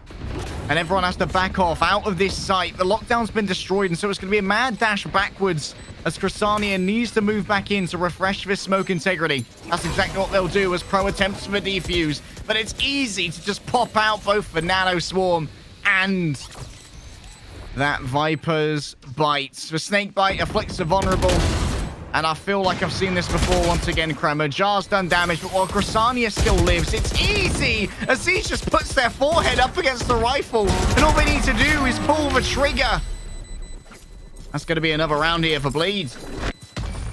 Perfect opportunity from Bleed there. And honestly, I love that pit. That pit from Crysania is just so effective. The IGL Bleed really leading from the front there. And despite the commitment from Stealth Build, they hold on to Lexi's ult as well. It is perfect unison to just use the second they see the defenders. One, nullifying its purpose for the most part. And they still go to this round. Yeah, about to get their ult up. They're about to use that divide. They've got to use it this round. First Love and Frosties, though, there's a chance they bring theirs up if they have a successful start. No point in saving.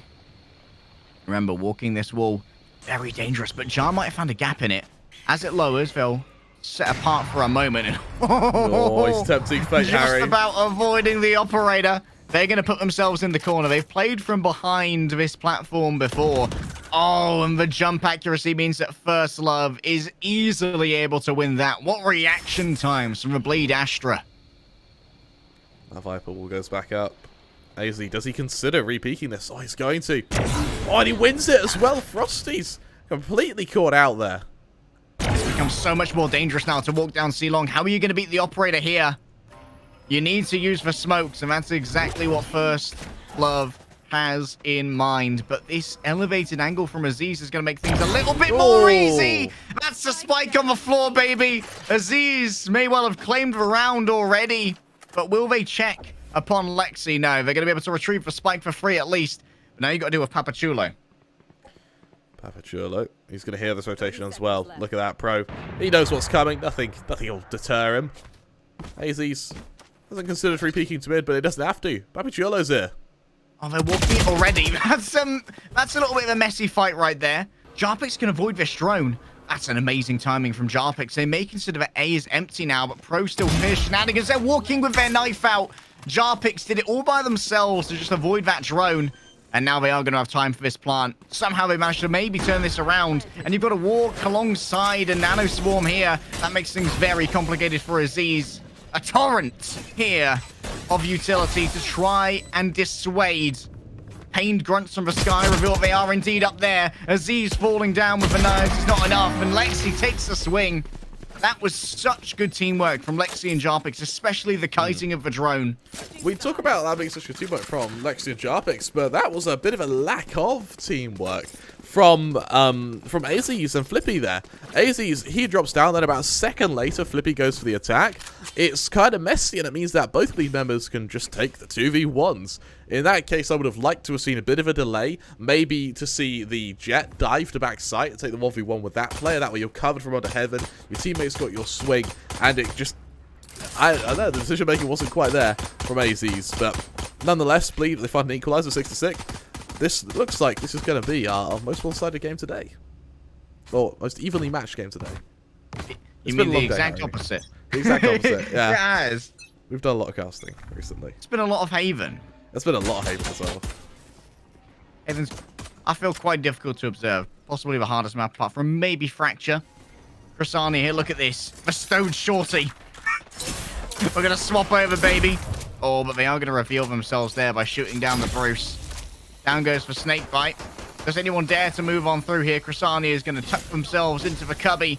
The poison goes down, and can they avoid the incoming drone in the hands of Pro? That is going to be taken out early, but Chrysania is going to be checked by Aziz anyway.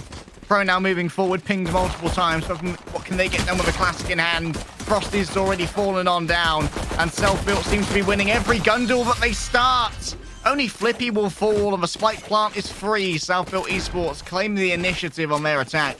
Solid stuff from them, and I mean that's the way to make it one-sided, isn't it? You keep all 4 players alive, you wipe the floor on that attack, and well, unfortunately, this is my main worry for the members of South-Built, is what can they do to mimic that? Because a lot of that, I feel like, came off the punishment of Bleed swinging without utility, or Bleed taking fights one at a time. In that case, Southbuilt almost got fed those kills. Now they're against the Force Spy. I suspect we're going to see Bleed play a little bit more frugally with how they position themselves.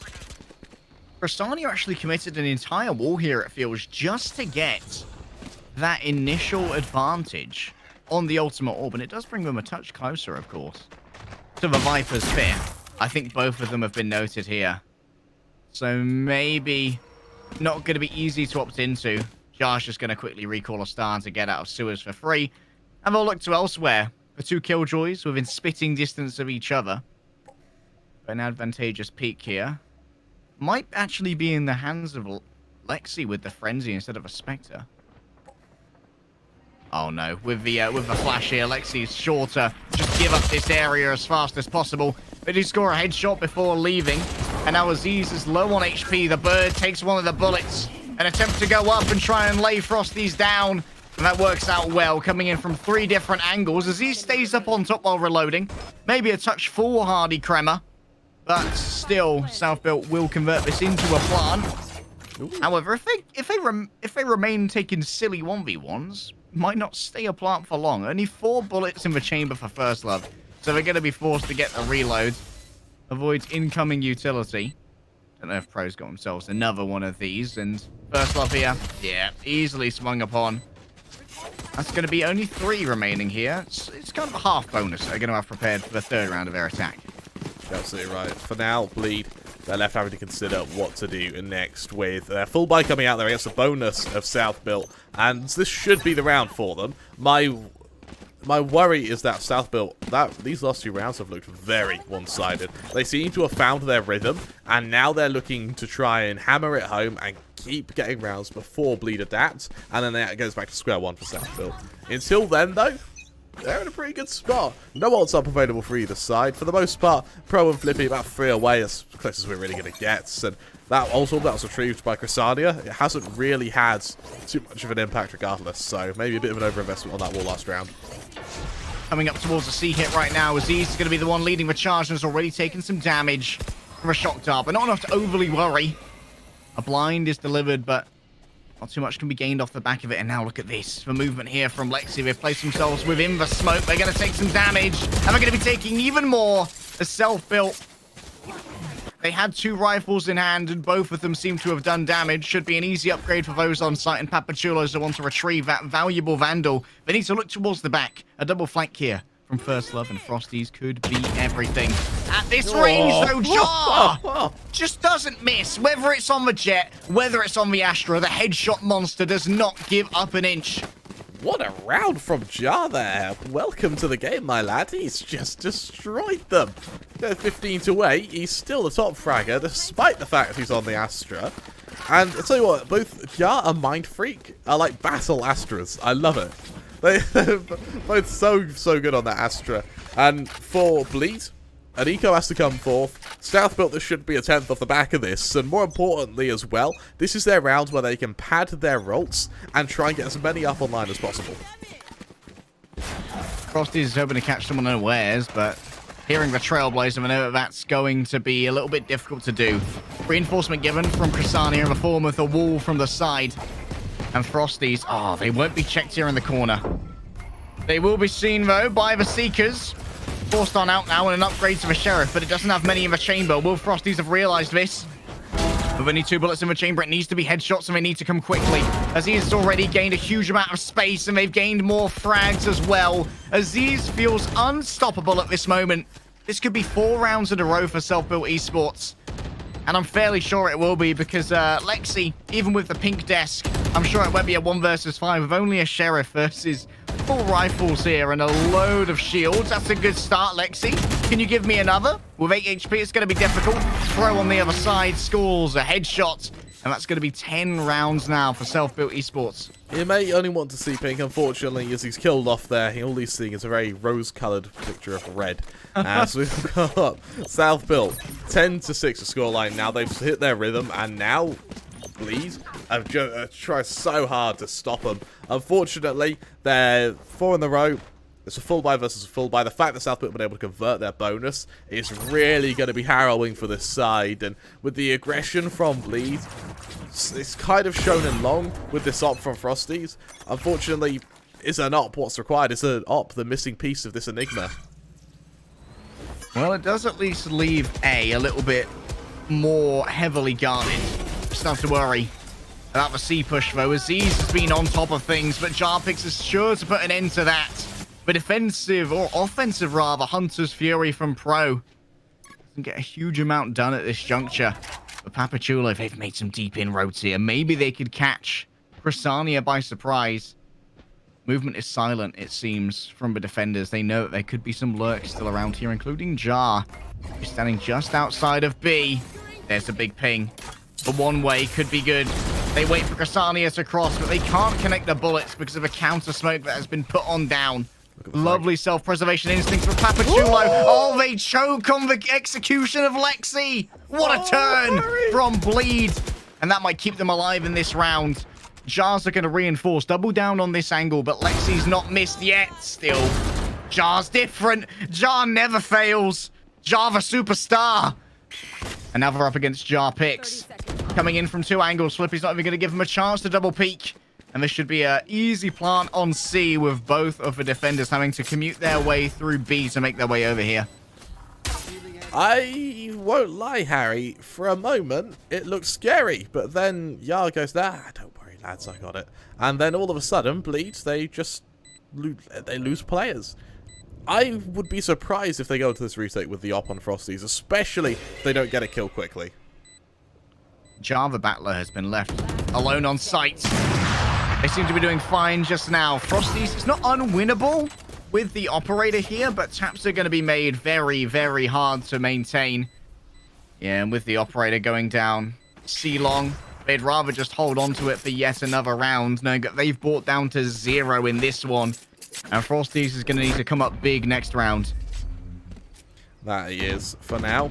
South-Built, this is a really, really strong position to be in. 11-6 the scoreline. They've got that ult up on Jar. They have that Cosmic Divide. Azu's 1 away from bringing out the knives. The only worrisome position for South-Built is that Bleed currently are 1 away from having every single ult available. Lexi and Sharpix have got theirs confirmed. Frosty, all it takes is an ult orb. First Love, all it takes is that same ult orb. For Chrysania, let's be honest, it'll probably be a kill. But nonetheless, Chrysania has proven the ability to kill here. Right here. Chrysania has shown that they're no slouch. And they will have to hide right now.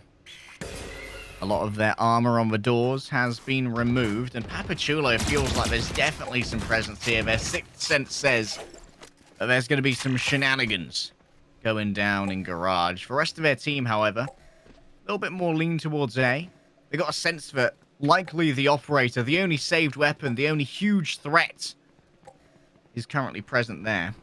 But they may not have read that Lexi and Jarpix have been able to buy back into this round with some rifles. They hear the Spectre. Papachulo is going to attempt to make it work, but Lexi, that's not what Pro wanted off the back of that arrow. And so the recon on C is going to be weak. It needs to be reinforced. Surely this lockdown is going to be destroyed. Oh my goodness, Aziz! They were just forced off the area, and they were forced into the Hunter's Fury. And now we kind of find ourselves in a stalemate, because while South-Built might have a little bit better armament, they don't have the numbers anymore. Great usage of utility and ultimates. A huge investment here from Bleed to try and turn the tide as Flippy makes a foray in. Oh, First Love wins that one every time, but while Jar's still alive, I refuse to count out self-built, you know? Yeah, exactly. He's also got the Cosmic Divide available as well, so this is about as effective as it gets for this side. And, well, Jar, there's that first. Suddenly things get worrisome, Harry. Jar, they were waiting for the walk, but the timing just isn't there. They took too long to plant the spike. They meandered before the C execute, and that means when they were rebuffed by the combination of Hunter's Fury and the lockdown, they just became untenable. Winning by a timeout as well is going to feel tough for Southfield. Look at their money on Yar particularly. He does not have much, despite the massive round spree they were able to go on to start the half. And AZ, down to just suspected. For AZ, it doesn't matter too much. He does have the knives to use, but there's still that ult advantage for Bleed here, and that's something that they may look to exploit. Same as on attack, it will be on defense. The Viper's pit on B is going to make that a very unpalatable area. The question is, does Frosties have to reveal their operator here? They will have to do so. A little bit late there on the rescue, unfortunately, from First Love, despite the sprint down. The blind is going to miss, and they might believe that this area is depopulated, but not when you hear that op ring out. Aziz is lucky to get out of there with all of their health, and it seems like they're once again going to meander towards C. Yeah, going to put a stars to make it possible. There's a divide available as well for Southbuilt, so this could really go in their favour. Charge led by the knives. Going up top, and Lexi makes sure that that entry is very much going to be anemic. No space for you, they proclaim. And thus, everyone else must go away. Jar, they'd made their way onto ASAT as a lurk, but Frosties wins that one out up close. And it feels like Bleed have finally found their stride on this defense. Winning out duels, denying the entries, and now they're moving into Frosty's crosshair once again. And it feels like the save that Frosties was forced to make, as painful as it was, really has come to pay dividends. No, you're absolutely right. This attack is really not looking strong for them at all. Frosty, can he convert on these members? Over in mid, we do have the flank coming from the sky, but it's been seen. Flippy, can they convert it into multiple? The answer is going to be no. Everyone walks towards Frosties and they trade themselves out for one. Pro refuses to lose to the timer again. I will hold this plant, be it hell or heaven. Oh, a bit hell or high water, and in this case, higher water definitely comes. It's more blood, really, if anything, but nonetheless, it's Southbuilt. And already on Yar, he's held onto this Cosmic Divide for quite a while now. Papichulo is about to bring up another lockdown. We still haven't seen the divide used by Yar. Over on Bleed, they do still have knives ready for Frosty, which he got last round, and then a counter divide available for First Love. It's who breaks first with these divides from the looks of things, and with Southbuilt buying once again, not quite to 0, but it's starting to look much like it. We'll see if they can be stopped on their approach to C. Lex is holding this quite passively for now. They'll wait to see if something like a recon arrow comes in. Wait for the betrayment of the utility. And of course, they'll be able to take a peek off the back of their turret if they so desire, but unlikely to be the case given their current angle. Here comes the Cosmic Divide. And now Lexi has to make a decision as to how they're going to defend this. They punch through. They get caught in the gravity well, but they're safe on the other side of a divide. For now, not too much damage is going to be coming on through. And the speed is not there for Southbuilt. They're just going to start leaving right now. They leave Papachulo as a lurk. And they're going to really commit to a fake here. Papachulo was preparing that lockdown, but they're not sure if they entirely want to use it. Still, Frosties has not moved away yet. The slow walk is going to be punished. Frosties has to decide whether or not to double down. They triple down, in fact, and they take a little bit of fire for their efforts. That forces Frosties off the angle. They need to go back into the loving arms of Jar Picks. And yet again, it's for double pump. They come back to C. They could be made fools of by time again if First Love can stop them. Remember that this Cosmic Divide is still available, and First Love's in a pretty safe position if they still want to swing on this. If you move onto our site, First Love will try to stop you. They avoid getting blinded. They find vulnerable people. They've managed to get themselves two, but the spike is behind Papachulo. They desperately need to make a dash for it. In a 1 versus 3, they must plant. They refuse to lose to the timer again, but Lexi's on a fast walk here to try and stop it. And speed is their ally, so too is the defuse. I really don't know what Bleed or what Southbuilt are doing these last few rounds. They've lost to a timeout, what feels like 3 rounds in a row. And Bleed have used their utility beautifully. This way of just constantly bringing time against South Built is so effective. A timeout's called by Pro. I like the fact South Built are using their timeouts because, let's be honest, things are looking fairly problematic for them. We see over on South Built, there is enough money for an investment. There won't be an op unless it's a glass cannon. And even then, you still have to worry about Frosty, who, while isn't having a flashy game, he's been consistent. And since he's had that op, he has been killing. For South Built, they need a way to either isolate Frosty or find a way to hit C properly, because as long as Frosty's alive, you're not getting to A. Timeout is good. For momentum needed to be broken. If we have a look at the rounds, 5 in a row, it seemed like Self Built had really found their stride on the offense, but Bleed can it can take a while to get going, you know. Not all SSDs, couple hard drives need to spin on up, figure out how to play some Valorant. And it seems like forever that South Built have been on the precipice, on the cusp of getting that match point and guaranteeing themselves overtime. But while they're on 11, that safety net isn't there. If South Built are kind of SSDs and hard drives, does that make JAR a 2.0 or an M.2? PCIe, yeah. NVMe. Hey, what we're getting at is this man's fast, if you don't understand the nerds talk that just spewed out of our mouths. As for... Can you translate that into social life? Yeah, JAR's a motorway, Flippy and AZs are being dual carriageways, and Pro and Pappy are B roads. That was the translation, I think, wasn't it? I see. At least in English. Frosties holding A long. Once again, feels like peaking this is... Look at that massive pings right there for a defensive team. Do you think they know that they're holding towards the back? The recon bolt here. Lovely job from Frosty. He's just going to avoid the gravity well using that dash, but now they have to be a lot more reserved with their positioning without that get out of jail free card. As these, recently on their entries, they've been checked a lot more dangerously.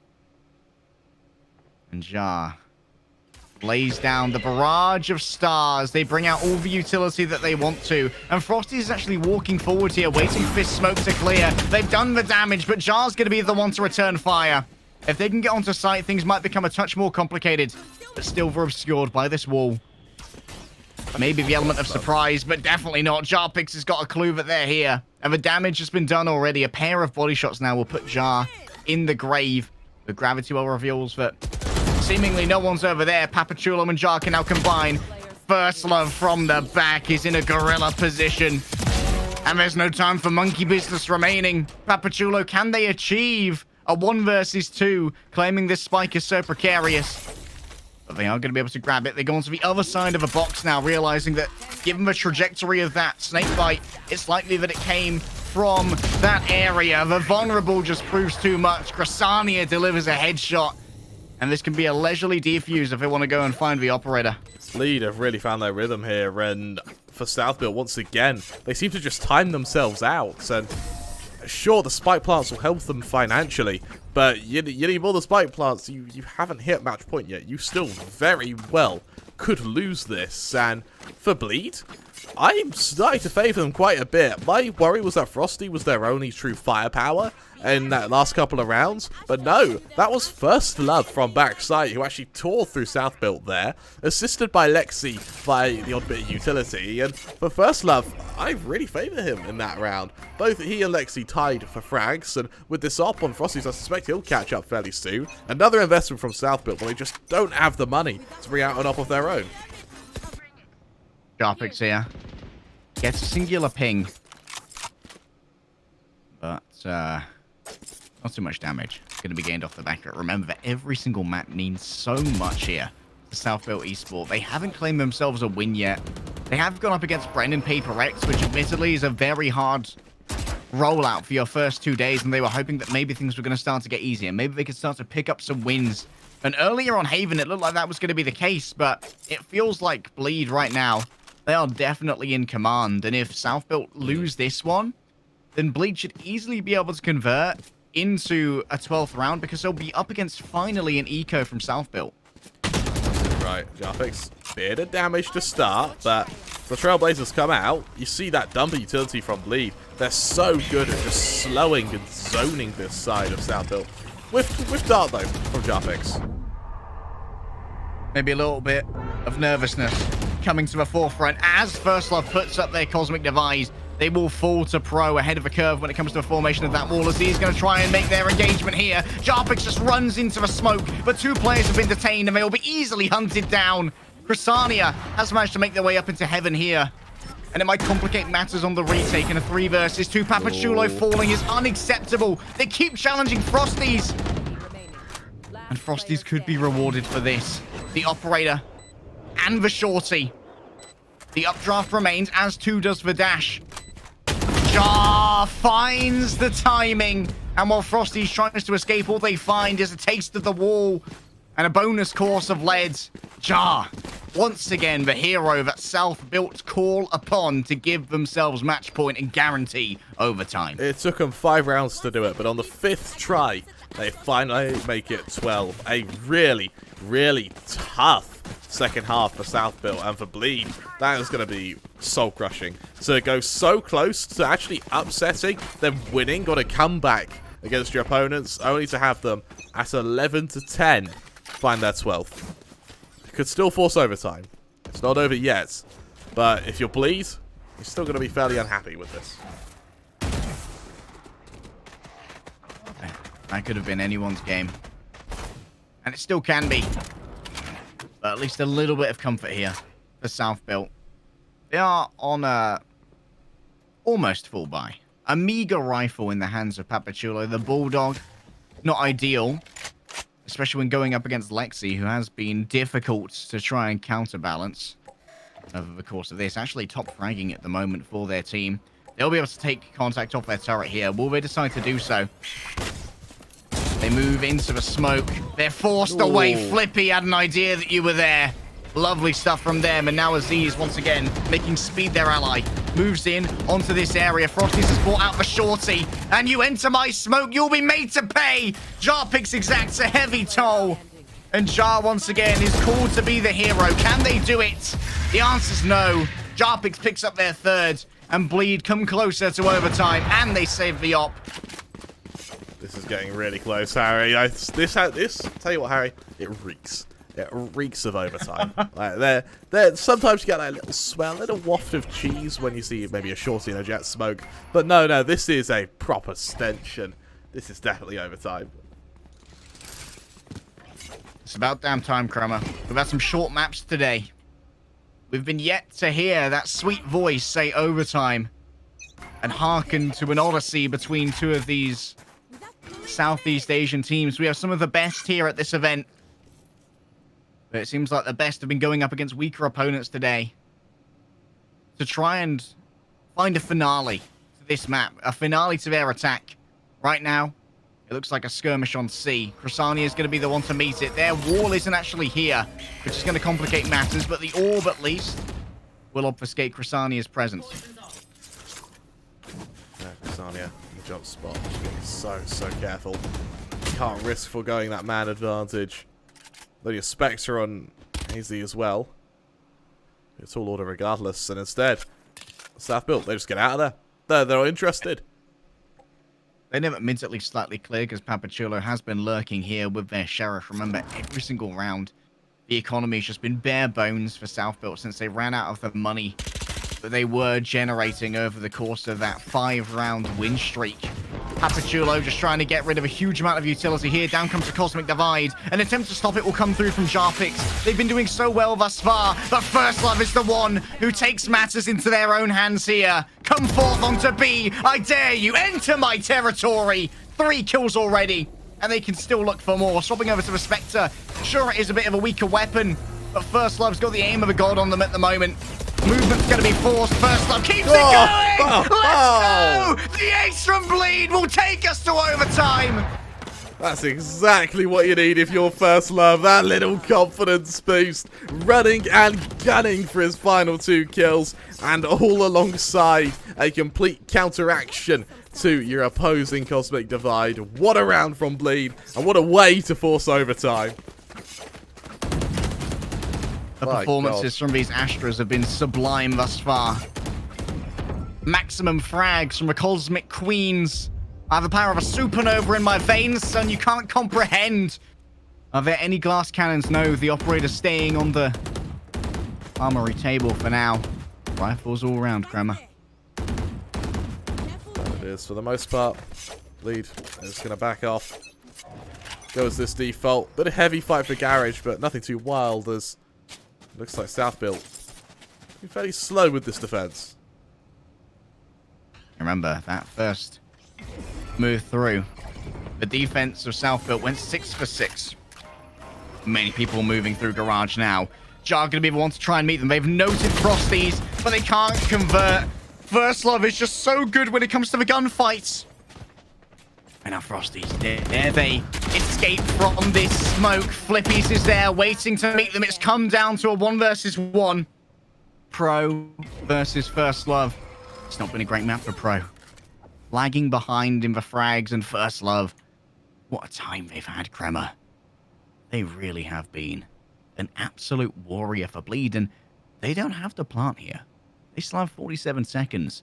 This is a relaxed time for First Love. They have one... Oh, no, they've got 2 stars left. There's one in the door to Garage, which they can recall if they need. Here's the thing. The longer First Love plays this, the worse off they are. Because they know that this final member's rotating from A, but the longer you take, the longer he could be elsewhere. And in this case, First Love, you see it here. The information is. Exactly. It's playing against him now. Oh, the timing is good, and Pro is better. You're exactly right, Kremer. Things started to become more and more uncertain, and First Love is unable to get the plant. Pro finds the headshot, and that is South-built. Able to take themselves to match point once again, but they have to face down an attack of a warmed-up Bleeds defense, and we know what these guys can do when they're warmed up. It's also interesting that it was 6-6 on both sides. Yeah, these teams are inseparable at the moment, and for First Love, he's ready to show exactly why. It looks like it's going to be a mass hit to A from the side of South built. Really fast take of A long, just so they can make sure that Bleed are kept on their sights. They're kept locked in position, and they don't feel any need to go proactive against them. Apachullo trying their best to remain in range of their utility at the moment, while other forays are made. Frosty's yet to be noted. But will Aziz decide to make it happen here? Not too many stars are set up at the moment from First Love to try and defend A, so they're going to be doing it with their gun instead. But as far as I'm aware, they haven't been lacking in that department in this map, Kremer. And so, with the drone being heard now, they put down the stars. And so too is the barrage called for from Jar. A ping on Crasania, and that was down to Aziz to make the entry happen. They've been stopped by the snake bite, and a second one will be coming through. Aziz decides that now is their time to make their move. They want to get rid of First Love instantly. However, they've lost so many of their teammates already in a flash. Everyone falls from Self-Built. The crossfire was too much to bear. This is so strong from both sides. Bleed. For me, the Bleed defense feels a bit stronger than South builds. However, it's the attack where both teams are just struggling. We said this earlier. I think it was also in another Bleed game. We said whoever wins the first defensive round, not the first attacking round. That was Bleed versus Big Bam on our first day. It was also on Haven, I think. And it was whoever wins their attacking round has won. Those two also opted to play both Haven and Ascent. However, Bleed managed to consistently win out in the clutch at the end. Can they do the same thing here? We're down to double overtime. A touch of breathing room, but still the pressure will begin to mount. And Papachulo's going to feel that very much on B right now. Down come the Astra Stars. And Aziz feels like maybe they could walk this. They've placed themselves within B site.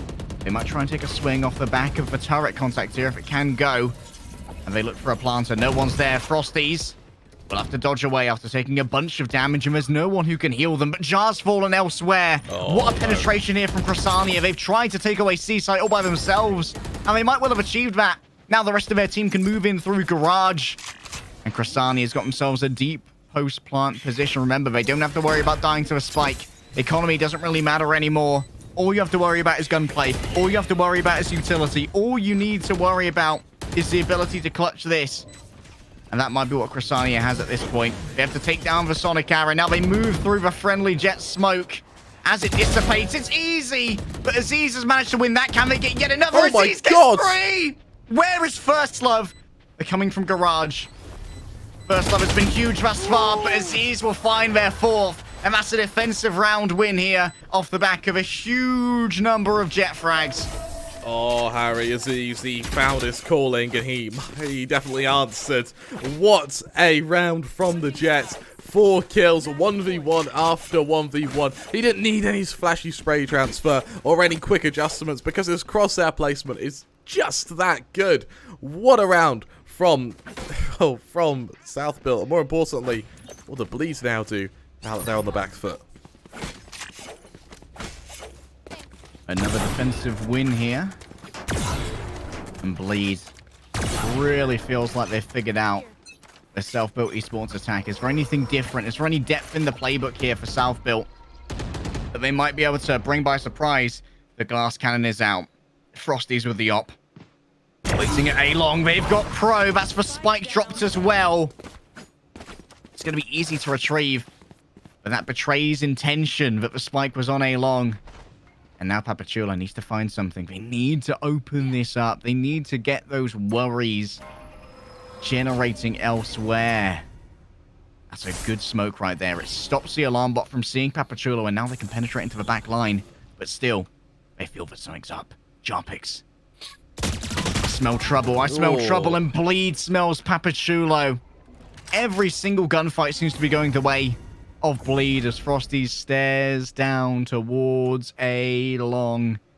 Who dares to challenge me? Would you enter my kingdom? Would you enter my domicile? They move on forward, ready to make sure they don't get smoked off. They need to avoid the flash, and that's exactly what they will do. Now they have to meet the entrance. If you didn't wipe your feet, you're going to be in trouble. Going forth now with the shorty in hand. The breach has been entered. Aziz is 19 HP. They have to avoid the shock dart, and they'll do just that. But in a 1 versus 3, things are looking dire, Kremer. This would require absolute perfection from Aziz on every single fight, and they just die to the snakebite. Chrysania hits the checkmate button. And now it is triple overtime. Triple overtime, Harry. Who do you see winning this? Us. Us. Yeah, well, no, I think we lose this actually regardless because we started on schedule. The schedule, it's out the window, Harry. I really thought, wow. I ain't got anything else to do, Kremer. I don't either, but it's the premise. We finally have a day where it looks like we might finish on schedule. And Bleed and Southfield just happened to give us the series of the day. How dare they? I like how AZ, words. He's not really gone for ops throughout this game. They've preferred the 5 rifle setup, which is interesting. In this case, it means that you have to be a little bit more passive on A-Long. Yeah, Aziz definitely has been more of an entry jet compared to Frosty's, who's been playing a lot more of a jet. Aziz here has been pinged. Will this be taken advantage of is the question. It seems like Frosty's is now the entry. They've decided to go in with the shorty instead of using the Vandal. It has better aerial accuracy given. And that's going to be A now captured. The widespread of defenders was punished. And the trades were just easier when you have all 5 members on the site. Jar's already made their way in, though. And they've been unnoted. This is great penetration from Jar. They're going to be able to catch First Love by surprise. Can they get themselves a third frag? Not in this case. Lexi manages to convert. That's going to be an attacking round for Bleed, and they could turn this into something magic. What a turnaround this would be, Kremer. What a turnaround it would be indeed, because this has been an incredible matchup. I love the fact we're seeing a timeout from Southbill here. They're so good at using them. And with this timeout, they can try and get into Bleed's head. Bear in mind, Bleed, having won their attacking half, suddenly things look pretty bad for Southbill, who have really struggled on their attack, especially in overtime. Now they've got to make it work, and they're doing so against a Bleed who... They've got Frosty who's woken up, but more importantly, you've got First Love and Lexi who have proven to be immovable. Neither flanking nor just straight gunfights have been able to kill them. What else do you try? Fabulous desk buff, man. The Lexi death. Lexi's filled with confidence, filled with vigor. Yeah.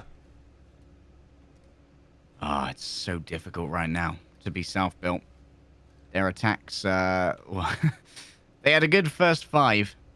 Then it felt like the playbook got more and more shallow. Even on the triple pump, Bleed had read them.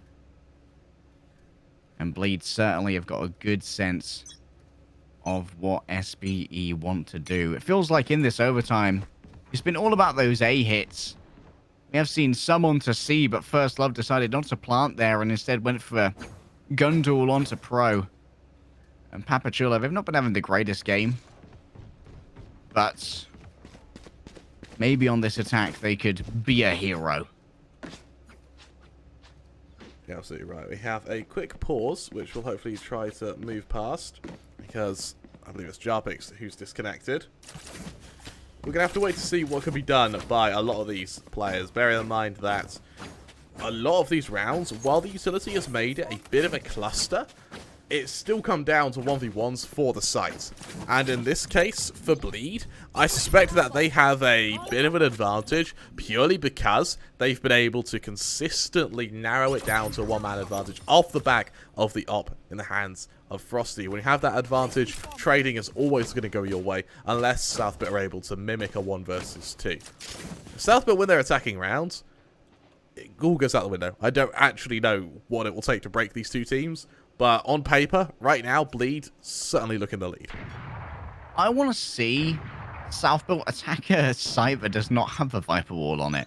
Because it feels like when the Viper Wall comes up, that really makes it difficult to entry. Because Aziz moves in and tries to get something done, but refrags are so difficult when everyone is cut off at the same time. It's as if both of the entrances on A are smoked when that Viper Wall is active. But the sad thing is, both B and A are covered by that Viper Wall. So if you want to go to C and avoid it, you have to deal with the operator. Let's be honest, no one wants to deal with the operator. Looks like Southbuilt was breaking the wall as Pro. Drone up just to see what he can clear. Nothing's been seen just yet. Instead, Southbuilt, oh, they've seen the wall and gone, actually. Alright, go on, what's our chances with the op? Let's see what Frosty's can do. The regular smokes here, Kramer, they won't work. Frosty's up high. They'll be able to see over any regular Astra smokes that would be put down. Question is, what move do you make? Would you be able to ping Frosties here with the recon dart? Oh, as they drop, the timing is so good. And that might stop Frosties from being overly effective. They are going to be blinded, turned around. They hide behind the platform, and it keeps them safe for now. Can Frosties take close contact? Lexi's already got 2. What excellent covering fire. This could be it, Kramer. Yes, it must be all over. Only Jar remains, and they've already had to take a fight against old Timothy. Just when you thought things were going well, you're cut off from the spike. You're up against the lockdown. Jar in a 1 versus 5 is forced to flee out of this area.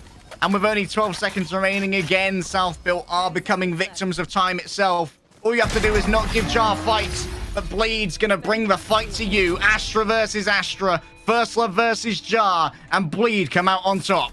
It just comes down to that cruel mistress, Harry. She doesn't wait for anyone, especially Southbuilt. It's a very, very close game. And for Bleed, an advertisement for both Lexi and First Love there. An incredible performance from both players. And in overtime, sure, it took a while to get there, but they emerge victorious.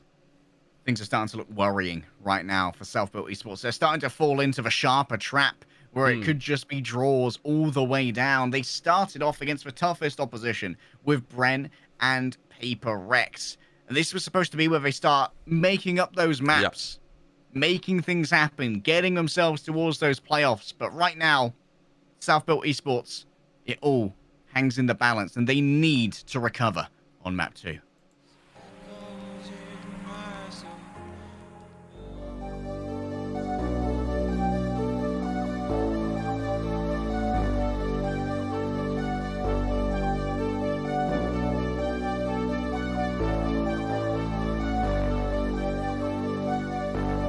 Fill me out with your smile. Now the sunshine brings the light. Fill me out with a flame. I will let you in this game. Take me out when I'm down. 'Cause with you I'm safe and sound. I'm safe and sound. I'm safe and sound. I'm safe and sound. I'm safe and sound. I'm safe and sound. I'm safe and sound. I'm safe and sound. I'm safe and sound.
lose ourselves in the spirit of things.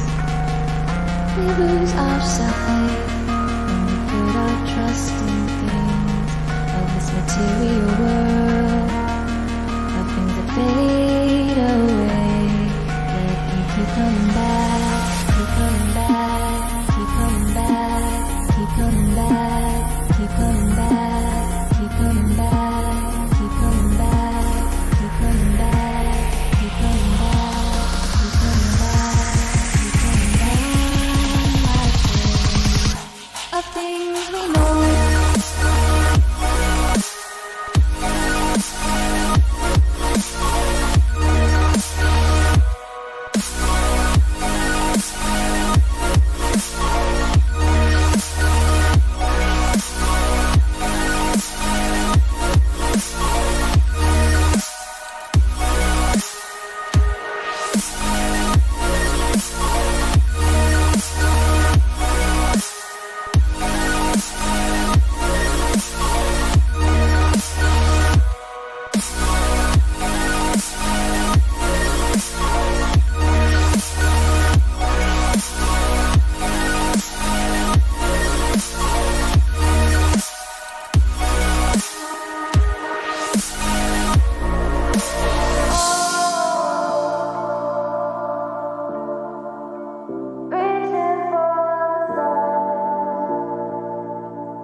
We are dreaming in the dark. We are nothing more than dust.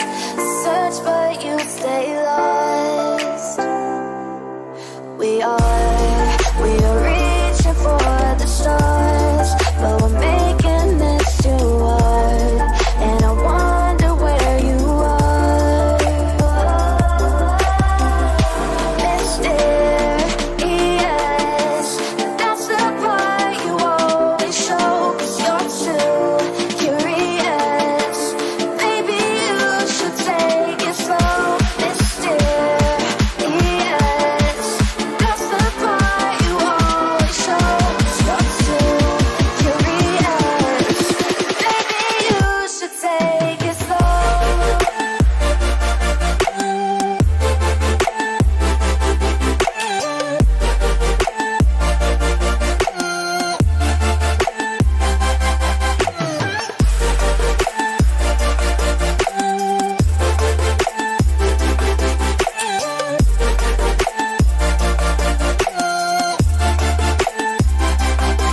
We're dreaming in the dark. We are nothing more than dust.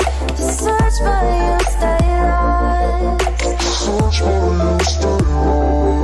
We are reaching for the stars. We're making this too hard. And I wonder where you are.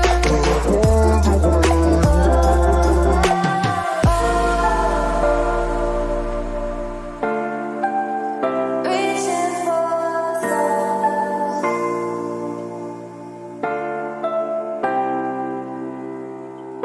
I wonder where you are.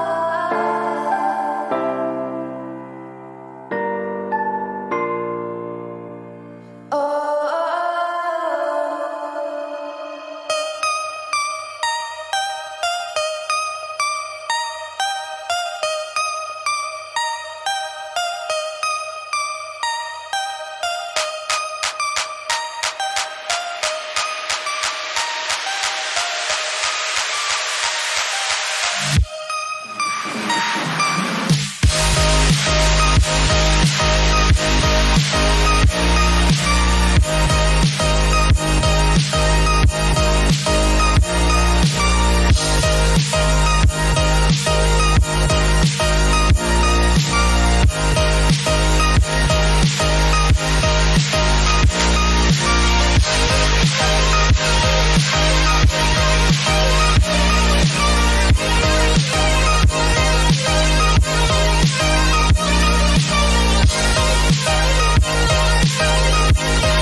love goes, there is also misery. It's no mystery.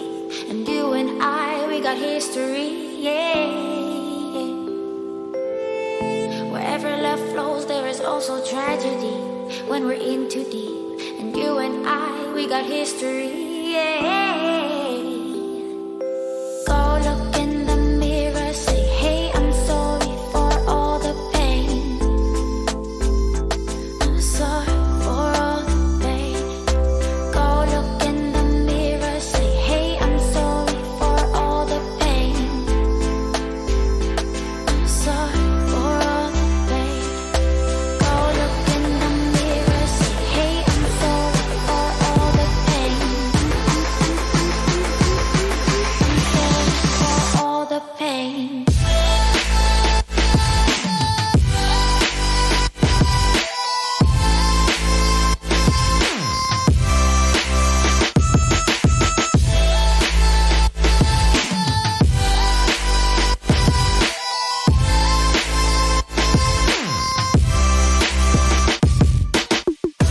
I know my limits. You can break me down, but I'll take till the finish line.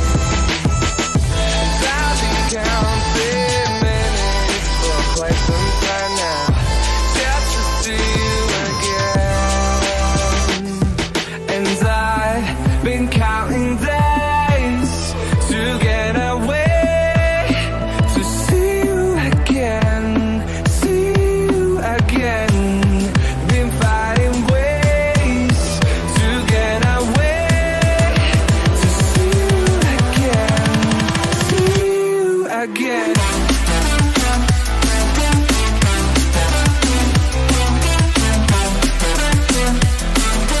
See you again.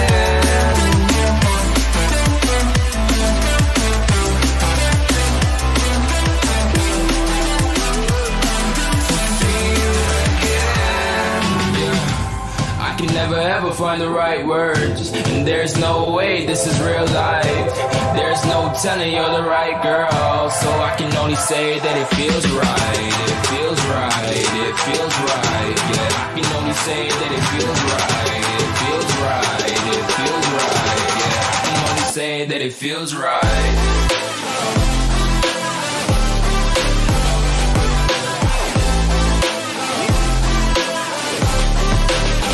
That it feels right.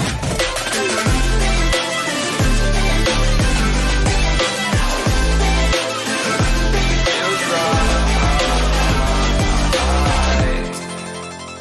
So right, so right, so right.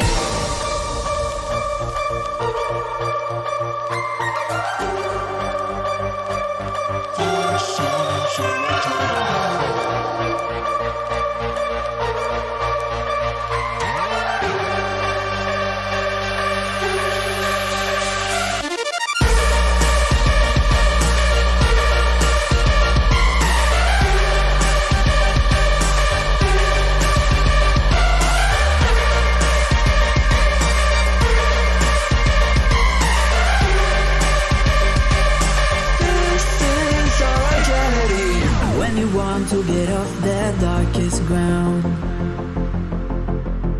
but gravity pulls you straight down. Earth from a bird's eye view. You should grow feathers and see this too. When you want to get off the darkest ground, but gravity pulls you straight down.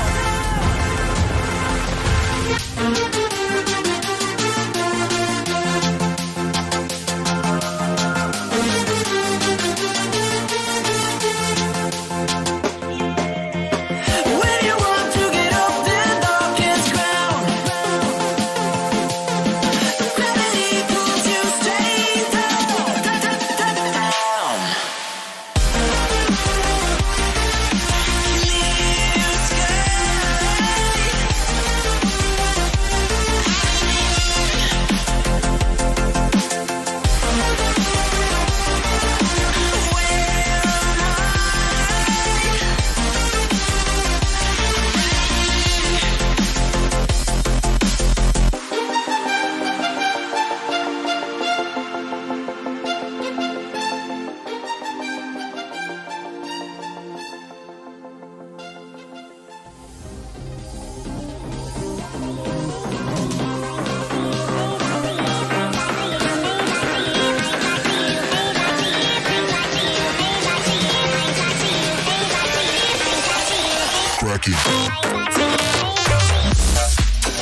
You and me are born of regularities, living all the dreams, playing all the games, and getting high on love. They can chase us down, but we will always win. Leading every dance, feeling every touch, and getting high on love. We're invincible.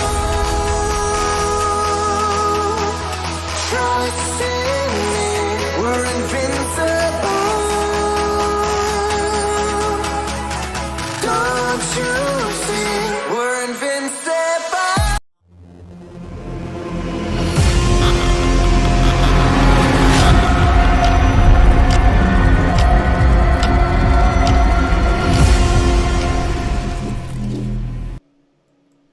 A bit of an extended break, but nonetheless, here we are. South Built Esports to take on Bleed. We just saw a very close match on Ascent, which went to triple overtime, but Bleed were just able to clinch it at the last moment. We now move to Ascent, Harry, and for South Built, this is all to play for. They're in danger of entering a position in which they can't recover from in the group if they don't win this. I'm in danger. Yeah, yes, they really are. Yes, you are. They really are. 1 loss, 1 draw. Now, over in Group A, that wouldn't have mattered too much, having that extra draw or extra loss, because of how often teams were tying. I think, you know, Sharp Up there had 4 draws, Bloom with 3, Kingsman with 2, and those are the teams that qualified. In Group B, teams are winning. Like, Paper X beat Beast, of course it was forfeit. You got Bleed, Bren, they win their opening games. Today, Bren and Paper X win their games. There just aren't draws happening. So you can't rely on them. And in this case, if they draw this map, they're just holding on to 4th. They lose it, they go down to 6th. They go down to last place. South Built, your best case scenario here is to stay in 4th. That isn't a nice position to be in at all, and it makes me really, really worry for them. Especially considering how Bleed, this kind of Singaporean side, have sort of come out of nowhere. They came through the open quals, they slogged their way to get here, and all of a sudden, they are really delivering. Very much respected by their Singaporean cohorts on Louvre. Definitely a lot of love in that scene for each other. They told us that Bleed was scary. I don't know if South Built have heeded the warning. For now, what can South Built do on their defense? Remember, Haven was their map pick. Yeah. Ascent less so. And we've seen Chrysania be a right pain on this before as a Viper. Question is, will they have a rotating wall here? Or will they be playing more of the Pavlovian conditioning wall they kept putting up on A last time we saw them here?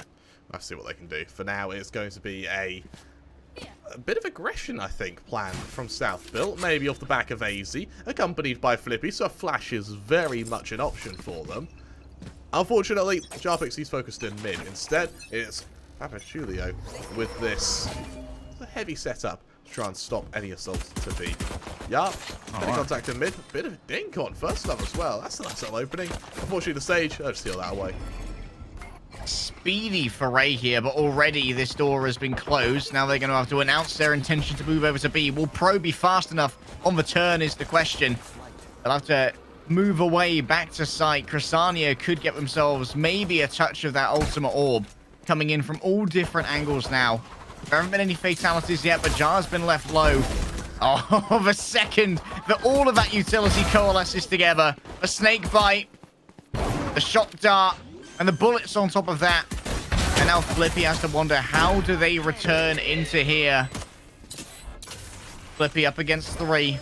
They do have at least the jet at their back, but remember, the position of that jet will be betrayed by the outer ring of that heal.